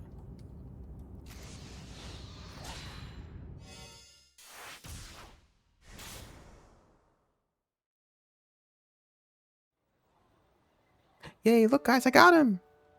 Eventually Achi spotted... Oh my god. The amount of times I've read this tonight is insane. Thank goodness. Finally, some really good news. Now Hitomi and Maria were both safe. A surge of relief ran through Achi's body. Unexpectedly, his cell phone rang.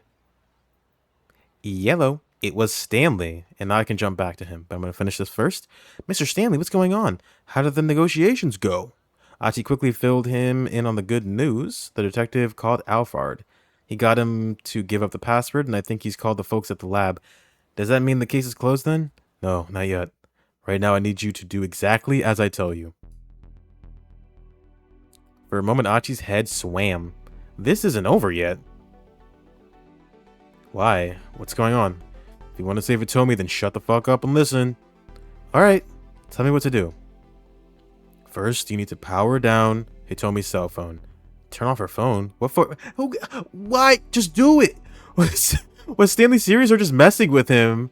Achi, I'm pretty sure that there's a fucking bomb somewhere near your location. A bomb? He yells out in public. Achi's voice squeaked into falsetto. Power down her cell phone and take her to a Tommy. A Tommy? What for?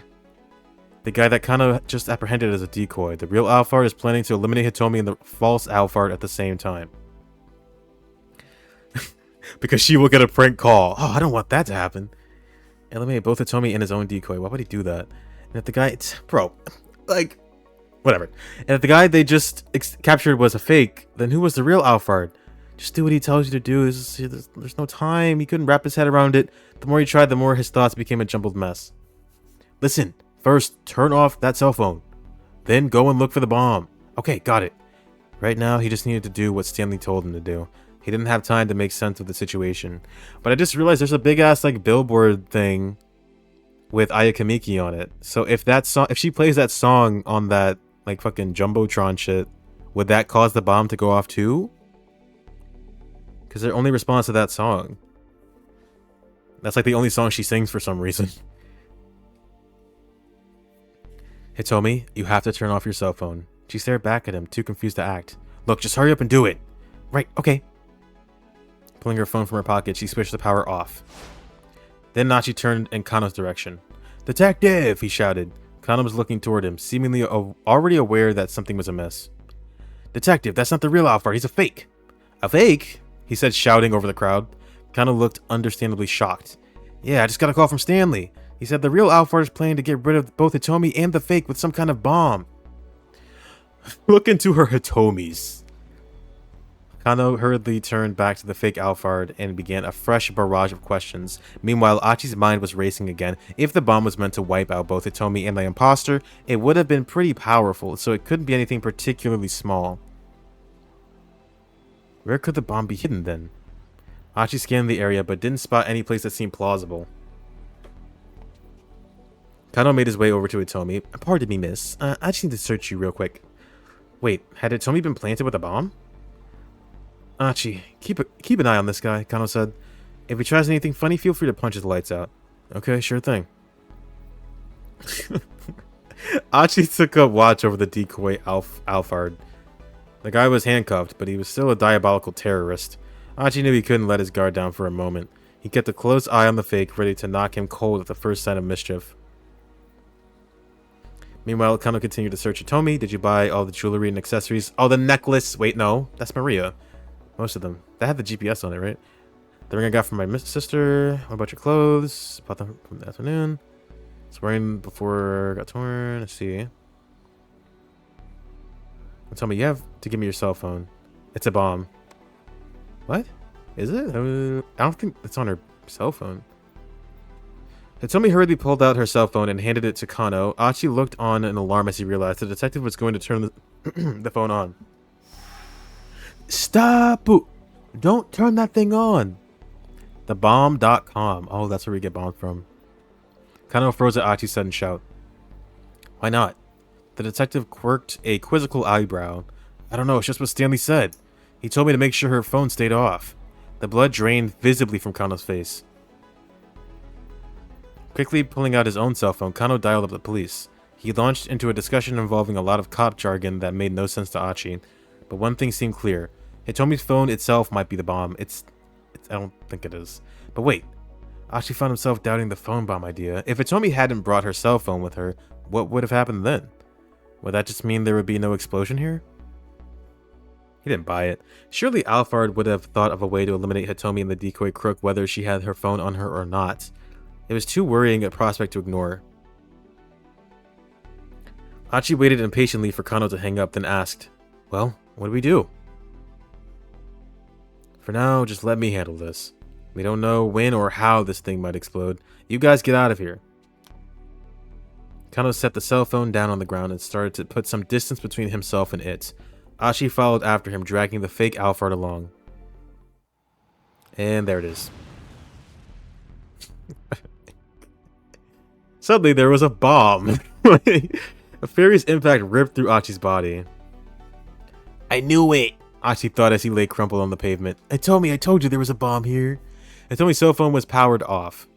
So it couldn't have been the bomb. Something else must have exploded instead. It was the last thought Achi ever had. Dun dun dun.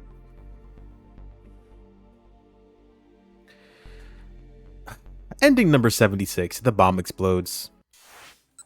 Alright, let's do a little jump in action.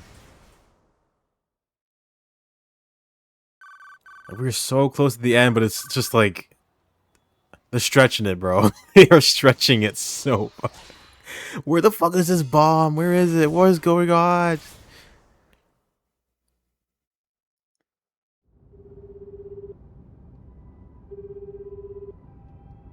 Please don't let me be too late, he muttered.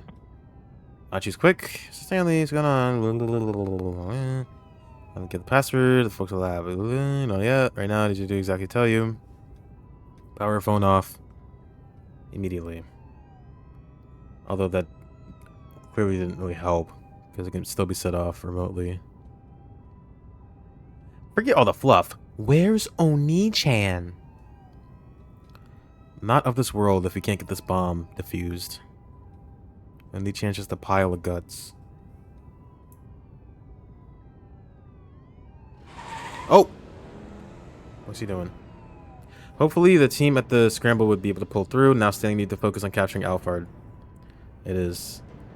He tightened his grip on the steering wheel. His emotions were coming on far too strongly for him to keep them in check. In the back of his mind, Stanley thought about the last he'd ever seen of Frank.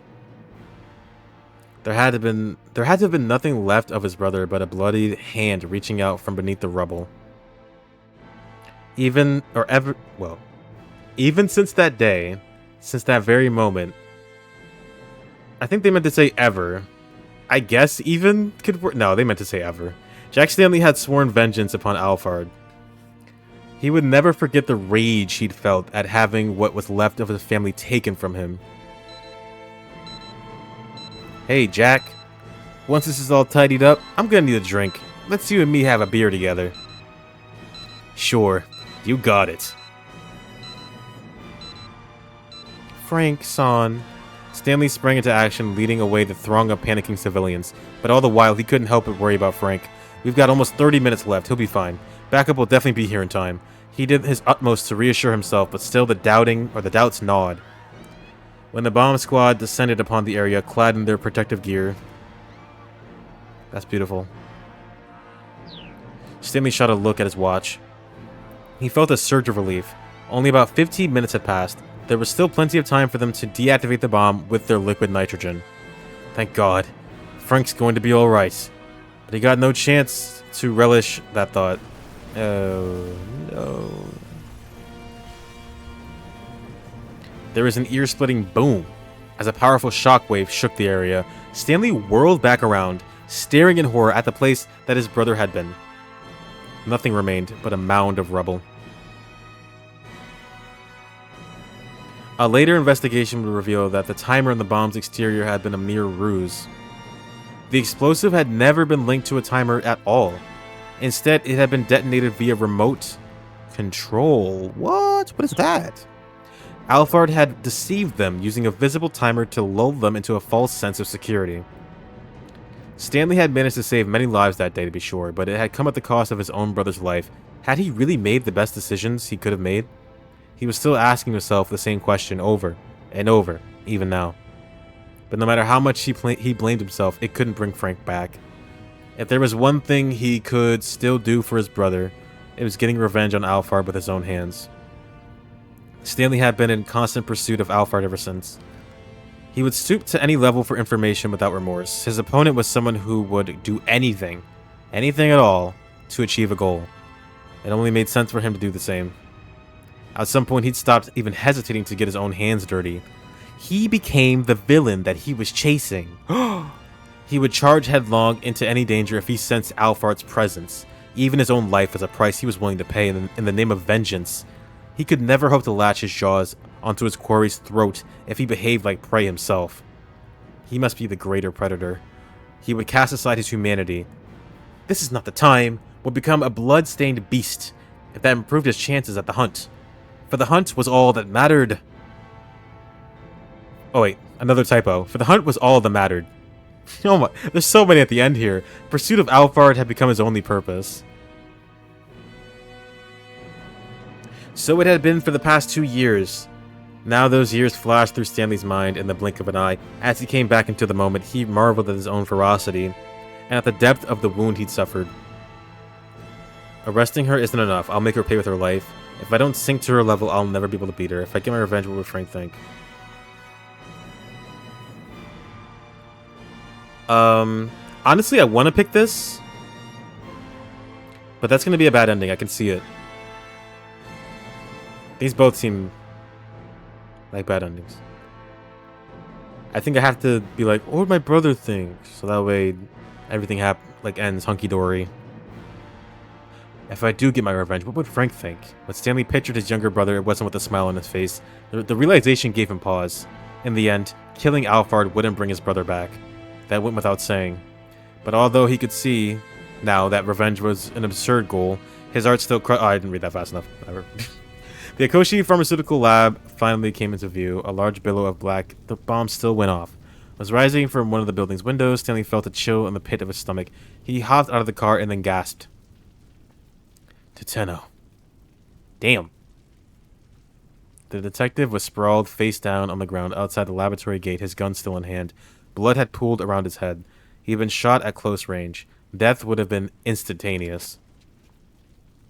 All too late, Stanley felt the full weight of his mistake. Tenno had gone up against an opponent who was way out of his league and had gotten himself killed.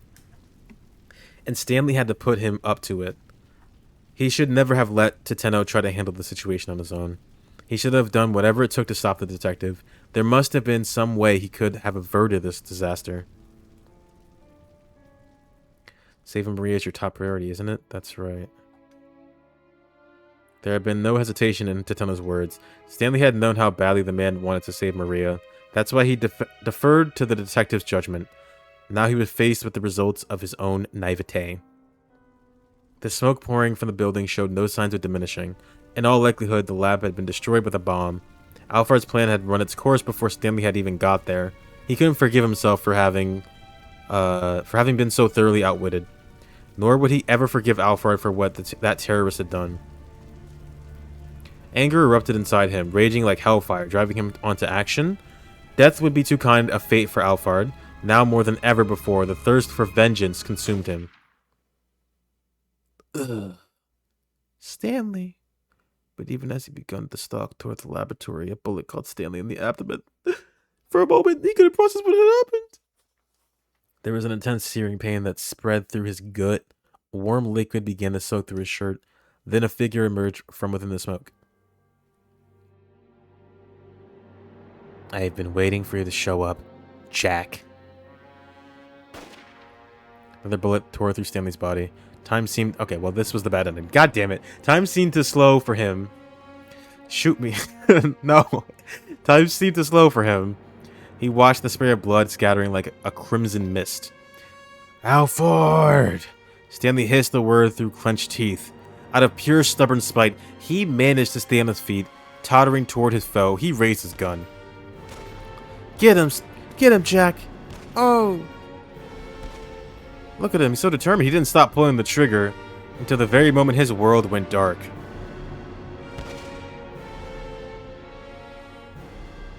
Defiant to the last. Ugh. I'm gonna lose my goddamn mind.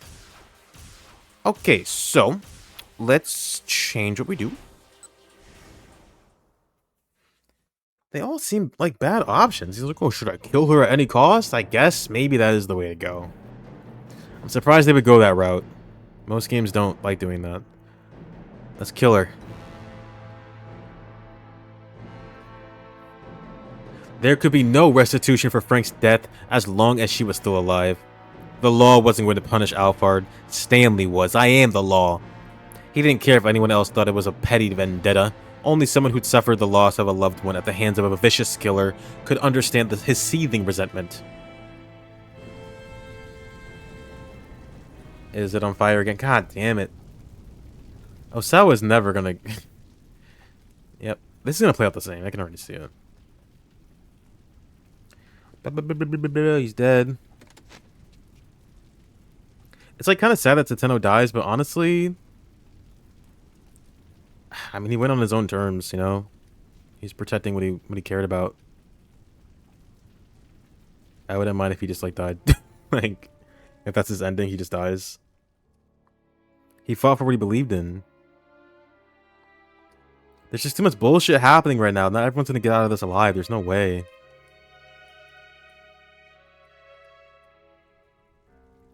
I'm just hoping that we can stop the bomb from going off, because that means Osawa's dead, right?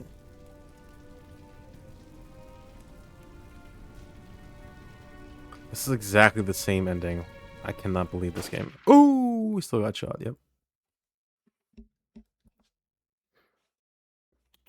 I'm gonna go back.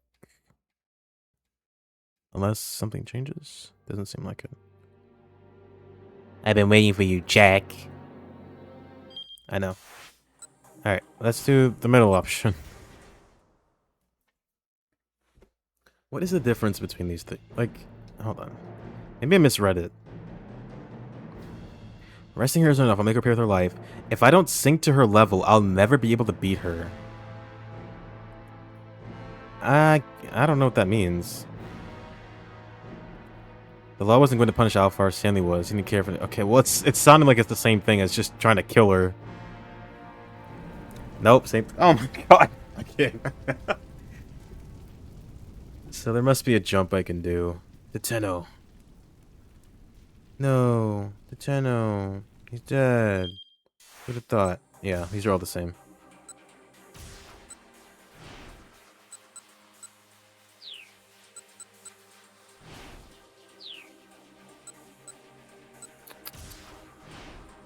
Oh, these are new, right? Maybe? Sure, let's just try this.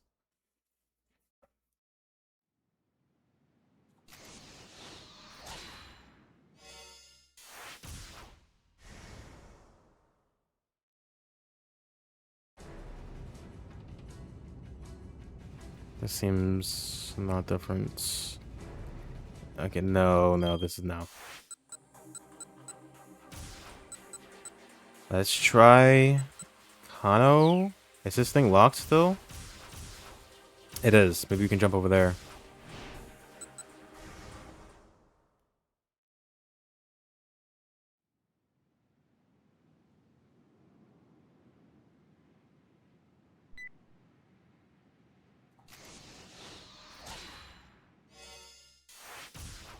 There we go. Perfect. Perfecto.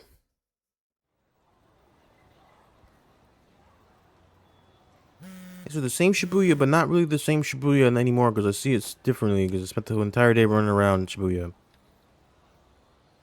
Detective Tateno, what's going on? Yeah, tell me the safety. Alphard isn't trying to kill her. What? Alphard Palmer had already been arrested. Thought it was over. Hurry. You say it's been scrambled?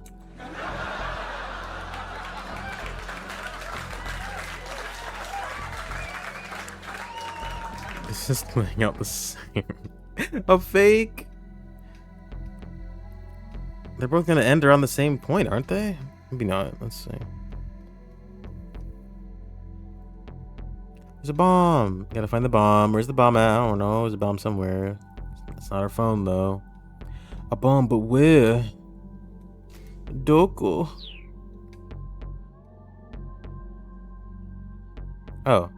The scramble says, hurry, the director... Is this different? Kind of himself starting to panic. If Atomi and Palmer were their targets, the bomb had to be nearby. He stormed over to his captive. Okay, where's the bomb, buddy? He demanded. Oh, what are you talking about? Don't play dumb with me. I already told you the password, Palmer said. What point would there be in kidnapping or in keeping things from you now? He had a point. And if he had known about the existence of the bomb, he kept it a secret so far.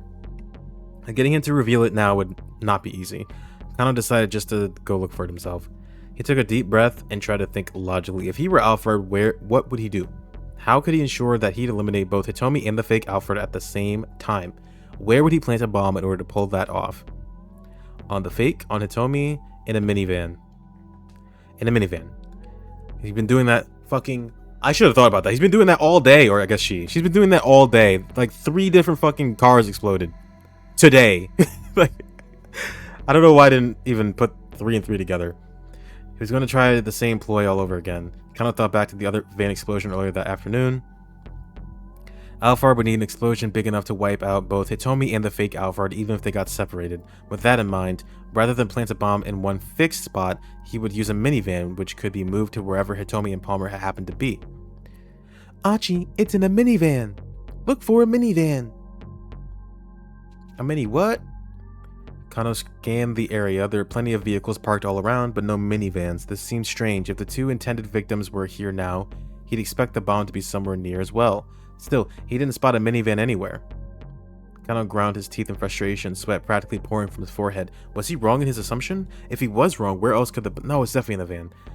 His mind began to run in circles. Okay, he can do this, he told himself. Focus, just think. Focus, think. He had to trust himself and then take action. He decided he'd just have to start checking whatever vehicles were close by. Leaving the fake Alphard under SOS's watch, he ran for the nearest parked car. He peered in through the side windows. There didn't appear to be anything suspicious inside. Of course, if the bomb were set in the engine compartment or the trunk, a cursory check like this would never find it. Still, he hurried toward the next car. He had to trust his detective's instincts. He couldn't spot the bomb itself in a vehicle... Or if he couldn't spot the bomb itself in a vehicle, maybe something else would alert him to its presence. Alfred had a certain criminal signature that Kano was sure would linger.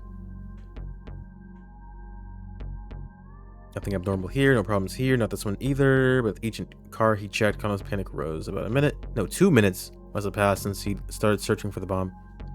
Already more than 15 had passed since Palmer had appeared on the scene. The detonation could come at any moment now. Kano felt he might crumple under the weight of fear. It might already be too late. Somebody set up us the bomb. It might already be too late. Oh yeah, he felt utterly defeated, and then he saw it. There it is. A small boxy minivan, and it was racing toward him. That was it. It had to be. The van drew steadily closer, streaming a massive plume of white smoke. Wait, no, that has the dry ice, right? Kano sprang into action. Stop!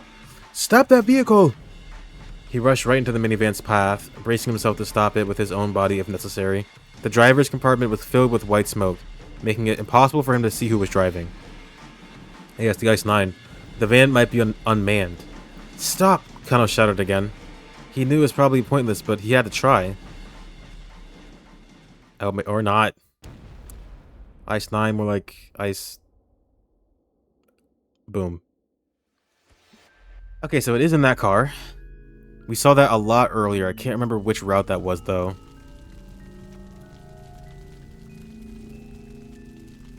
He whirled around. You could see countless bloody bodies scattered across the pavement. What the hell had just happened? It wasn't the minivan that exploded. Oh, the bomb must have been hidden someplace else? No, how? Kano crumpled to his knees. The minivan drove right on past him. The chilling breeze in its wake washed over him like the winds of despair. Okay, not in the car.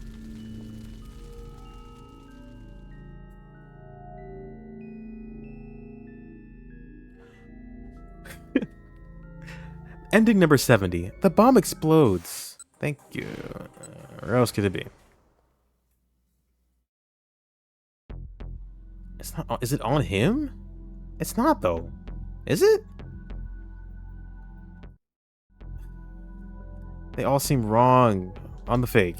I don't believe that. Check the case. Don't move.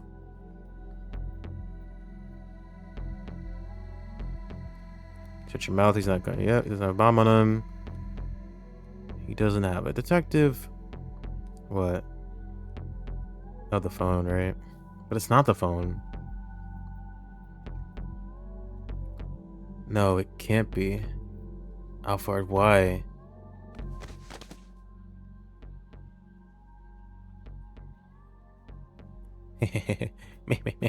Trusting someone really does make you blind. Such a simple, childish ruse, and it went right under my nose. Palmer looked over at Kano.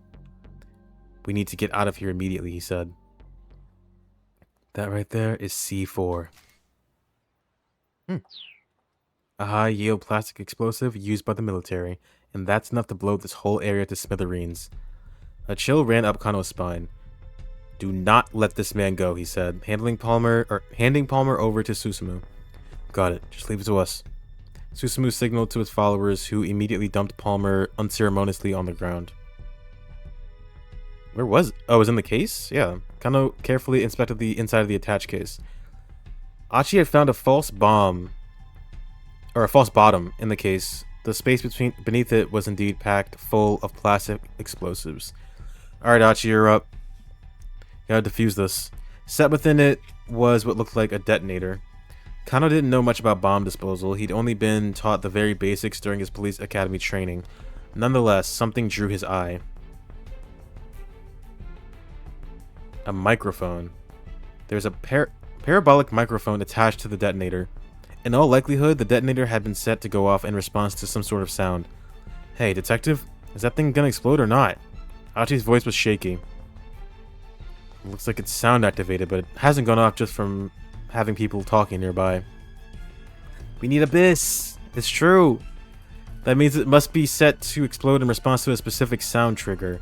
Specific sound, huh? Achi took a moment to think. That's it. It must be Hitomi's ringtone. That's why Stanley had me power her cell phone off. So that means we're safe then, Hitomi asked. It's not going to explode anymore, right? Kano had to fight back any feelings of relief. They couldn't forget that this was Alphard they were dealing with. Assuming they were safe would be a dangerous mistake. Carefully lifting up the detonator, Kano spotted another cable connected to the bomb. As calmly as he could, he tried to remove the plastic explosive from the attached case. He quickly discovered that the thinly stretched sheet of plastic explosive was only an intermediate layer, concealing a second false bottom. A small timer had been set beneath it. It's not just a sound trigger. Kano's mouth had gone dry. His voice came out as a whisper. The bomb has also been fitted with a countdown timer. Stanley had been right on the mark. The ringtone of Hitomi's cell phone would trigger the explosion. That way Alphard could eliminate both her and his stooge, Palmer, at the same time. But just in case the sound trigger were discovered, as a backup, the bomb had also been rigged to explode after a set time. Kano speed dialed his boss, Director Kuze. Kano speed dialed his boss, Director Kuze! Where's that bomb squad? A minute 51, a minute 50, not even 2 minutes left to go. It didn't look like the explosive or ordnance unit would make it in time. Kano scanned the area, weighing his options. He noticed Achi standing right beside the bomb case. Achi, he called out, leave that thing and get out of here. No, the truck. But Achi didn't move. No way. He sat down, the attached case cradled in his arms. Achi, what the hell are you doing? I'm gonna die. I'm not going anywhere until everyone's made it to safety. What the fuck are you talking? Detective, you need to get these people someplace safe right away. Clear the area first. Then I'll go. But there's no way I can do that. Damn it, don't you want to save these people too? Kano bit his lower lip in frustration. Achi was right. If the bomb went off amidst the crowd like this, there was no telling how many casualties there'd be. He needed to do whatever he could as quickly as possible. Get back, everyone. Or get back, everybody. Get back! Achi shouted at the top of his lungs. There's a bomb! I've got a bomb strapped to my chest! Everyone get out of here! Let's run! Following his lead, Kano started directing nearby civilians to safety. Hitomi, Susumu, and the others added their voices to his. There's a bomb! Everybody run! Get away as fast as you can! Please, you have to get out of here! But the crowd wasn't listening to their warnings. On the contrary, some people hurried closer to see what the commotion was all about. There's a bomb? What? Can I see? There was no use. They were out of time. Kano had to save Achi at least. He turned back to him and called out, Achi, that's enough. Leave the bomb and let's go. Achi, Hitomi shouted. Come on. All your Shibuya are belong to us. But Achi only clutched the bomb more tightly.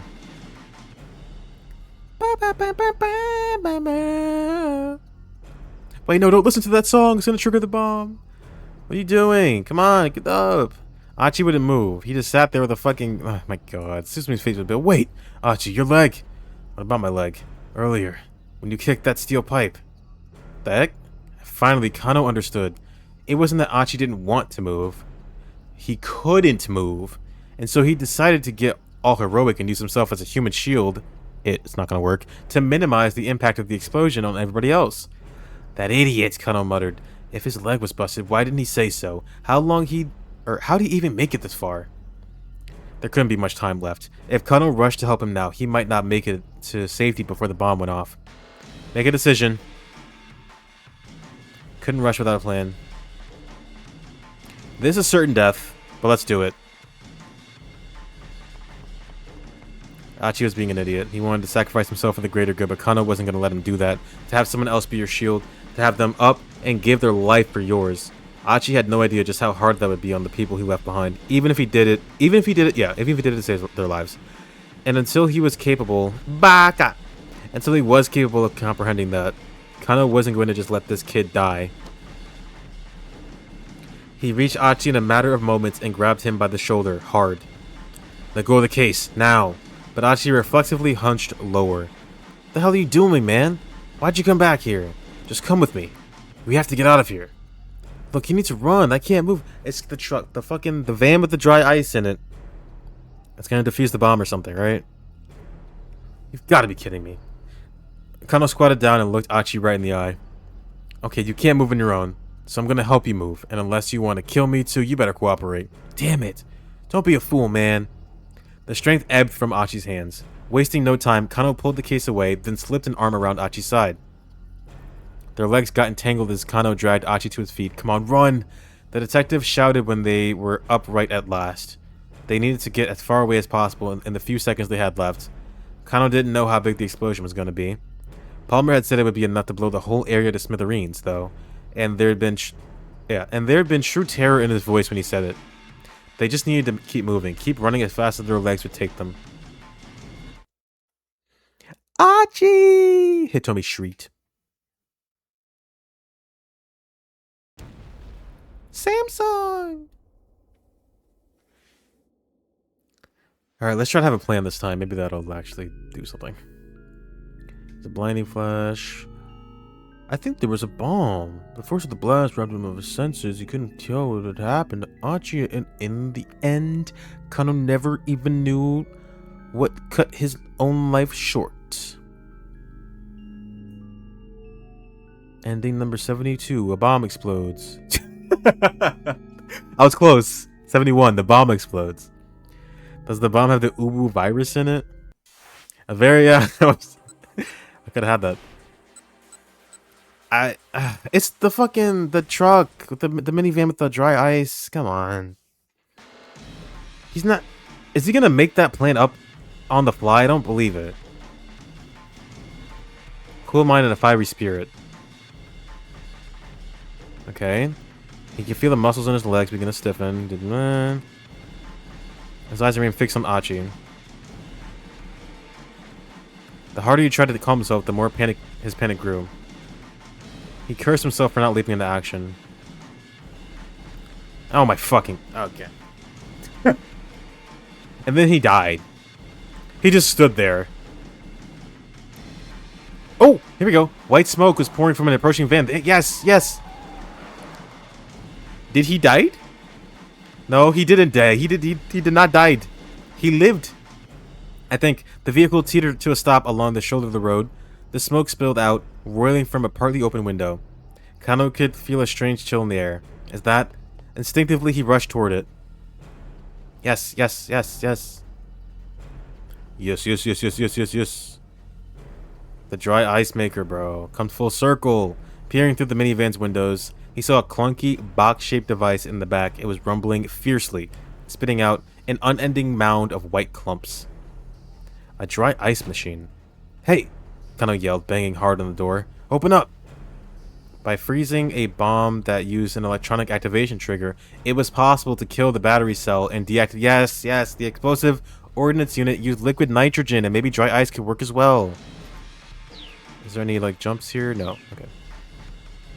There were 3 men inside the vehicle. Kano shouted at the one in the driver's seat, I need to borrow that machine. Huh? The man replied in a lethargic drawl. Oh, wait, man. We didn't pay the There was no time to explain or negotiate. Kano was just going to have to take it by force. Oh! Hold it right there! What the fuck are you doing here? Another man appeared suddenly in front of the vehicle, the pushy fellow Kano had run into at the scene of the explosion. Your story's done with. You guys are with the Wandering Angels theater troupe, yeah? He said to the van's occupants. He pointed at the dry ice machine. That thing's defective, thanks. We know. The guy from the electronics store said he'd refund your deposit. Huh? For real? Yeah, he told me to tell you that the machine has been recalled. We'll bring it back for you, so hurry up and open the door. Oh, yeah, okay. The newcomer helped the 3 men unload the dry ice machine from the minivan. Then he turned to Kano. There's a fucking bomb. Whatever. There's a bomb. Stop. Achi, get your ass up, bro. Here. Hurry up and take it, he shouted. Right, thanks.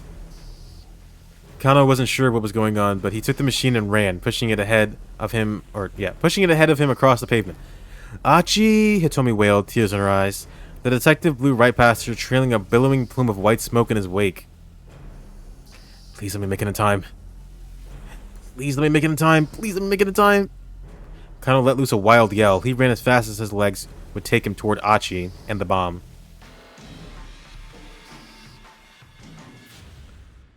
What? What? I can't jump? What do you mean? Hold on. I don't think I finished his. Yeah, okay. Jeez. That scared me. Alright, let's see the exact same scenario, but like from his perspective with slightly different wording. I think it is. When you die, you play 428 Shibuya Scramble.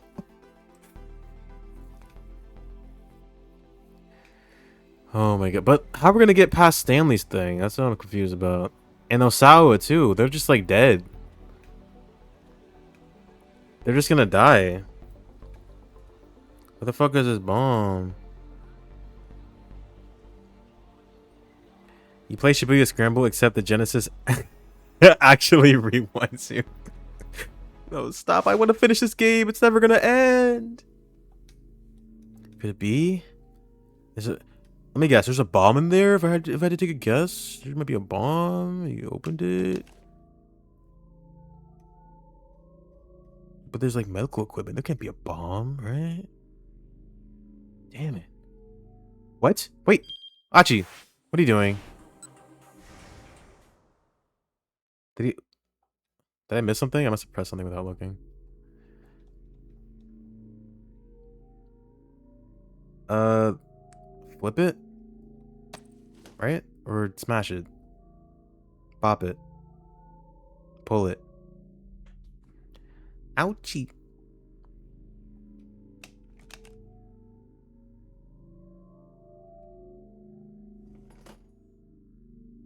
Come on, come on. Thank you.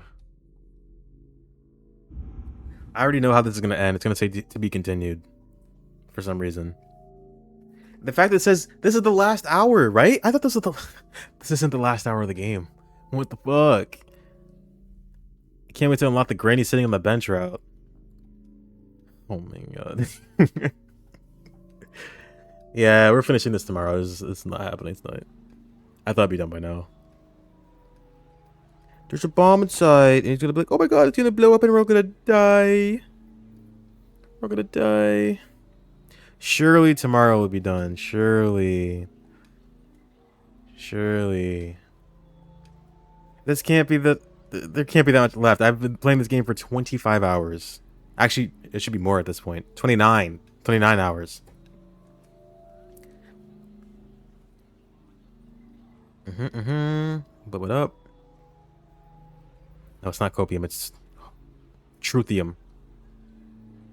Shirley, she's a character from Trails to Azure. She's like a truth nuke, red-haired Jaeger girl. Kind of crazy. A little bit kooky. There's also a drink named after her. They call it the Shirley Temple. She's a little bit gravy. I still think that was so... That came out of nowhere. That was a fucking shock to my system.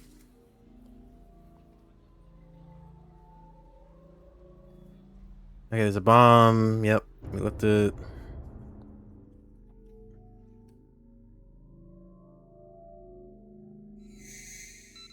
Got 3 minutes to die. The thing I'm the most concerned about is what's going on with Osawa, because we can't avoid the lab getting blown up. Unless he just wasn't there when it blew up, but I doubt that. It would have been fine if they didn't do it a second time in CS3. That was the only real mistake. Yeah, I suppose. It was just like, it's just weird. I don't know. Like, Trails... You can't go back to, like, Sky and Crossbow and be like, it's not anime. Yeah, it's definitely weird. It's definitely weird. And that's, yeah, it just didn't need to happen. It didn't add anything other than to say Ellie has big ass boobies. Thank you. Risha has big boobies. In case you didn't know, let's point that out by having a character grope them. Archie, stop being a fucking idiot.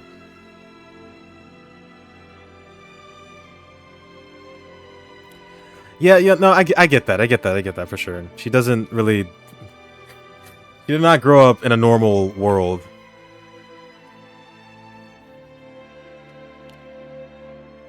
When you put it like that, I guess that, yeah, that makes sense. That makes sense.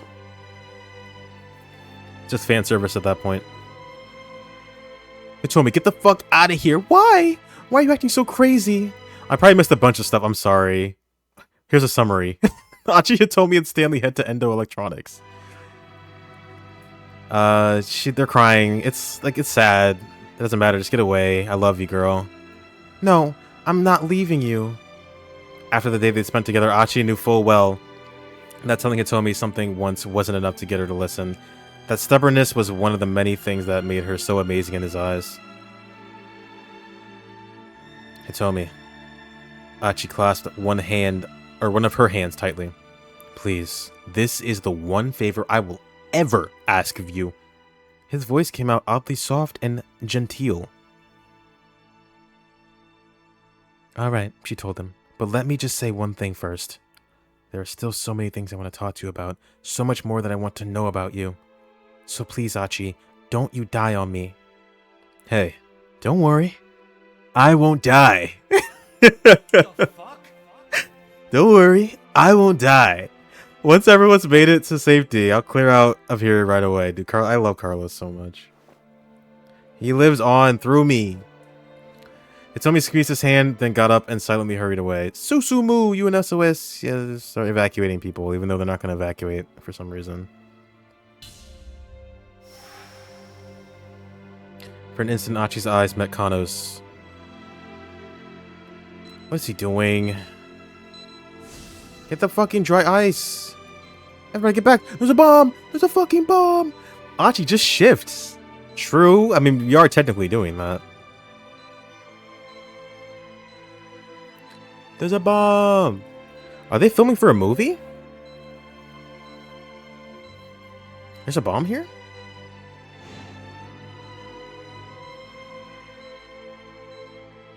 Come on, Achi. Come on. Please.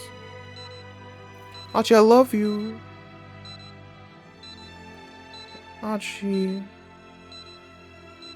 You're gonna let Shibuya blow up? Achi, I thought you loved this city.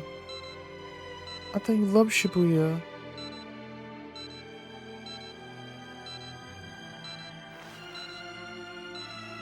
Achi. Do I need to jump? I don't think I do.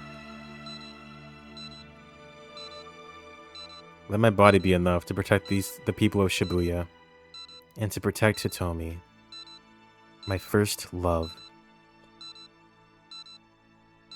I'm sorry, Suzune. Looks like I won't be able to keep visiting you in the hospital anymore. You'll forgive me though, right? I stuck it through to the end, just like you told me to. I didn't call it quits partway through. Fireworks are really going off tonight. 4th of July came early. Don't you dare let it beat you. Achi drew a deep breath as he finished his solitary little prayer. He couldn't have more than a few seconds left to go. Achi! I got some dry eye. Oh, no, it's Hitomi. He was glad that her voice is the last thing in this world he'd ever hear. So he thought.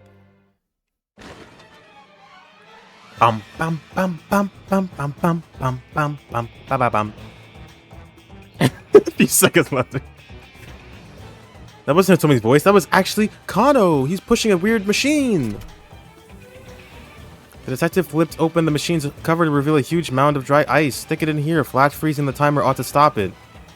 Achi did as he was told, shoving the attached case into the dry ice. Badam, badam, badam, badam. Let's hope that's enough, Kano exclaimed. He looked like a man desperate for a miracle. They could see the timer display through a gap in the frozen hydrogen, still counting down. Please, please, please? Was this not going to work? Achi and Kano held their breaths.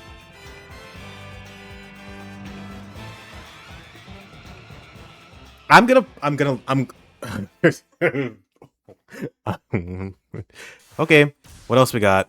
What could you possibly want me to do? What could you possibly want me to do? How?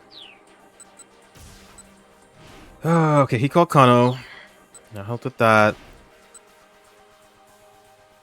Next time. Yeah. It just doesn't end. If we jump from here, it goes to here, I think. I have to do Toteno. But, like, what do you mean, though?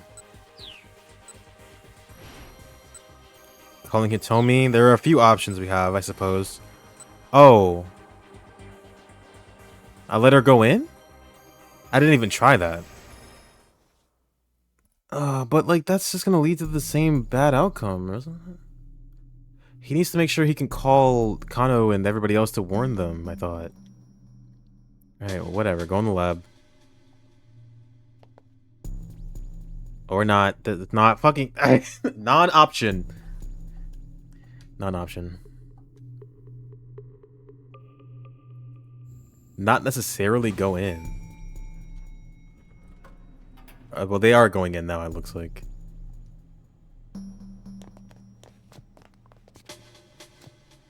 Yeah, this is gonna play out the same. So... Not to mention this, all that, yeah, that all happened. So she has to be outside. She can't go in the lab. So something else.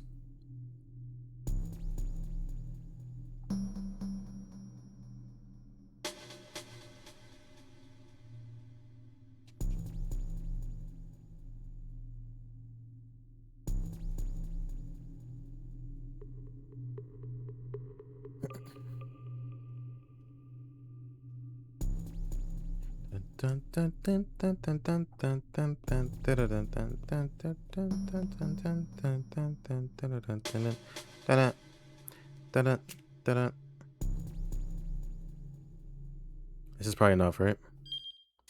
Yep.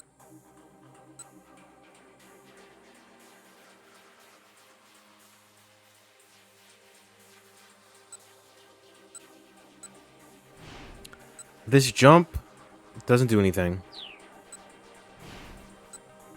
Let's try this one, I guess.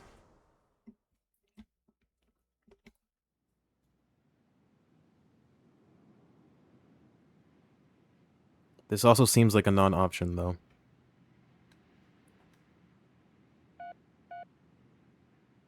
Oh, wait. No, she's calling. Oh, but it's not going to work because her phone's off. She's not answering. Hung up and tried calling again. Ha ha ha ha. Ha ha ha ha ha. Time to hang it up and retired to Shonen Jump. Oh wait, it's me. It looked like she'd gotten through this time. That detective doesn't trust me. Apparently he thinks I'm Alphard, not Kanan. After a few moments, Kanan held the phone out to Teteno. Hitomi says I'm definitely Kanan. Teteno didn't reach out for the phone. Instead, he advanced on Kanan with his gun still on the mark. This is a farce, Teteno spat. Hitomi's words don't mean a thing. You might be Kanan to her, but you aren't to me. I don't even know if there ever was a real person named Kanan in the first place. So maybe you're Kanan. And you're Alphard. Kanan shook her head, then put her phone away. If you're really Alphard, if you're really Alphard, then you don't actually need to hack the password, Teteno said. I'm guessing you've already gotten it from Tanaka, which means you'll be able to get your hands on the antiviral as soon as you get into that lab. Kanan didn't so much as flinch. The only thing stopping you is the antiviral still in Hitomi Osawa's body. Possessing the antiviral and having a monopoly on it are two very different things. This is kind of looking like the same. Am I wrong? I'm planning to get rid of her. Using so-called substitute? Yes, that's right. Be certain, but he couldn't think of any other way. I cannot let it all laugh. Don't know the first thing about Alphard. That seems similar. The Kanans also seem like they're Alphards. Whatever the case, Teteno had that kind of know that Hitomi was in danger.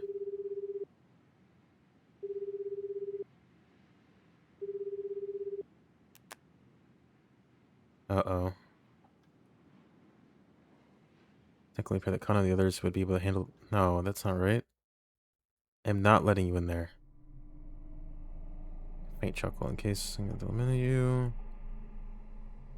She's going to smile at me weirdly. Eliminate? You can't even fucking shoot your gun, you dumb bitch! I don't need my gun, I got my fists. This is seeming like it's leading to the same. But I'll write it out.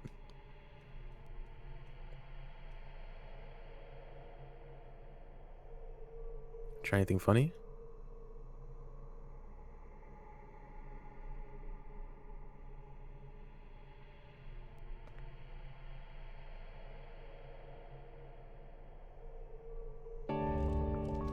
Yeah, no, this is this is the same. Okay. But that changed this somehow. Oh, well, this is not good. That is exactly how I'm feeling. That's not good.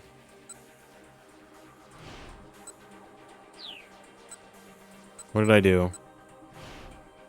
Senkananden. Why are these... What's going on here?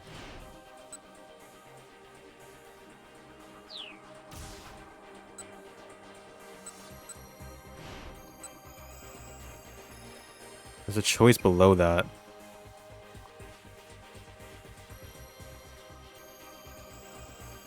Below what?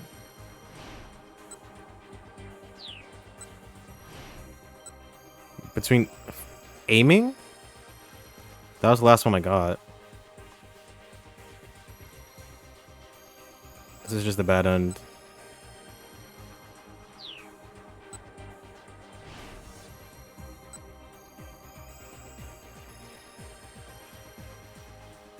Why didn't he pick up? I'm realizing now that's like weird.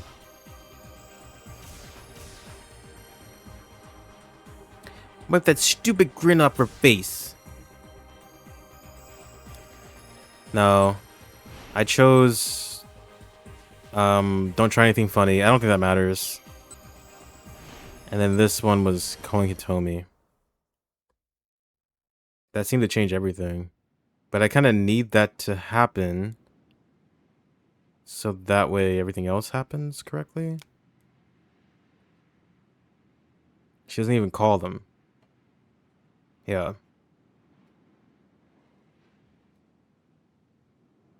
We gotta do that. Perfect. Yeah. See?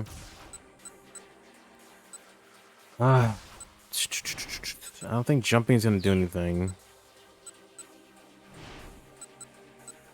This doesn't bring me anywhere useful for Stanley. It's just Stanley and Teteno. It happens somewhere. Clearly, this game can be very confusing. Somewhere, it's Tenno's whole thing. We do have all of this. Have to go all the way back? That'd be insane. That'd be fucking crazy if that's the case. I don't think that's the case, but...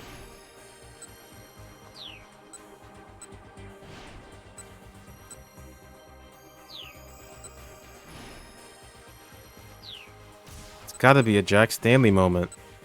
Revenge or a mission. I didn't choose these other options, so let's try these, I guess.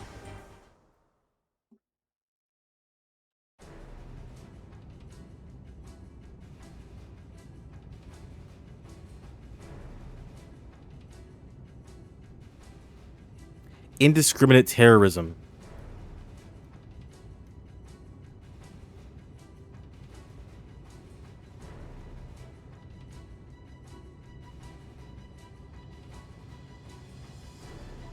Also a non-answer, because he comes to the same conclusion anyway.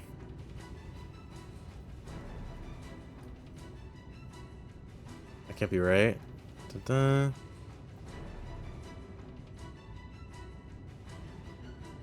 Oh wait, hold on. Hey, this is different. A bomb.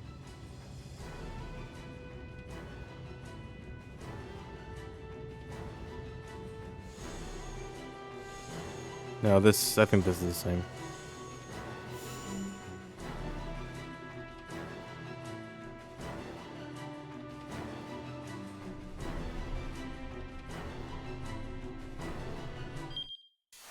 Yeah. I thonk, therefore I yawn. Or I yam. Freudian slip. Okay, let me think. Maybe I yawn too. Is there anything here? This doesn't matter. This brings me to Achi. I think Minoru is done. He's done. He's over and done with. These are going too far. What's this? Did Tenno jump? That's over here, right? I think so.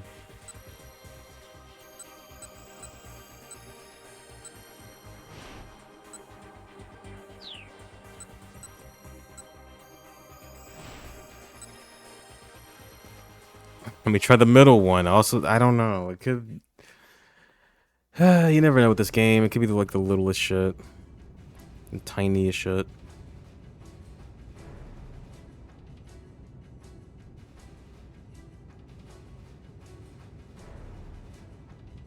I just picked the same thing twice. God damn it. Sorry.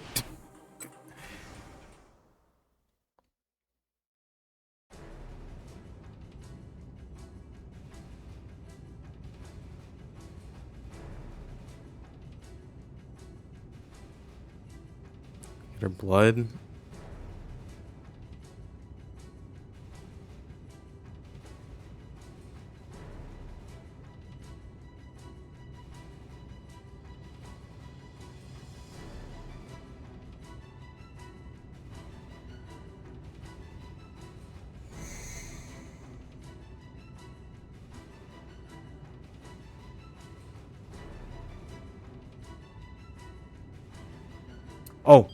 Oh, I just realized. Well, hold on. Let's play out. I think there might have been a jump here I didn't do. At the end? Yeah, no. That's Kano. Achi. No, I thought that I had more.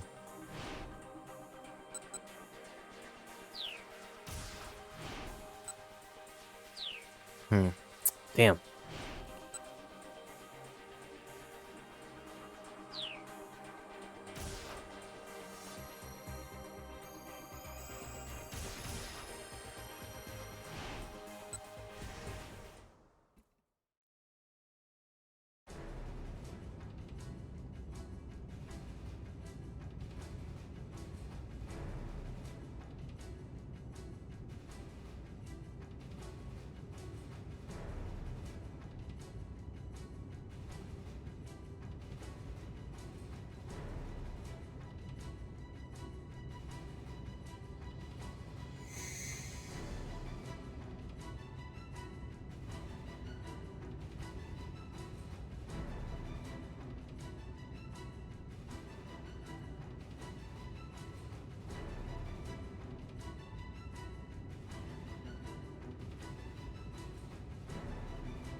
Yes, yes, song and dance again.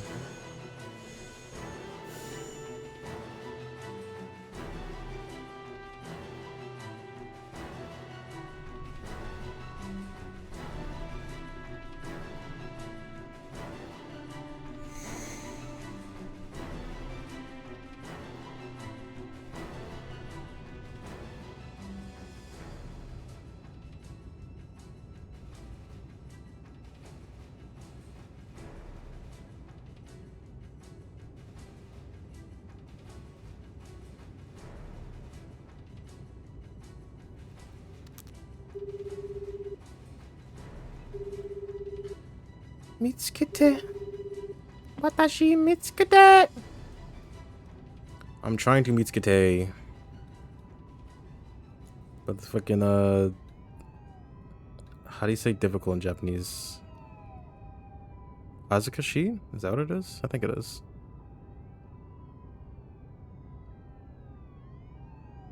It's Hazukashi Sugeru.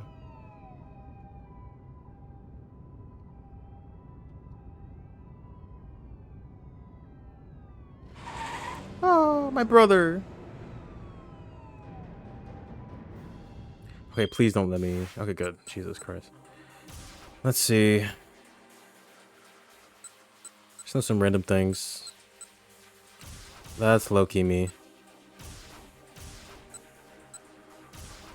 I mean, you pick up enough of it after a while. It's gotta be something with Sateno, apparently. Stanley 1845.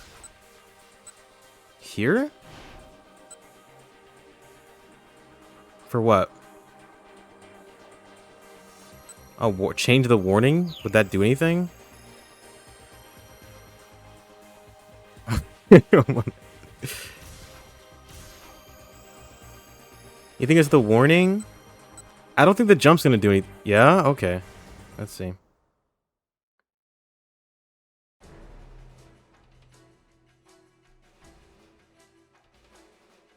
Keep Maria safe. Stall. Or shoot her. I feel like we've done this, though. I feel like we've done this, but I will trust you. Which one should we pick, then? Stall.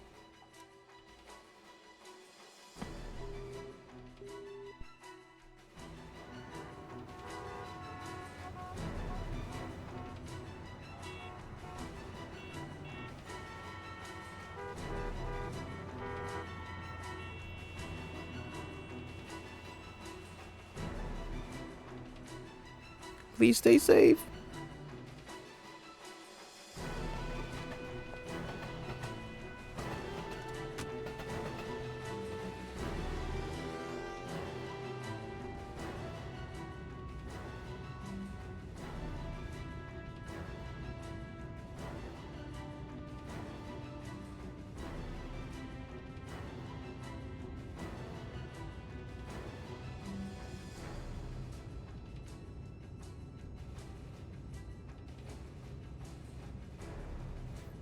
Alright, still playing out.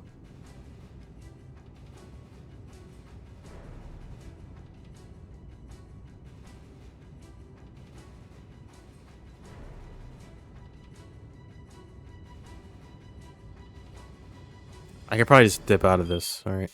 Yeah. Okay, yep, you were right. You were, I think. What is this? I think? Let's see. We're pugging and prugging. I'm fucking progging right now, dude. Try anything funny and I'll fucking kill you. Can't shoot me, you're a little bitch.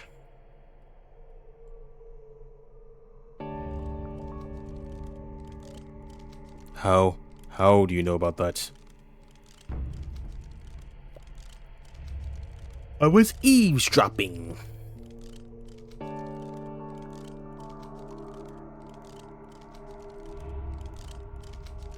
You're afraid to pull the trigger.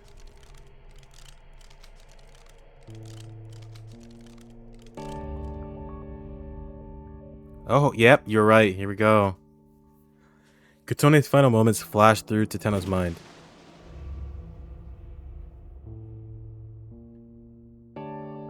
If he hadn't fired back then, maybe Kotone would still be alive. Stall, Teteno, stall! Your friend's entire life has changed because of you. Why hadn't he tried to talk the culprit down? He knew the reason why. Because he loved Kotone. He'd still loved her even after she'd become Daisuke's wife. Oh my god. His desire to be the one who saved her had warped his sense of judgment when things had come down to the wire. Teteno, do you not enjoy being with me? There was a forlorn look on Kotone's face. It wasn't that he didn't enjoy being with her. Her very presence soothed him. But the more serious the relationship had grown, the more it tore at Teteno's heart. The truth was that he didn't really know what happiness was, and so he was incapable of making someone else happy. If it were possible, he'd want Kotone to be smiling always, and that meant her being with someone other than him. What an idiot. I mean, that's so sweet. I think it would be best if we stopped seeing each other. Teteno blurted out the words bluntly, and Kotone's face fell. He hadn't broken up with her because of any lack of feeling for her. Rather, the impulse had actually sprung out of his pursuit of human warmth and his growing fear of losing it. He'd just been so uneasy. More than anything, he'd been afraid that he wanted too much love and affection from Kotone.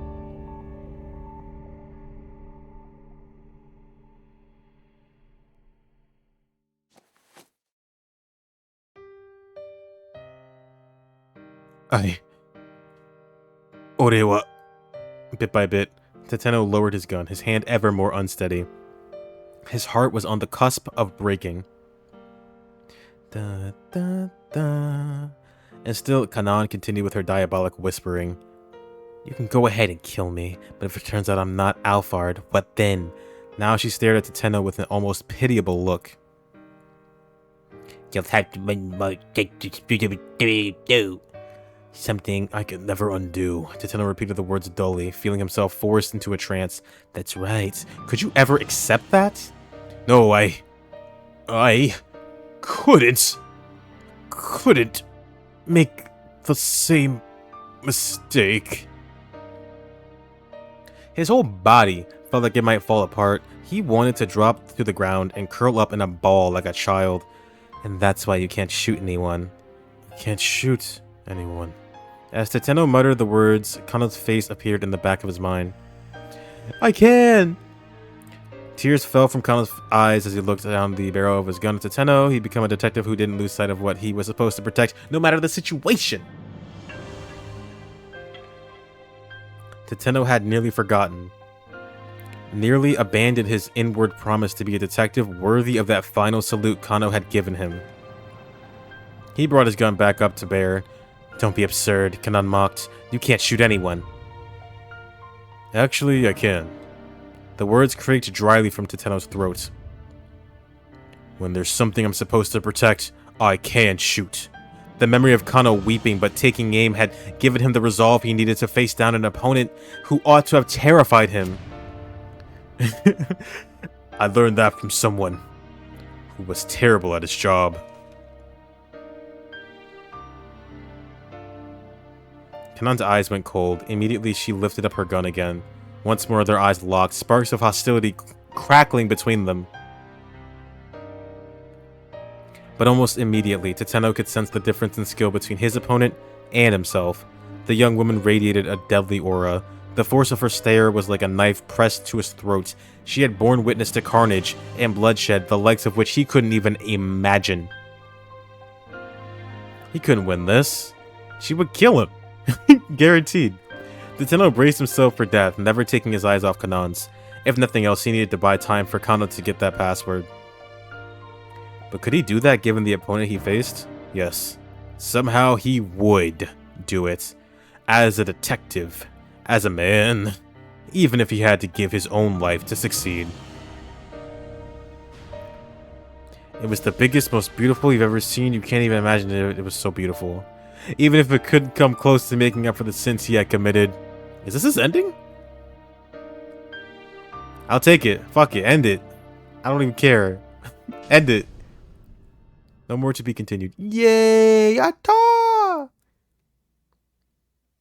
Another route done that was just introduced, like, today. Okay, Stanley, what are you getting up to, my man? What is Stanley gonna do? Lasted for eternity. Oh god. Wait, I did all these. Wait, how's this gonna work?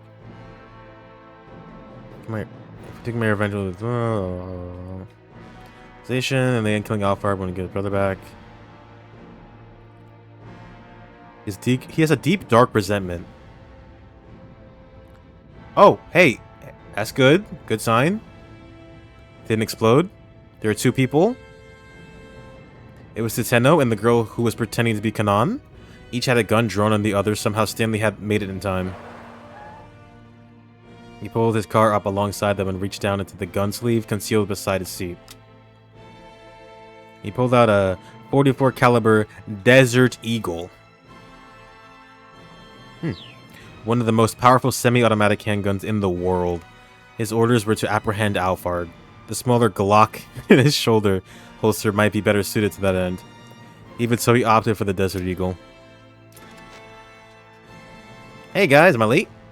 Getting out of the car, he started pacing toward the young woman. Stanley? Or, Titeno said that. Glanced over at him, his face pale. Stanley gave a silent nod in reply. He could see the hint of a smile on the girl's face. Probably a smile of overconfidence. Well, her brazenness would get her no further. I got in touch with the others, Stanley said. Told them to turn off Hitomi Osawa's cell phone. He could see her eyes react. I imagine that by now they've also managed to deal with the bomb you planted on your decoy. The young woman remained silent. And, of course, they've managed to bypass the lock inside the lab. You know what this means? Your little plan has failed. Completely. Stanley could see the girl's stare sharpen. He chased Alphard all around the world, only to arrive here at last, in this little island nation. It had been a long, long journey. It's getting louder. It's like getting progressively louder. And he'd spent a long time suffering. Now both the journey and the suffering would be over.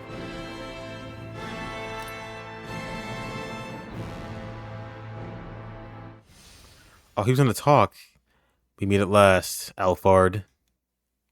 That's Alphard? Oh! Also an end. That's good, right? Is this time block over? Why is there more? I thought this was it. I thought this was it. What the fuck? Epilogue? Wait, woo. Excuse me? Are we done? What is going on? Just go, just go, just go. Are we doing it, Oni-chan? I think so. This is the Owarida. She felt a hand firmly clutching her own as she hastily returned to consciousness. Maria? This hand? Whose is it? Dude. My father's. I'm not reading that. They're converging. Maria's eyelids slowly drifted open. Maria, you're all right now. Her father was indeed beside her, holding her hand. A surprising warmth radiated from his slender, bony palm. Daddy. Dad, Oto-san. She was lying on a sofa. She craned her neck to look around, still trying to process what the fuck was going on. There were several monitors set up around the room. Where are we? Doko ka? At my laboratory. You were infected with a virus, but I've given you the antiviral. You don't have anything to worry about. He squeezed Maria's hand even more tightly. Right. Sumanai. Osawa eased up the pressure on his daughter's hand, but he didn't let go entirely. This feels so strange, Maria muttered, staring up at the ceiling. I wonder why. What does? Having you hold my hand. Used to hold your hand like this when we'd go on walks together, when you were little. I doubt you remember that, though. Maria considered. It was true. She didn't have any clear memory of her father holding her hand like this. And yet the touch of her father's palm felt distantly familiar. Gently, she squeezed back. It's been a while, hasn't it? She said. I mean, me looking you in the eye while I'm talking to you. It's only because I didn't look you in the eye. Osawa hung his head. I'm so sorry, he said. Please, forgive me. I never meant to hurt you like I did. Wait, hold on. Maria was taken aback. I don't know what you're talking about. What do you mean, hurt me? Back on that rainy day. Osawa told Maria about the day she'd run away from home. About how he'd known where she had gone, but hadn't gone to find her. About how he'd given in to his anger and struck her once she came back home. When he'd finished, he hung his head once more. I'm so sorry. I've been such a terrible father. Maria cracked an impish smile. Oh yeah, I guess that did happen. Osawa frowned. You know, she said, I'd totally forgotten about that, until you mentioned it just now, I mean. No, I can't believe that, Osawa replied. The way I hurt you, He sounded so disappointed in himself. Dad, it's not like I can let myself dwell on each and every detail of my childhood. I mean, in the 19 or so years I've been alive, I've been hurt in lots of different ways. A child experienced so much more than what her parents knew. I'm not gonna even try to make a joke about that. That was what growing up was all about. It was a happy thing, but also a little bit sad. Osawa was visibly grappling with his feelings. I see, he said. I guess you have gone through much pain. Well, yeah, but there have been more things that were fun and happy. I see. It's the sum of all those things that have made me who I am today, so please, don't worry so much about the past. Soka. Dad, you keep saying I see. Stop it. Sorry. It's just... This is all so difficult to say. I've never had emotions for my daughter. Osawa was trying and failing to hold back his tears. Maria wasn't quite sure what those tears were for, but she felt a prickle of embarrassment. Shyly, she looked away, and her eyes alighted on one of the monitors. The screen showed a view from outside the lab. Who are those people? She asked, pointing. Osawa looked, and his eyes widened in shock. 3 people with guns were facing off with one another. Maria recognized one of them. Tateno. The man, one of them. The man with the cane. Why are those 2 pointing guns at your friend? Osawa said that. My friend? What do you mean? The one you met when we went to the Middle East, you know. Come on. Osawa switched the monitor to show a different camera angle. Who the fuck is that? A close-up of the young woman's face appeared on screen.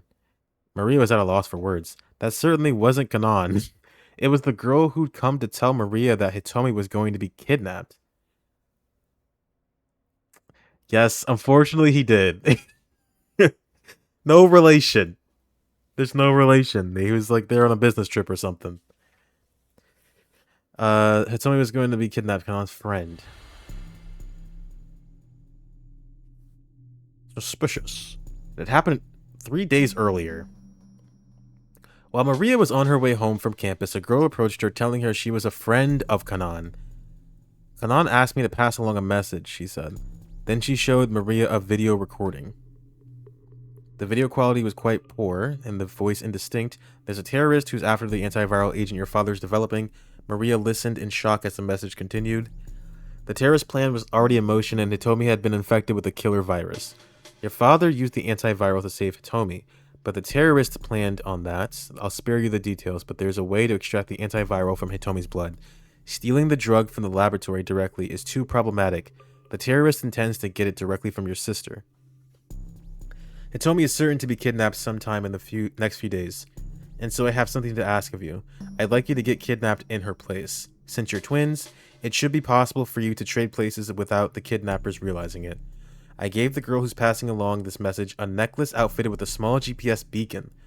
Make sure you wear the necklace. Switch it on, and it'll allow me to keep tabs on your location. I promise I'll come and rescue you. Please help me. This is the only way we can keep the antiviral and Hitomi safe. The video ended and the girl handed Maria a necklace with an ornate pendant and showed her the hidden switch on the back. Kanan's coming to Japan? Maria asked. She's already here. She's ready to risk her life for this mission. Risk her life? Maria started uneasily. So this terrorist who's after the antiviral drug, is it Alphard? The girl looked shocked. You know about Alphard? Kanan told me that taking down Alphard is her purpose in life, but Alphard has ties to the CIA, so it's hard for Kanan to get any good leads. It's true. Which reminds me, you should have this. The girl held out a photograph. This man is dangerous. Stay away from him. He's an ally of Alphard. What? Maria did her best to burn the man's image into her mind. Look at this photograph. Wait, unless... I'm so confused. Was Frank out? Like, what? What do you mean he's an ally of Alphard? Alphard killed his brother. At least I thought he did. Alright, well, Kanan is somewhere else. This is not Kanan, this is like some other in-between. What you do next is up to you. Who the fuck are you? Who the fuck is this? Never question Chunsoft logic. That is true. Wait, what the heck has been going on while I've been asleep? Osawa recoiled from the ferocity on his daughter's face. The Kanan girl thought of a way to save you. He went on to explain the plan to get the antiviral out of the locked-down laboratory. Once again, Maria stared at the monitor. As she eyed Kanan's friend, another memory from before she blacked out drifted to the surface. What? I'm evil! Suddenly it dawned on Maria what this girl was planning. She pretended to be Kanan in order to get into the lab, she said, scowling at the image on the monitor. Osawa looked at the screen and then at his daughter's face. Well, then who in the world is she? Maria already had the answer. Twirling her mustache, there's no doubt about it. That girl was Alphard. So that is Alph. What the? Okay. You're trying to throw me off. I almost fell for it, too. The instant she realized that she knew they were in danger. If Alphard managed to infiltrate the lab, there was no way she'd be satisfied with simply getting her hands on the antiviral. She sowed ruin everywhere she went. She's 15, by the way. Or something to that effect. Something wrong? Osawa asked uneasily. Maria, what is it? Maria's mind was racing. She is literally Junko... a Middle Eastern Junko Enoshima. At least I think, maybe she's not. She just looks, I guess they never explicitly said her age, but she does look really young. She's probably around their age, like 18, 19 maybe. Even then, that's crazy. She's like a well-known terrorist, has been doing this for like fucking years. She's gonna kill you so the drug can't be recreated. No, that's not thorough enough. She's going to destroy this whole facility. But how? Vague possibilities tumbled through her mind, but she couldn't be sure what the terrorist might be planning. She gritted her teeth in frustration. Don't worry, Osawa said. I don't know who that girl is, but right now she's outside the lab. There's no way she can kill me or plant a bomb in here or anything. Yeah, I know. Maria gave a tiny nod, but something gnawed at the back of her mind. Oh no, it's on the necklace! Hurriedly, Maria took hold of the pendant that hung around her neck. As soon as she did, she felt a chill run up her spine. Dad, I think we're fucked. She went back over the details of Alphard's plan as her father had explained it, and then finally she understood. I've got it. Osawa straightened up. We've got what? I need to get out of there. Or I need to get out there where those three are. Don't be absurd. I have to go. Osawa peered closely at his daughter's face. Words weren't going to stop her, and as he realized that, his own face stiffened with determination. Alright, but I'm going with you. I can't let you rush into danger all by yourself. Thank you, Dad. Maria tried to get up from the sofa, but she was struck by a wave of vertigo, and her knees buckled. You alright? Osawa caught her by the arm. This is probably a side effect of the antiviral. You shouldn't push yourself too much. Maria looked up at her father's anxious face and shook her head. Don't worry. Daijoubu da.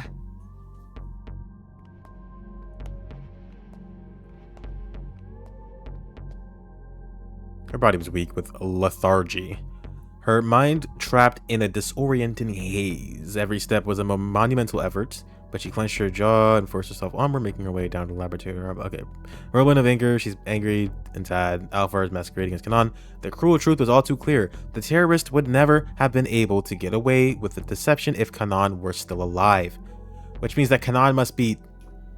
Maria fought to hold back her tears. It was too early to cry just yet. That could wait until after she'd put a stop to Alphard's plan. Using her rage to suppress her sorrow, she shoved open the door in front of her.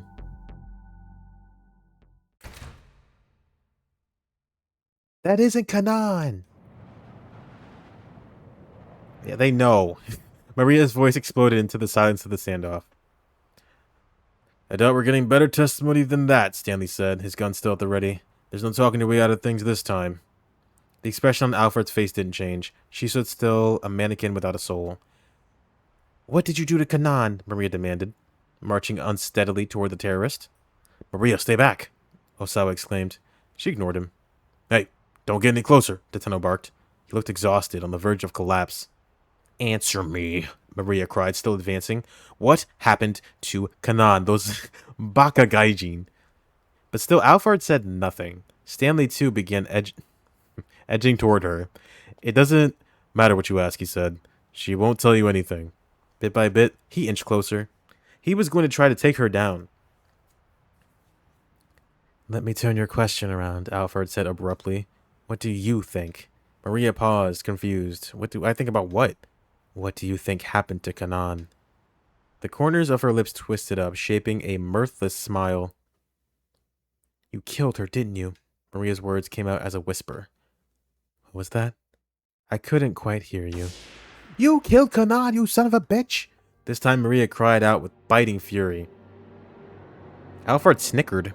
She's provoking me, Maria thought, forcing herself to swallow her rage. She couldn't let herself get caught up in Alfred's game, or her anger would spill out of control. Why are you laughing? By force of will, Maria made her voice firm and steady. Because I'm guessing you weren't expecting me to show up here. Alfred raised an eyebrow ever so slightly. This thing here, it's a bomb, isn't it? Maria held out the necklace.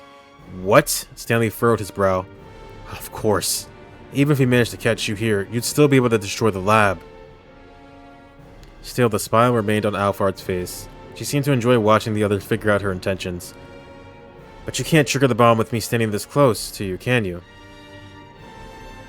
Maria locked eyes with Alphard. Unless you're prepared to sacrifice yourself? She stood like an image of bravery, while on the inside of her, apprehension threatened to tear her apart. She could feel her heart thudding so furiously that she thought it might explode, like the bomb that she's holding. Cold sweat trickled down her spine. Only her rage at Kanan's murder kept her from backing down. Go ahead and blow yourself up if that's what you want, she said, but you'll die with nothing. Your death will mean nothing, but not mine. My death will avenge Kanan's.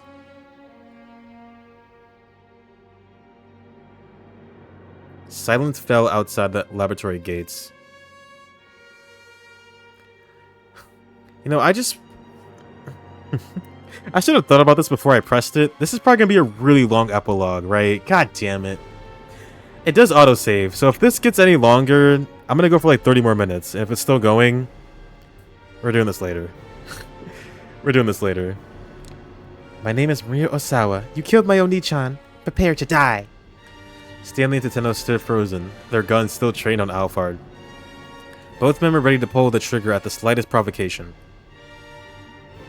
Just how long had they been there, standing one another down? The passage of time seemed to slow, seconds drawn into hours. Longer cutscene than Metal Gear Solid 4 ending. I'm gonna say... Yeah! Osawa swallowed audibly. Finally, Alphard tossed her gun onto the pavement and held up both hands in surrender. Stanley wasted no time springing forward to secure, because I just thought, like, Kano had a to be continued, and Achi also had, like, a to be continued, so we had to wrap up their stories, and, like, maybe even Norikawa, and, like, there are other characters, like, there's a lot. He gave her a thorough pat-down from behind. He removed a small device that looked like a detonator from one of her pockets. And the granny on the bench, true, yeah. On your knees. Alphard did as she was told. Good. Now hands behind your head. Try anything funny and I will shoot. Without a word, Alphard placed her hands on the back of her head, fingers laced together. What are you playing at? Stanley growled disdainfully.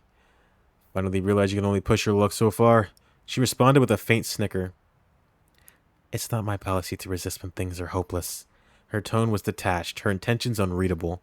Good. That'll make this easy. Stanley kept the barrel of his gun pointed at Alphard's head. This is for my brother. The words hung in his throat, unspoken. A surge of emotion coursed through him. Just a tiny bit more pressure from his index finger and he could put a bullet right through Alphard's head. His long journey would finally reach its conclusion. But although he had wished for this moment more than anything, his finger did not move. If he pulled the trigger now, would that truly be the end? His mind reeled at the implications.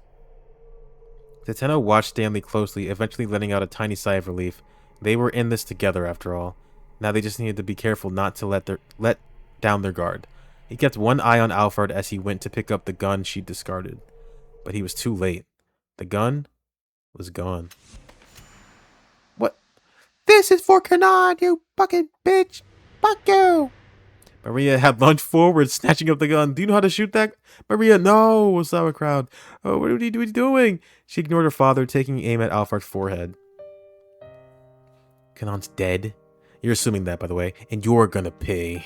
The smoldering rage she'd fought to hold back blazed up with renewed fury. What am I fighting for? Maria, Stanley said calmly, put down the gun. He had nothing but words to stop her. There was no telling what Alphard might do if he took his gun off of her. What will this accomplish? He asked, keeping his tone as level as possible. Maria's face remained awash with anger. Maria, her father pleaded, please, don't do this. Tateno took a step forward. Go on. Hand me the gun, he said. Stay back? Maria's arm trembled as she aimed the gun. Everyone stood frozen, not even daring to breathe. The slightest wrong move might bring disaster. The silence roared. I don't give a fuck, Alphard sneered. If you want to shoot, then shoot. You do want to avenge Kanan, don't you? Yes I do. Maria tightened her grip on the gun. Memories of her friend drifted through her mind. To Maria, born into peace, meeting Kanan had been like touching a world beyond her own. A far more complicated world. Kanan had blood on her hands from the time she was a little girl, a walking contradiction of cruelty and childishness. And yet she had lived her life according to her own unshakable beliefs. Meeting her had made Maria think hard about her own identity. What did it mean to be Japanese? No, that wasn't the question. What did it mean to be Maria Osawa? That was the crux of it all. That really was Kanan's picture. That's a Japanese girl. Why is she in the Middle East? I guess you could be there. I suppose. They made it sound like she was like born there and raised there. Maybe her family? I don't know. Whatever. They had been able to find common ground despite differing ideals because both possessed an unshakable sense of self. The tense equilibrium came crashing down as Maria let out a shout. This is for Kanan, I said for the third time. Yep, I knew you were going to miss. She pulled the trigger, but her shot went wide, shattering the window off a nearby car. The sudden gunshot caught Stanley off guard. God damn it. Alphard didn't miss her opening. She rolled swiftly across the pavement, drawing the small pistol she'd hidden in an ankle holster. I knew she was going to miss. She's never shot a gun.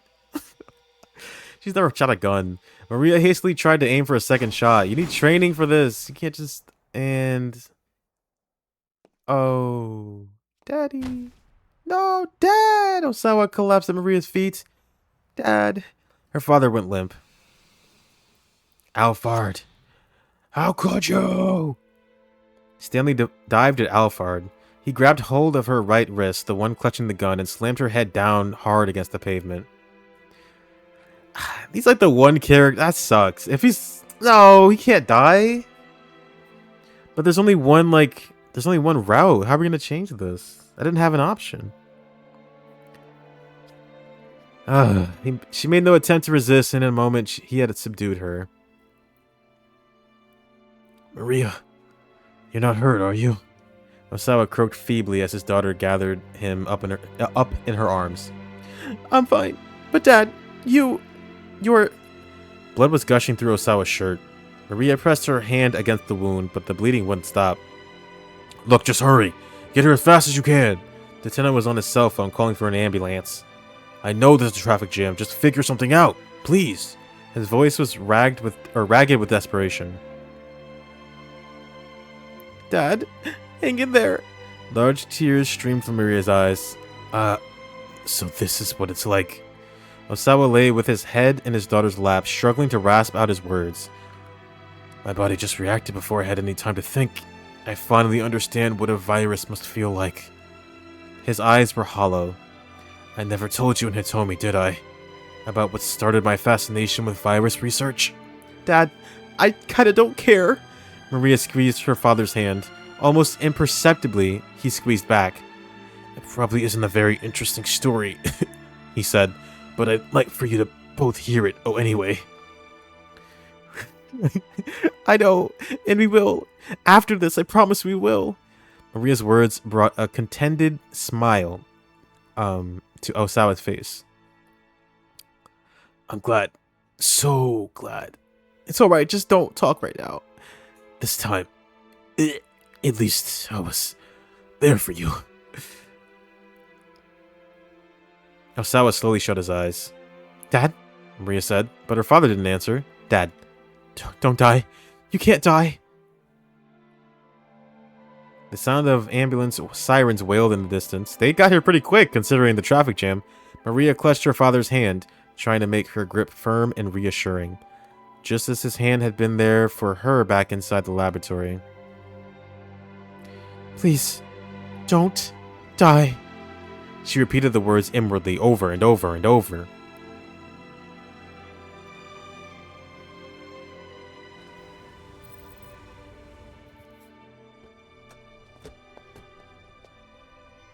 Who the hell are these guys? What the fuck? A black car of foreign make arrived at the laboratory and pulled up to the curb. Stanley's superior, Gordon, emerged from the back. A few of his men followed and promptly placed Alphard in handcuffs. Well done, Gordon said. Stanley gave him a slight nod. I'll be taking Alphard back to headquarters. You can finish up here. Understood, sir. No, don't say that, don't say that. You're scaring me. Gordon Route, my favorite character, Gordon, shoved Alphard into the back seat and slid in alongside her, and the car drove off. Who the fuck was that? My boss. Sorry, but we'll be taking Alphard into custody. You will, huh? Deteno frowned, but decided not to press the point.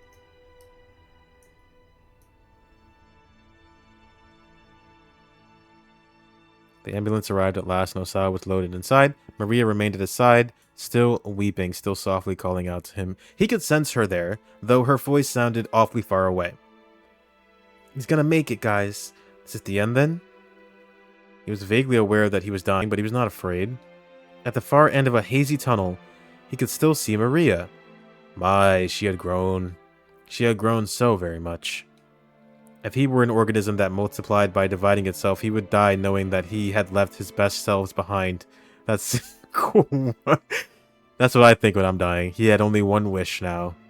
That Maria and Hitomi would go on to lead happy lives. Okay, maybe he is gonna die. God damn it. His vision was growing steadily more dim. Tiny motes of lights flickered and wavered, faintly, before his eyes. It looked a lot like the very first time he had ever peered through a microscope. And that was enough for him. That sucks that he fucking dies. After all that. Unexpectedly, Maria's cell phone rang in Stanley's pocket. He'd meant to give it back to her, but the ambulance had already departed. The phone continued to ring for some time, but eventually fell into a death-like silence. What? He'll come back and close the... Yeah, that's true.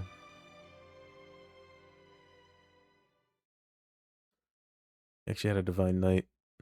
He's an immortal. Oh my god. Okay, no, this is... Achi held its breath. He could no longer feel the seconds ticking by, the numbers, and the... Bomb no go off. Good. 2 seconds, 2 seconds. Kano and Achi continued to be like, 2 seconds, holy shit, it had stopped. The timer had actually stopped.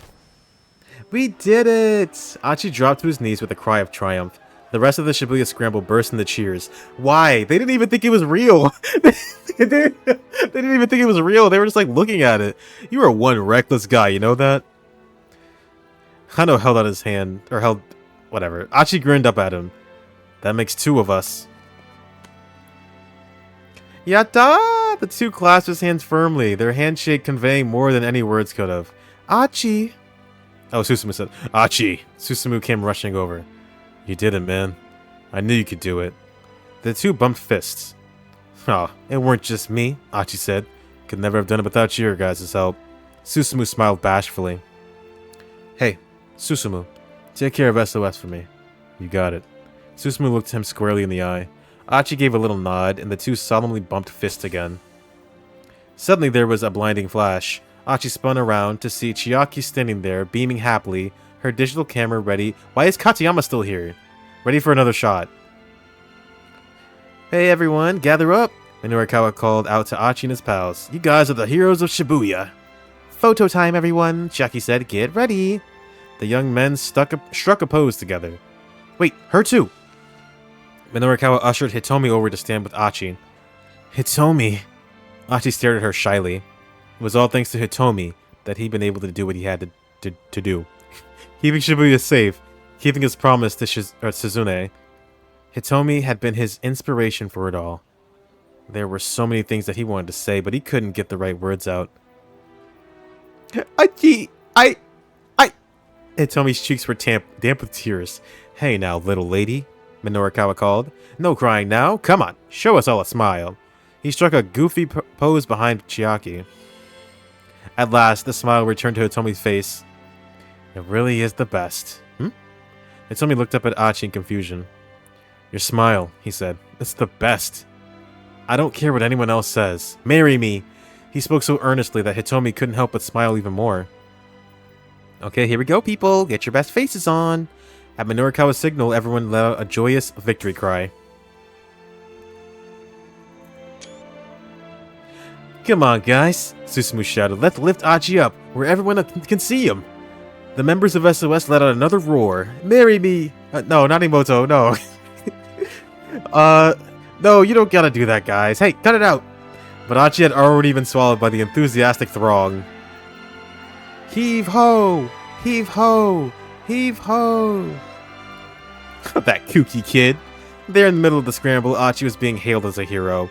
And Kano was like, what the fuck am I, chopped liver? Kano looked on with a satisfied smile. Hee-ho? What they had achieved together was nothing less than a miracle.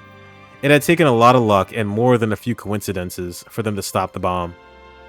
Coincidences? Kano muttered to himself. No, that wasn't right. This was something different altogether. Fate. That's what it was. A video game. And not just one person's fate. The destinies of several people had collided, gathering momentum until coincidence became inevitability and Shibuya was saved. The raucous crowd tossed Achi high into the air, again and again.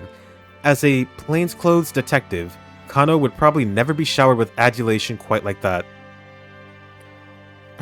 I guess that's what happened. A detective's duty was to ensure the safety of the people. He didn't put his life on the line so that he could be a hero. Just seeing all those smiles, that was good enough for him. He's bullshitting. Kano only needed the approval of one person, and that was Rumi. Remember when I thought Rumi was fucking Alphard? Rumi, I hope she managed to get out of Shibuya okay. Suddenly worried, Kano pulled out his cell phone. There were a whole bunch of things he wanted to tell her. He couldn't share the whole story, police rules wouldn't allow it, but he wanted to let her know as much as he could. That the kidnapping case had been resolved safely, for instance. That he'd learned about the tortured past of the detective he so admired. That his partner was going to pull through. That he'd managed to finally talk to her father. That he put his life on the fucking line to save Shibuya from danger. We never saw her face, by the way. Rumi would listen quietly to the very end, and then Kano thought he knew just what she'd say. Short and sweet, in that gentle voice of hers. Good job. Is that it? Good job.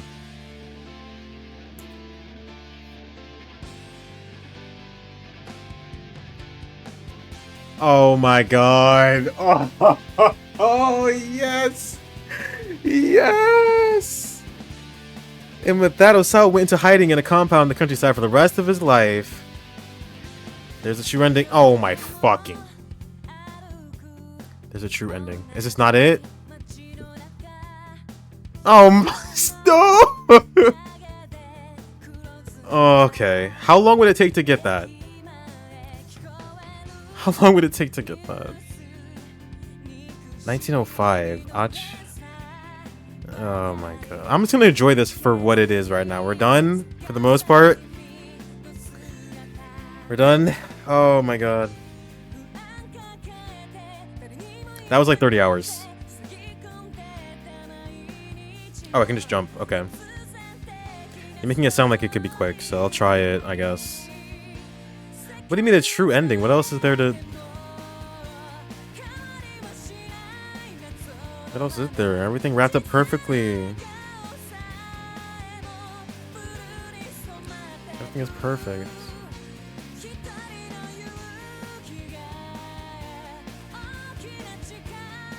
I'll give my full dissertation about this game later.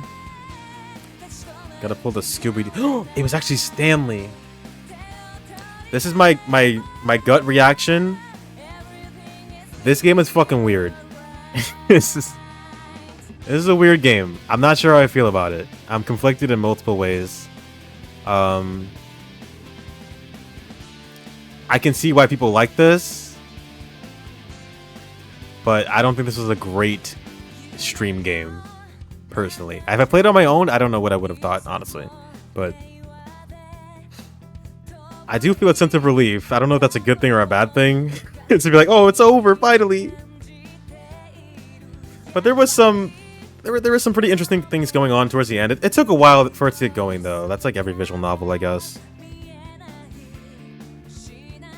Like, it was just all kind of like weird, silly shit in the beginning, but once it started to actually converge, it got interesting. I liked Osawa's whole thing with his daughters. Minorikawa was kind of cool. Kano was just like, he's okay. Achi was okay. I liked Maria too. I'd say Maria, Minorikawa, and Osawa. That is low-key true. That is low-key true. Or is it? I thought we like sold it or something. I don't know.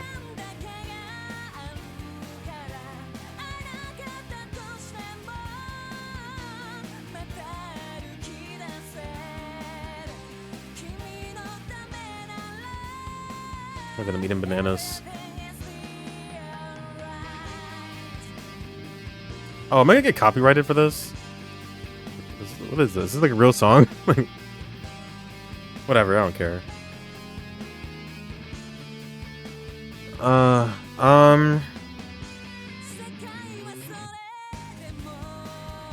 don't know, what else could I say?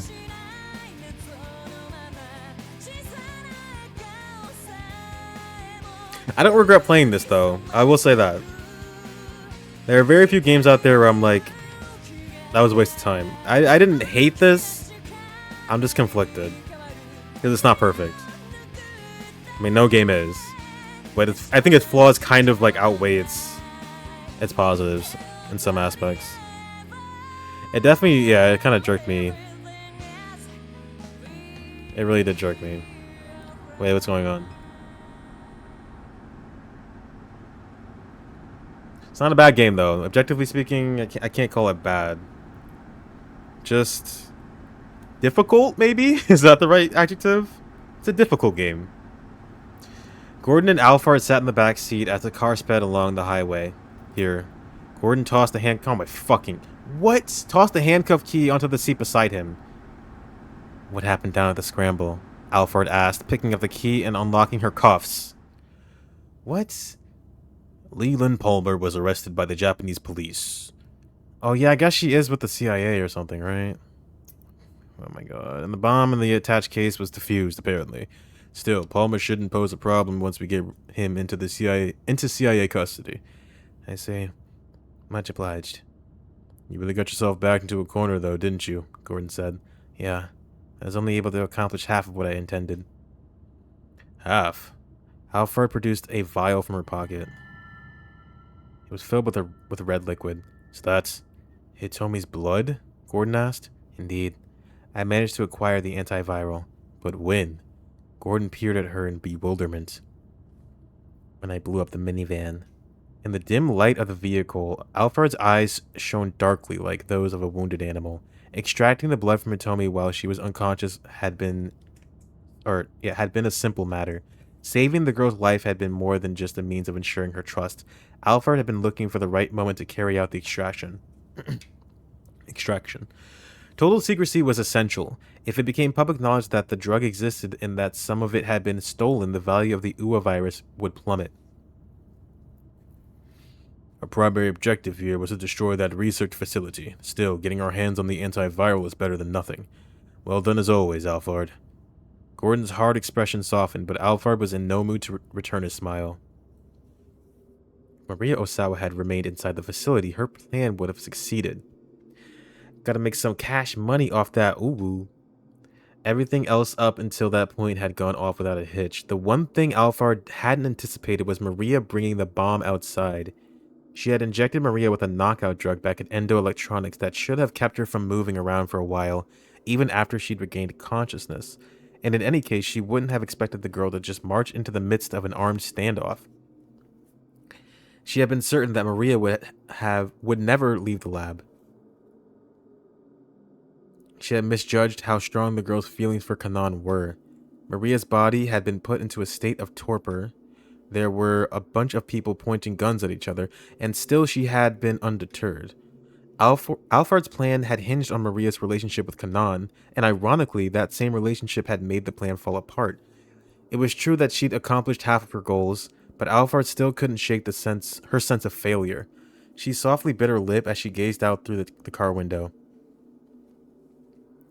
The bright windows of a few buildings shone out in the midst of the otherwise darkened city. A group of tiny lights that refused to be washed out by the darkness. Oh, I thought there was more. The end, but it's not the end though, apparently. Okay. Oh, game? Oh, there we go. Thank you, Spike Chunsoft. Very cool. Very cool.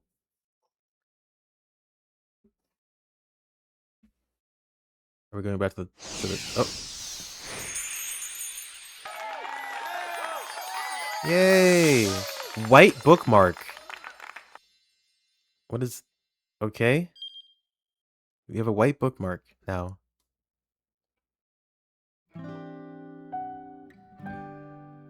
What is going on? It doesn't end. How foolish of me. You'll find a match soon. I want to be a strong person. Please be happy for me. Heartbeat of spring. The fucking TV show? What is this? New route? The end? Question mark? View the normal ending. God damn it. Bonus content added to the title screen. True ending is black bookmark. I hate that you called it. I hate that you called it. Previews added to the bonus content. Sensune preview added to bonus content. Pop quiz. You want to do the pop quiz? Anything else? Okay. Oh my god. Where do I even go with the bonus here? Where's the bookmark? This? I'll do the... I'm kind of curious about what that is. I'll do that later. Let's get this out the way. Hold on, let me scroll up. Ignore the bonus, yeah. I will.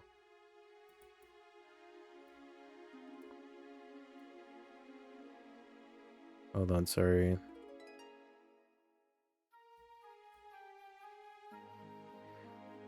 I'm trying to see where you put the time thingies. Answering the quiz will unlock more scenes. Okay, thank you. Thank you for warning me. I definitely would have done that too.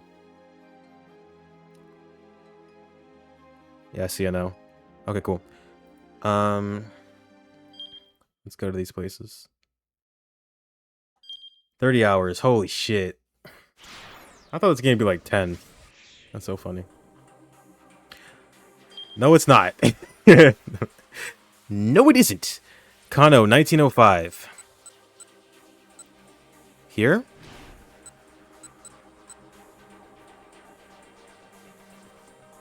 Yeah, it would have taken a while. Yeah. I guess I might do that tomorrow then. Not all of it. We'll just like take a look and then I'll play like Soul Hackers or something. Where should I go? Alfred Fleas? What are you thinking? Stanley? Or just start from the beginning?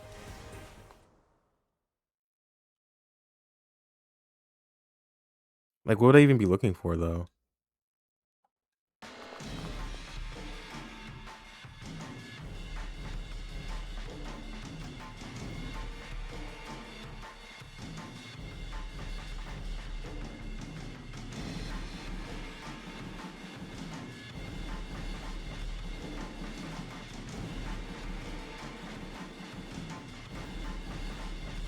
From one purgatory to another, yeah.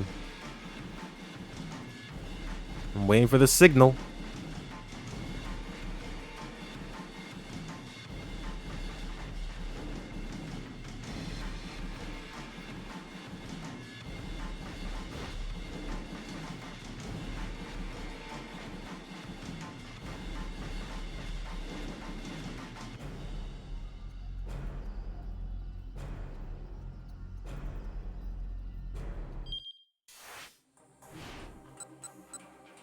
How far, please? What are you thinking? For both of them. This first one here is either he catches the vial, he throws in the air, or he chases Mr. Palmer. And then this one is like... I forget exactly. This is him like threatening him, right?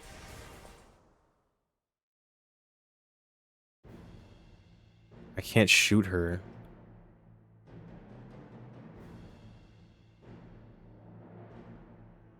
Huh? I can't shoot her. I'm not like Kanan is supposed to be the answer. Do I have an option for that? For Maria?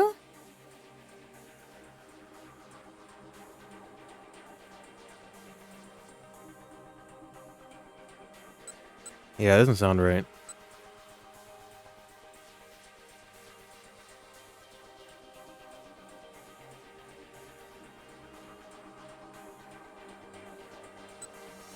Achi? Achi has... around that same time... Alphard's composure. This is like a non-option. This is him being like, oh... he's bluffing or he doesn't care about anybody else dying.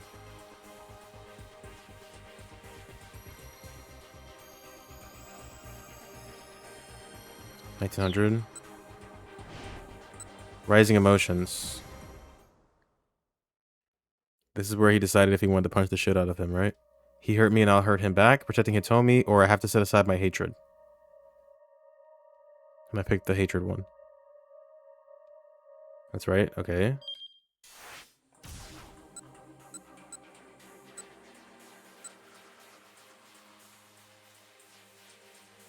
Do they all have to... the Tenno, 19...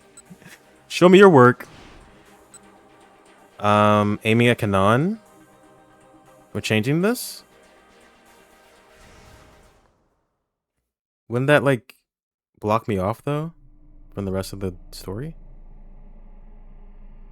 We're really changing this.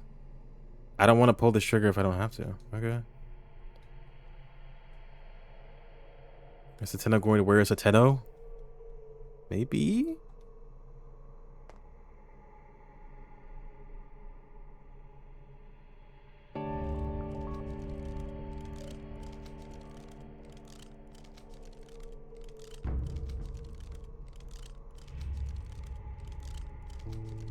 May I go to back out?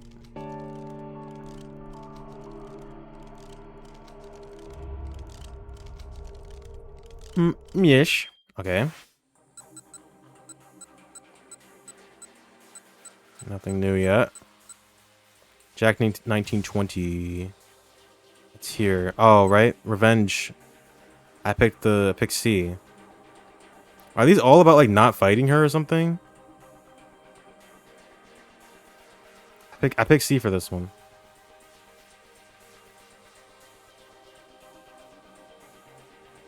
Yeah, I knew it. Okay. What am I fighting for? What am I fighting for? Hannah's wrong. Wrong time. Alright, let me see. That had to be when he was... It's gotta be this one, right? What else would it be? Where to handle the bomb?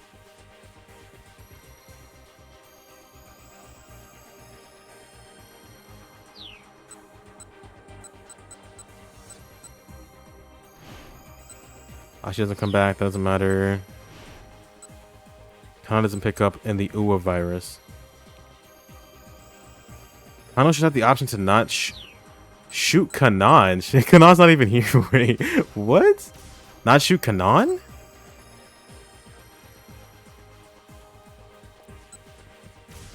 Or I should say Alfard? She's not even here though. She's over here.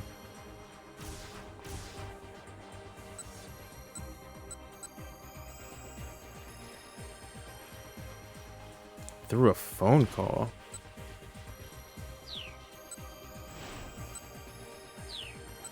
Through a phone call.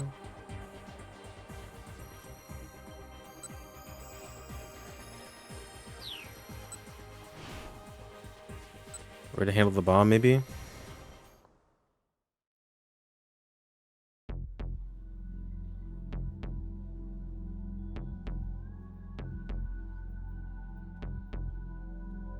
$1905A.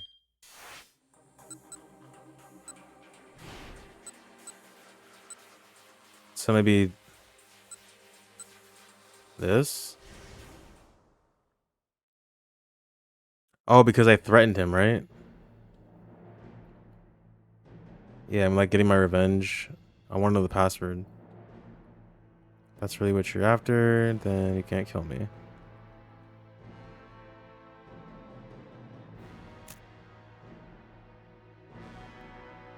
I mean, he's still kind of threatening him, though, but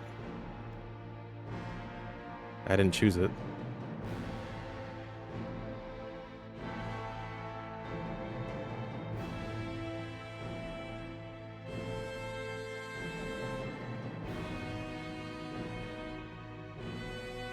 Dictum.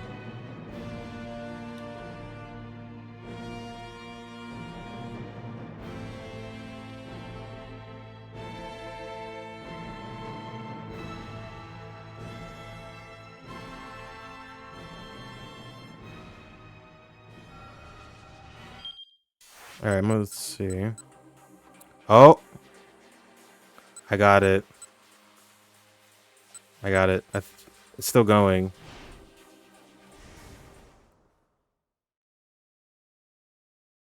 So Maria can't shoot. That isn't Kanan! Let's watch everything all over again. Hooray! I'm ready for peak, dude! This is my favorite part of the game.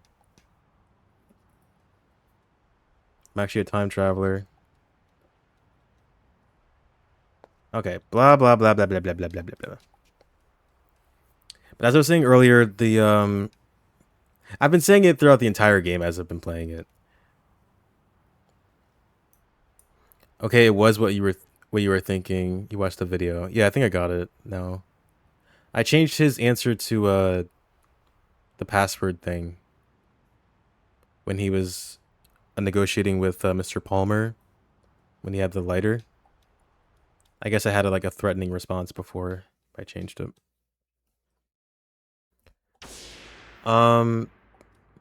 Yeah, the major issue with this game, I'm gonna keep saying it's the UI. The UI is awful. I'm sorry. It's just not good.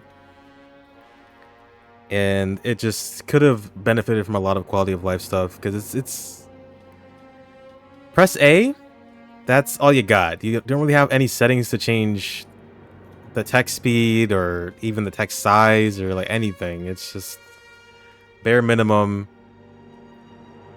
Go read. That's it. And this is a game that's kind of forcing you to change your answers and perspective on the story constantly. So having it be like an annoyance to even go back and do that is quite the choice. When the entire game is built around it.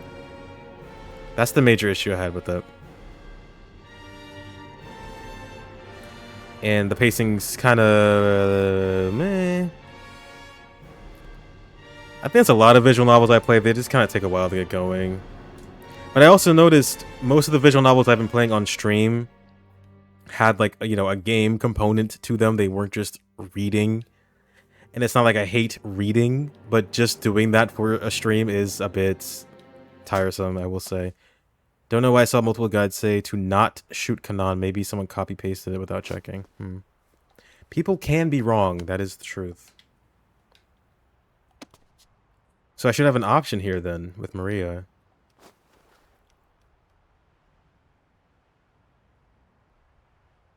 But that would mean she doesn't get away, right? No, because the guys are still going to pull up and get her.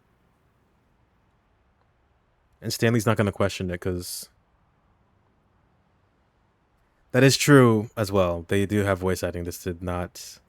I thought it would going into it. I came into this with... I think it's my expectations were vastly different from what I actually got. I thought it would have voice acting, like legit, at least a little bit. Maybe not completely, but I mean that's fine. It doesn't need to have voice acting. But when it's only reading, yeah, maybe it does. When it's only reading. And this made me think, I had a plan to one day play one of Uchikoshi's like first games. I think it was called like Ever 17. If it's anything like this, maybe I won't do that at all, because I think it's like it's just a visual novel. There's no like game component to it.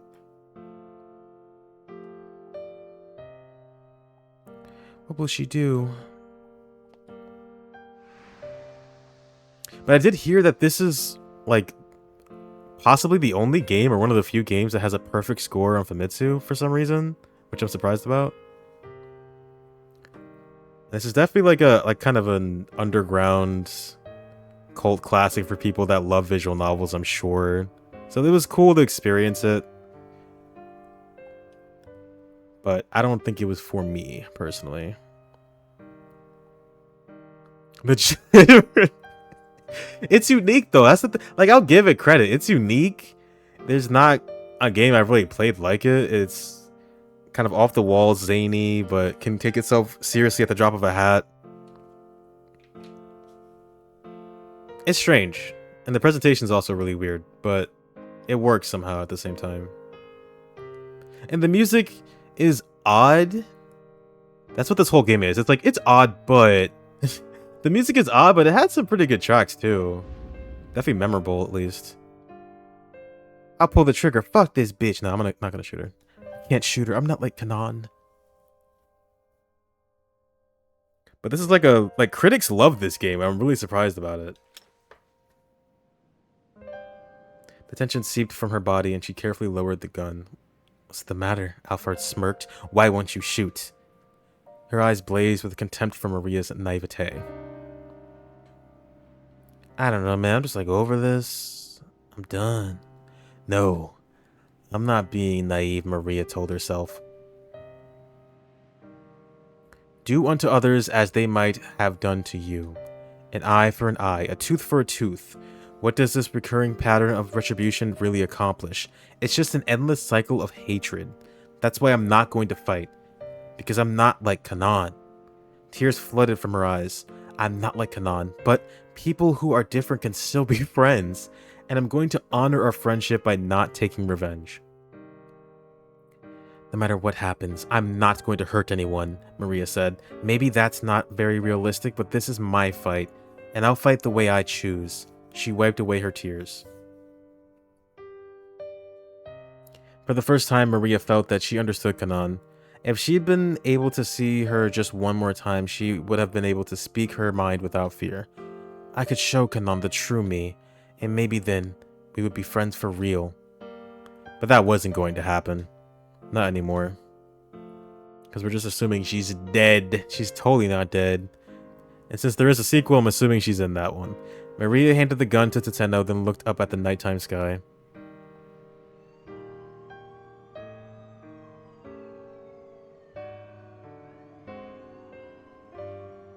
In the distance, she could faintly hear the sound of police sirens. Not one star could be seen in the sky over Shibuya.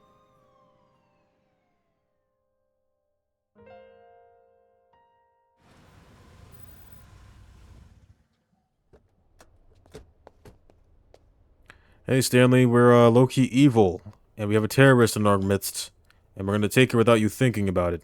Don't question me, bitch. Alright, Sir Gordon. Alright, well done. Bye-bye. I knew that was suspicious. They showed up so quickly.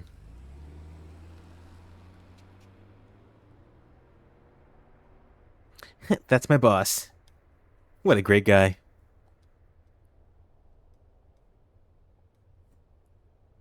But yeah, I didn't hate the game though. I come off as negative, but I didn't hate it. It was like fine. It was like okay. Not good for streams. That's all it is. If I played it on my own, I probably would have liked it a bit more. But I would say do not stream this game unless you have like a co-host or something maybe. Or if visual novels are all you play, then I suppose this could be fun.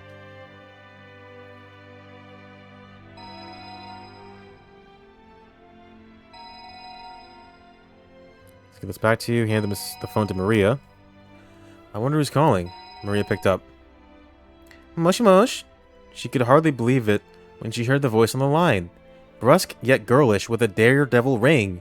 A voice that had been burned into her mind since the day she met its owner. No, it can't be. She had been sure she'd never hear that voice again. In an instant, Maria's face was damp with tears of joy. Thank goodness. Oh, thank goodness. Kanon. Are we surprised? Maria couldn't hold back her sobs. The tears kept coming and coming. She had never wept with joy like this in her life. Are we gonna see her? Oh no. Nope. Skip it. We've been through this song and dance. Is that all that was added? Is there more? There's gotta be more, right? You see, this is what I'm talking about. I've seen this, but I can't skip it. I'm captive to it. You're one reckless motherfucker.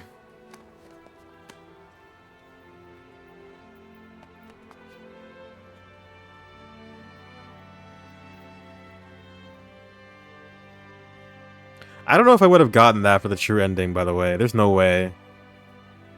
I would have just finished the game and been like, alright, that was it. Like, it clearly wasn't the true ending, but I don't know what the fuck they want me to do. I wouldn't have guessed that. Something else is different with Alphard? Okay. Oh, I look at when she's in the car.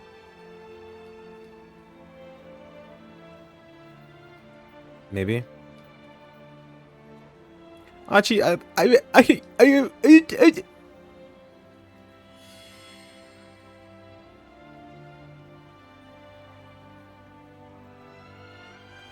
You know, I would have loved to actually see this as like a show. That'd be kind of cool. I wonder how that would have been.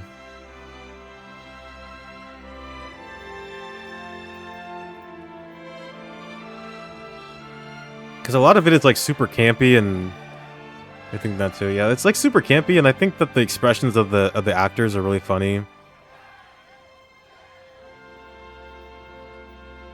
Could have been a cool show. Shuffle, shuffle.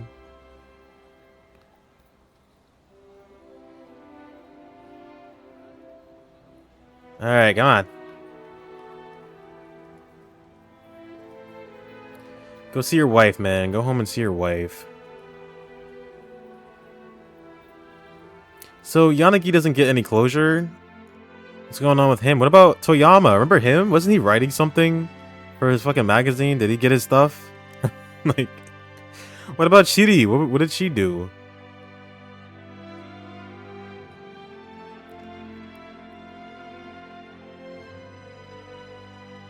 He's so cool. His partner is pulling through and he managed. He did it. Yeah. He put his life on the line to save Shibuya. I'm curious. Yeah, where'd he go? If I had to make a guess, he's probably... Alright, I was semi-whelmed. Yeah, go to sleep. Go to sleep. I think we're done here. If there's more, I'll stream the rest tomorrow. Whatever this true ending is, it can't be that crazy. Rumi, hello. There's no response. Did they have a bad connection? Hello? Rumi, are you there? Can you hear me? Look, this place is closed. Oh, this is different. If you're still somewhere close to Shibuya, I'd love to see you if I can. You want to see me, huh? Don't you have a mountain of paperwork you should be doing first? The gruff voice was Shizuo's. Oh, well, you see, Father, I told you not to call me that. Shizuo barked so loudly over the phone that Kano's ear rang. Right, no, of course, and yes, I'll do my job. I just wanted to check and make sure that Rumi was alright. Looks like I misjudged you. Maybe you are the kind of guy who will blow off work to go meet with a girl. Dad, hey! Kano heard Rumi's voice cry out with exasperation. Come on, let me have my phone. I know that work is important, sir, Kano said hurriedly, but Rumi is even more important to me. He felt his panic rising. After all that had happened, he didn't want Shizuo to end up with a bad impression. Oh, be quiet. If you want to see Rumi, you can do it once you've finished your work. Well, but I'm not sure when that's going to be. I waited on you today a lot longer than I wanted, so at this point I don't care how long it takes you. We can wait all night if we have to. Shizuo let out a peculiar sigh. And then you and I could talk again about you marrying my daughter. Huh? Before Kano could be sure he'd heard that right, Shizuo hung up. He almost arrested your daughter, sir. He stared at the phone, his mind reeling, and then he was hit with a veritable explosion of joy. Yatta! Kano leapt into the air and shouted with delight. His voice echoing through the ship. Do not play the credits again. I'll kill you. Don't. Why is there Starbucks? Don't play the credits again. Once the crowd had put Achi back on his feet, he rushed to Hitomi. Hitomi, yeah? There's so much stuff I want to talk to you about. So many things I want to tell you. Suzune, he didn't know how to continue. Hitomi smiled warmly. She understood. Go on, Achi. Go see your sister. There's nobody here in trouble that needs you to go. Thank you. I better get going. Bye. Achi broke away from a circle of friends and headed out of the Shibuya Scramble. Strangely enough, his leg didn't hurt much now. Despite all that had happened, he felt invigorated, as if he was just waking into a brand new day. Achi, Hitomi called after him. I will see you again, won't I? Achi nodded. I can't even. I'm out. Go to Shibuya. You'll find me. What about Ayakamiki? He was born and raised, but he loves this place a lot now.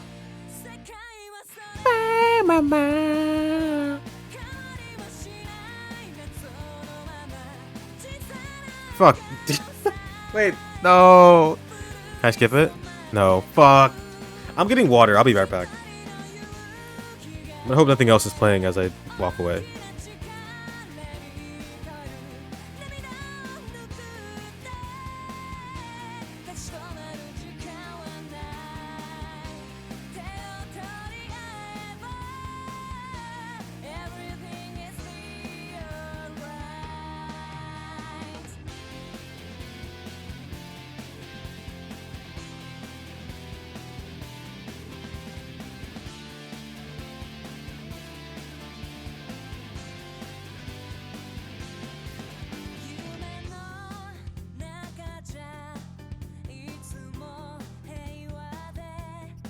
Nope, still going.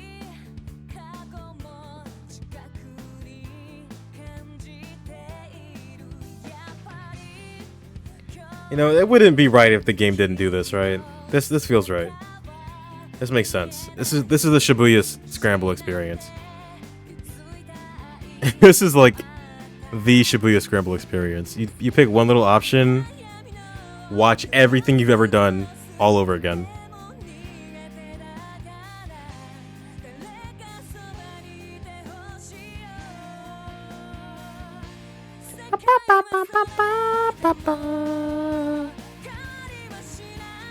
Ba, ba, ba.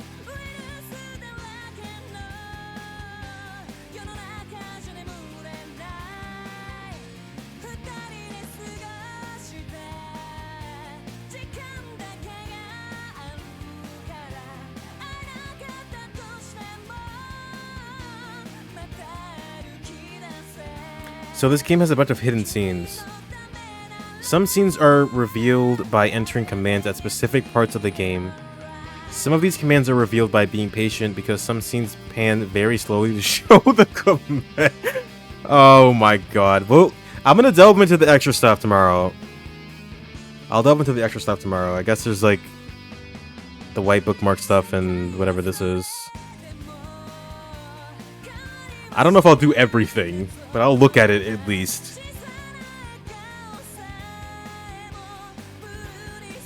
Where would I even input commands? What do you mean?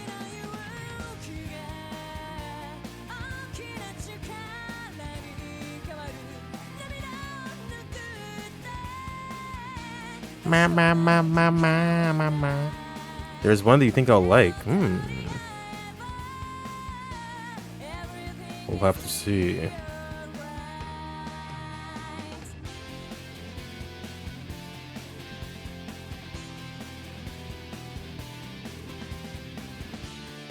I forgot Evo was even happening. I can't remember the last time I've actually sat down and watched Evo.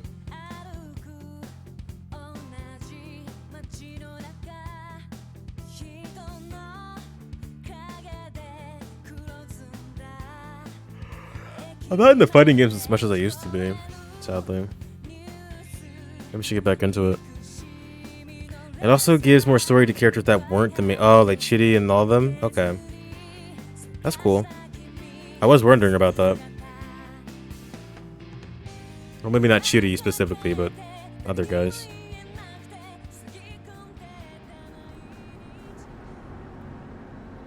I did too. Played a lot in high school. That new Marvel Tokon Fighter thing looks pretty cool. I don't know if I'll get it, but I'll see what's up with that. I was into Tekken a lot for a time.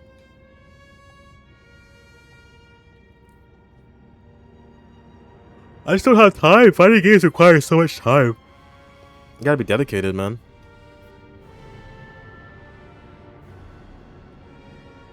It's like a whole ass skill. It's like a skill set.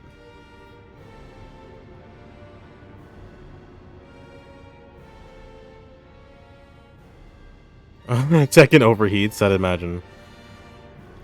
I only use my Steam Deck to play Valkyria Chronicles. At least right now. I tried playing Tokyo Xanadu on it, but it didn't really run that well. Really? On the Switch? I'm surprised. I wouldn't even I wouldn't even dare. On the Switch or the Switch 2? What's she doing? Oh shit. Animated cutscene, speaking of. On Switch 1, wow.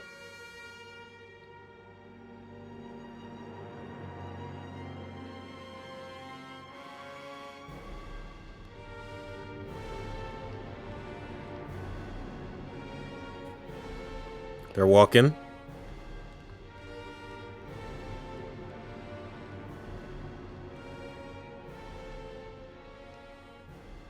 Uh-oh, she walking.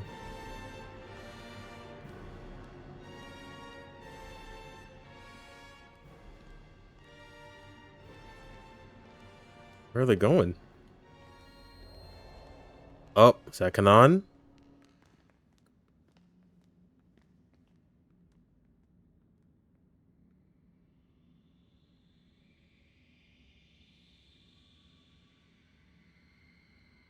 Slow turn. Oh!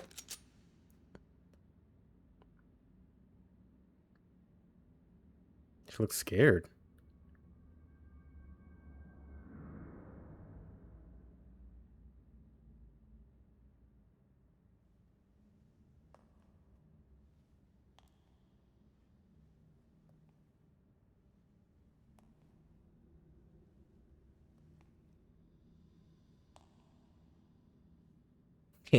I knew my adversary wouldn't fall so easily.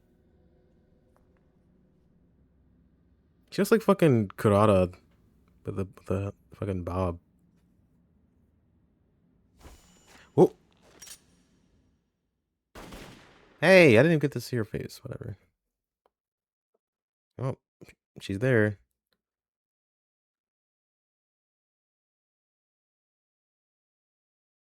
Is that it?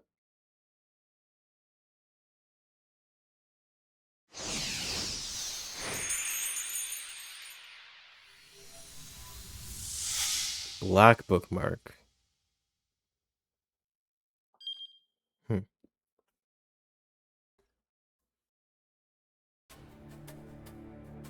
What the f- What? What? What? 目的となる貨物車両を3両目警報は解除したんじゃないのかそちらの進行潜入経路に問題はないみんな黙らせていいんだよ Voice acting? What is going on? 渋谷の文字はお前とは相性が悪いみたい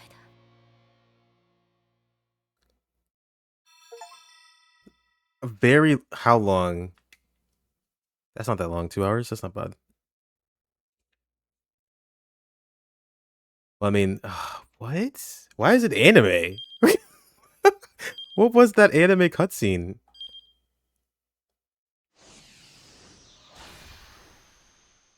What the fuck?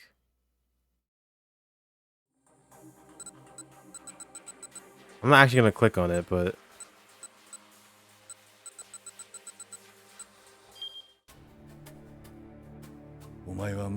okay, now skip. God damn it! Oh, I can skip. What? These are how do I? Oh, is it on the? Sorry, hold on. What is this?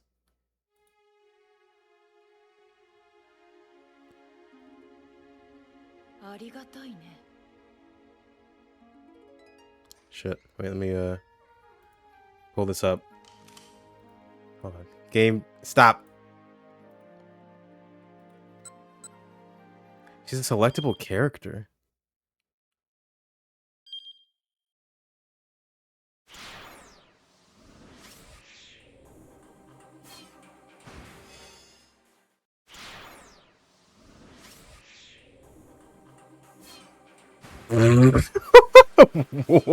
What is this?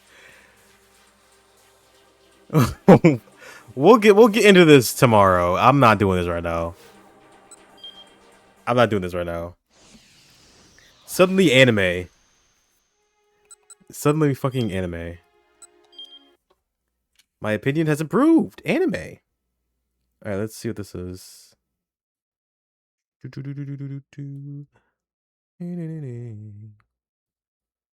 Kanan versus Alphard. That's not what Alphard looked like in the game. Wait, like, why is it anime though? That's what I'm confused about. Is there a Kanan anime? Anime Kanan?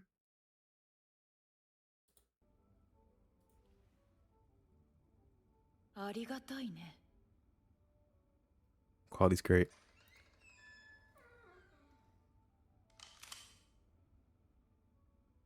あの男が言っていた恐怖を知っている者は憎しみでは動かないカナンは俺やお前とは違うありがたい私と同じところまで落ちてくださった憎しみに満ちた瞳だ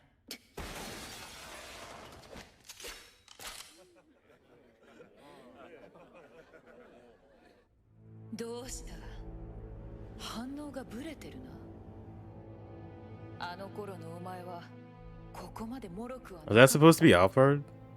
私がシャムを殺した後でも How old is she supposed to be? I'm so confused. I thought she was like a fucking child.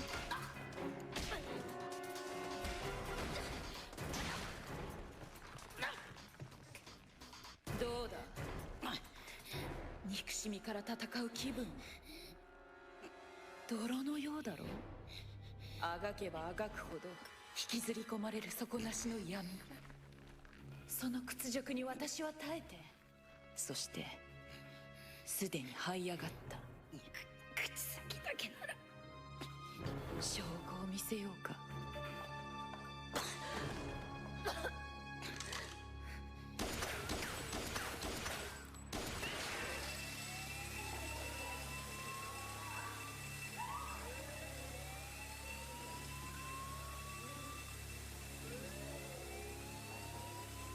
まだ楽しめる。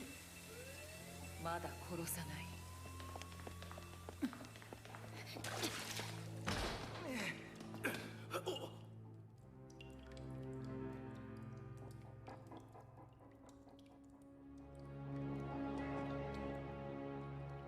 シェシ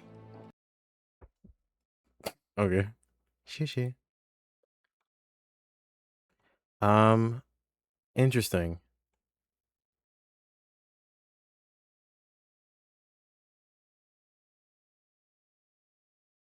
Huh. Okay.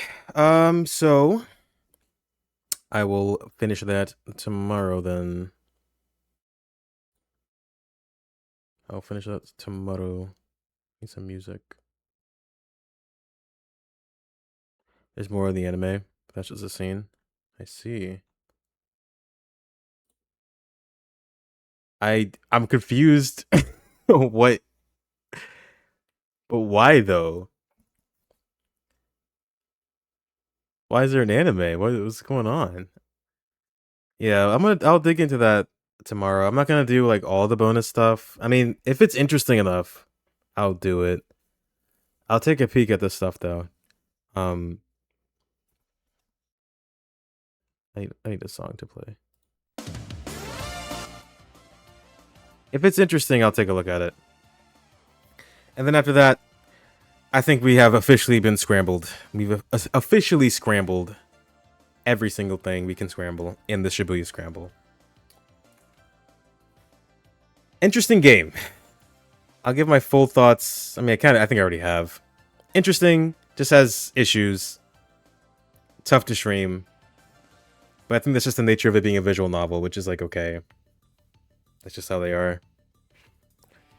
Kanon is a Japanese anime television series conceptualized by Type Moon co-founders Kinoko Nasu and Takashi Takeuchi.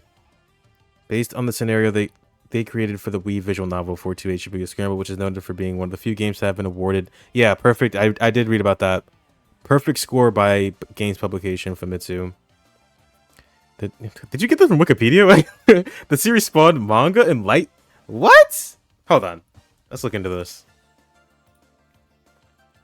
Oh shit. This guy stinks!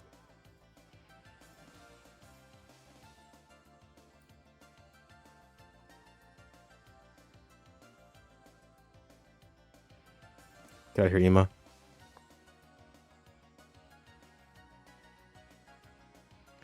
Kanon scenarios unlocked the true ending. It's part of the Iraq war. Blah, blah, blah, blah, blah.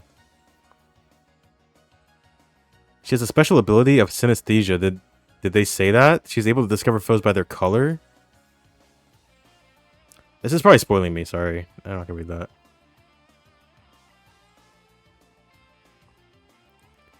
Yeah, look at these scores. Pretty high.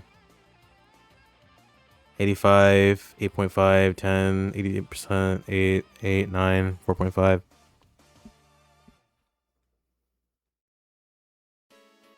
What the fuck is Type Moon? What is that? What's the sequel called? Is that just 2?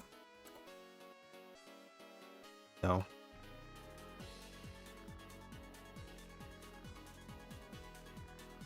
You don't know? You're not sure? Wait, what? Is it not out yet? I thought it was like a thing already.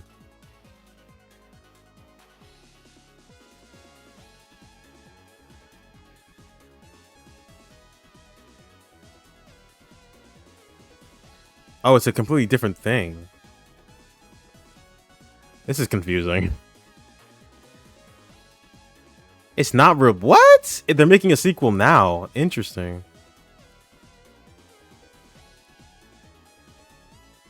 Oh yeah, you were saying no Scramble Stories, right? It was announced in 2025. Oh, it was a crowdfunding project.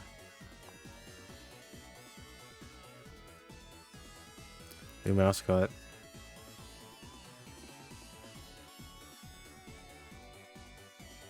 I don't know what the fuck is Type Moon. I don't know what that is. Oh, the Fate guys. I never watched, or I don't even know what Fate is. I think it's like a visual novel or something. Never played it.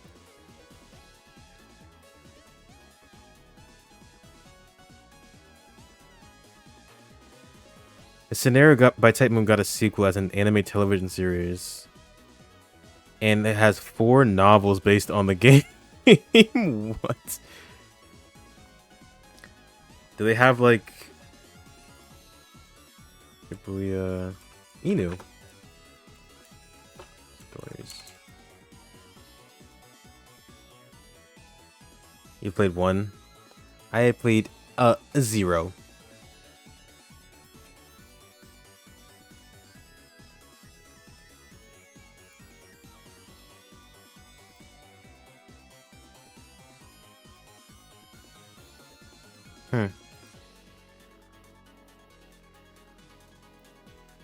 Definitely looks like a successor. Do they have like gameplay of it? Is it this? This is 2 minutes.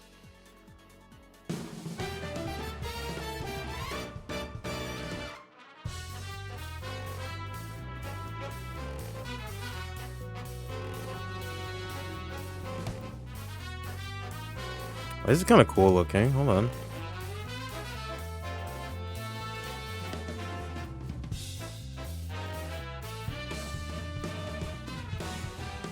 It's just like Persona. Reminds me of Lupin the Third.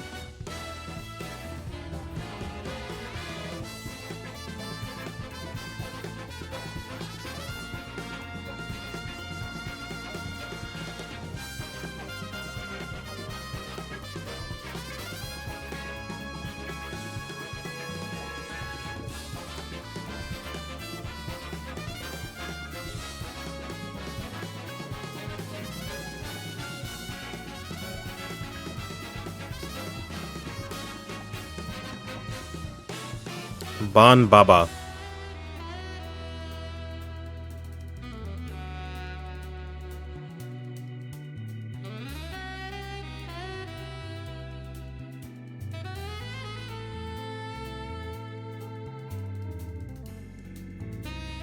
Bro, you are not Tama. Get out of here. Sibla.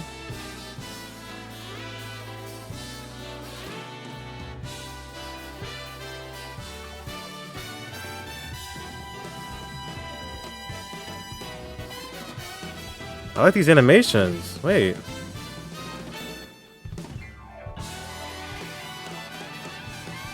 I guess they're not animation is the right word. The presentation's sick. That looks interesting, actually. I'm not streaming it, sorry. Unless it's like really cool, maybe. They're getting a sequel now. This shit came out like what, 2008? Surprised. Huh. Well, good for Shibuya. Good for them. Good for them. That's cool. You know what else is cool? I'm just kidding. Yeah, we'll do the rest of the side stuff tomorrow. I should not be awake right now. I gotta go to sleep. But thank you to everybody who came out tonight. Neo Mega Kupo, Pork Bob, and Meat Miner. I appreciate it. And anybody else that might have stopped by, and anybody that might see us in the future. Our actual last scramble will be tomorrow. But until then, I'm gonna say peace out.